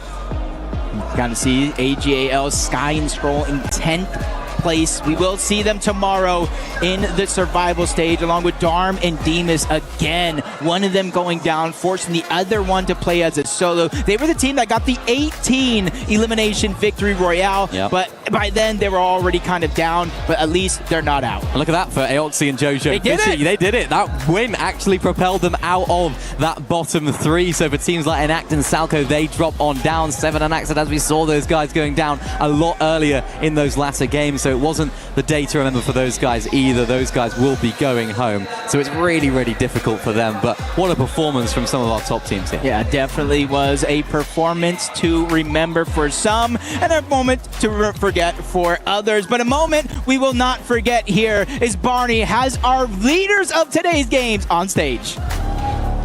One thing that we look for here in the Gadia City grid above all else is consistency, and these guys have it in spades. Cold, Rapid, congratulations for securing the top spot in Group B and securing your spot as well into the finals the day after tomorrow. Quickly, let's have a chat. 5 top 5 finishes. Like I said, that consistency you proved throughout the entire day. Has that kind of set the tone for you now going into the finals? Has that given you a little bit more confidence? Oh, 100%. I mean, we knew we were going to do this good, and we showed it here, so we're just planning on doing that in finals too. Definitely did. I mean, even in the games where you didn't secure those, you know, higher placement points, you're still just getting eliminations. You're just providing that extra consistency on 3 different occasions, double-digit eliminations, which is amazing to see. Tell us a little bit about the dynamic between you guys, right? So you've got, I'm guessing, Rapid, your IGL. So you just kind of let Cold do his thing, secure as many eliminations as you can and run back. What about, like, tell us a little bit from your perspective, the dynamic. It's honestly just a great game plan from Rapid. He sets me up for all the kills that I get, and thanks to this guy right here. Thanks to that guy right there, repping Twisted Minds as well, so congratulations. Now, let's get to the fun bit, right? We're here to crush some keys, aren't we? I bet you guys are excited. So, let's set the scene a little bit. These 3 keys we got in front, we've got Snow and Mohamed. We've got Seven and Ashadas, and we've also got Enact and Salco from Fnatic. Any surprises in there? or? No words. Fair point. Okay, now before we do this, I'm going to get you, Rapid, to open up the iris and show the nasty teeth that's going to be crushing up these keys. Go for it, Rapid. Okay. That one was eager to jump in. Okay, so before we now throw this down, is there anything that you would like to say to the eliminated teams? Have a safe flight home. Have a safe flight home. I love that. Okay, buddy. Pull on that handle in 3, 2, 1. And just like that, 3 teams have been eliminated from the Fortnite Reload Championship. That means 6 teams in total, leaving 34 still in the race. Tomorrow in the survival stage, 20 will duke it out for those 6 remaining spots in the final. It's going to be absolutely incredible. Once again, congratulations to Cold and Rapid from Twisted Minds. And for now, let's head back to the studio to round out day 2 of the group stage. Thank you, Barney. And yes, that key was eager to just get absolutely crushed. One key that didn't want to get crushed is none other than EWC and JoJo Fishy, because when they needed to clutch up Vivid, they did just that and were able to just get themselves out of the bottom 3. Listen, we kind of saw the reactions as well from that game. It was like, all right, well, we're not going to go home, but today was still, you know, a little bit of a stinker, as Levin would kind of call it. But yeah, clutching up that so that way they get the opportunity to kind of play tomorrow and have another opportunity to make it into the finals. It was great to see them kind of get that last game win. Also, that last game win is going to give them an opportunity to VOD review, see what they did right. Maybe there was just certain rotations, maybe it was just a zone pull, but obviously something changed for them in that game. So an opportunity for them to kind of review and come back in tomorrow with a fresh mindset.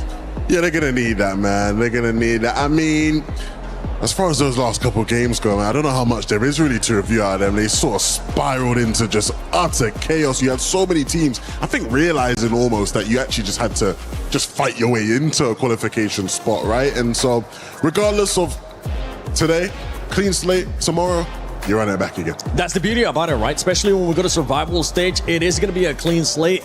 Everybody's going to get a chance to start 0. And there we have the top 7 teams that are going to be moving on to the match point finals. And Mini Pio and Fukun were able to jump up all the way from 10th place to 7th place. Listen, I got to go ahead and chase those guys down, man, because I need another woo from those guys, right? They got the game win today. Now they got the qualification. Just barely skimmed by there. You can see an 8-point difference, not only between them, but Gone and Night, Khan and Faded there as well. So a great clutch. It all came down to that last game, actually a solo effort there at the very last moment. Great to see one of these smaller region teams kind of make it in out of Group B. And they've been pretty consistent throughout the entire day. And we've actually seen a lot of smaller regions really step up. Gone and Night just barely missing out in that moment. And you actually could see the moment that they were eliminated and they knew that they might not be in contention. But same reaction from Mini Pio and Fukun where they went down, but you could tell that they were cheering. We thought for a second that they thought they won, but then we realized, oh wait, no, they qualified into 7th place. Yeah, I mean, both of them, right? It was Fukun in that last game, but Mini Pio himself had plenty of clutch moments where, again, you're just doing enough to keep your team in the competition, and sometimes that's what it's all about. And I'm looking, Levin, at that 8th place for Gone and Night for Furia. Even though they had 2 victory royales today, it just wasn't good enough. That consistency wasn't there. I mean, these games have been brutal, right?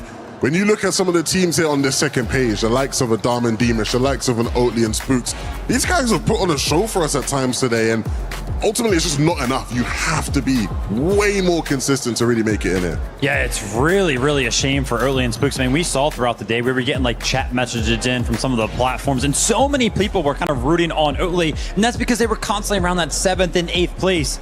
But I'm going to go ahead and read out their placements in these last 2 games. In match number 9, 17th place with a single elimination. And then in match number 10, 16th with 0 eliminations. They effectively got like 0 points in those last 2 games. Outside of that, they were going to qualify. I think a lot of it actually was due to they seem to have a much bigger advantage with Elite Stronghold than they did with Slurp Rush. So I'm wondering if maybe they were necessarily preparing just for one map over the other. And hopefully they'll be able to kind of look back onto why Slurp Rush was causing them some issues. It could just be the teams that were landing around them. And obviously with it being tomorrow, it's a whole new set of teams that are going to be landing near them and maybe a whole new set of opportunities.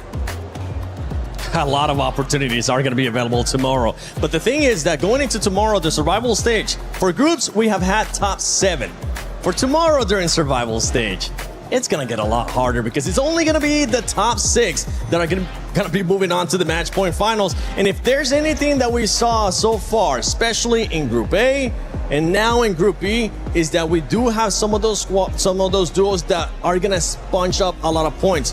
Going into tomorrow, is there any duo, Vivid, that you think is going to be taking over that role of sponging up points? Gosh, listen, I got to go ahead and call out one of the teams that we saw have an incredible game today. I mean, Dharm and Demish, I would really, really love to see them do well. Just that single game performance. Again, Levin's kind of talked about it, that ceiling performance. If they can do that consistently, then yeah, I feel like they could be a team that kind of soaks up all those points. Listen, I'm going to say the team that probably a lot of us were surprised to see not automatically qualify through, and that is Sky and Scroll. And for me, it wasn't necessarily that they misplayed. It was more so that we got that Levin guarantee. We got the Levin coach, and I thought that would have been enough. But Levin, obviously, you fell short. And I think that we can obviously point our fingers towards you. No, I mean, but honestly, Sky and Scroll, it definitely seemed like they were going back and forth. And it seemed like they kind of found their footing in the middle of the game. And then once again, in that second, kind of like the last 3 games, just kind of fell short. Yeah, honestly, I think the 2 lads they've had their fair share of struggles today. And honestly, I wouldn't panic if I was an AGAL fan. I wouldn't panic if I was, a Danish fan watching these guys, because they came very close. They had great moments. I think we saw sort of, some of the things you expect to see out of Sky and Scroll today, where again, they can provide you with good clutch moments. In the end, it's not enough. I think now, in the grander conversation of what does a finals look like, their stocks have definitely gone way, way down. But for them, they can't even worry about that. It's just about making it through to the final tomorrow. It could be just one of those things that usually ends up happening in Battle Royale, where a team just needs that extra day to get them over that hump. And that's exactly what they're going to be able to get. They're going to be able to get an extra day, an extra night too, tonight, to just go back and VOD review like you guys were saying for some of the other teams. But I can't wait to see what AGL is going to be doing, because they are in contention for that club championship. And a lot of the other spots too, the duos that we got a chance to see, SAUL and Furia, that were so close, but yet so far away. Make sure you tune in tomorrow to Fortnite Reload Championship at EWC 26 to find out what's going to be happening. Who are the next 6 teams that are going to be joining the finals?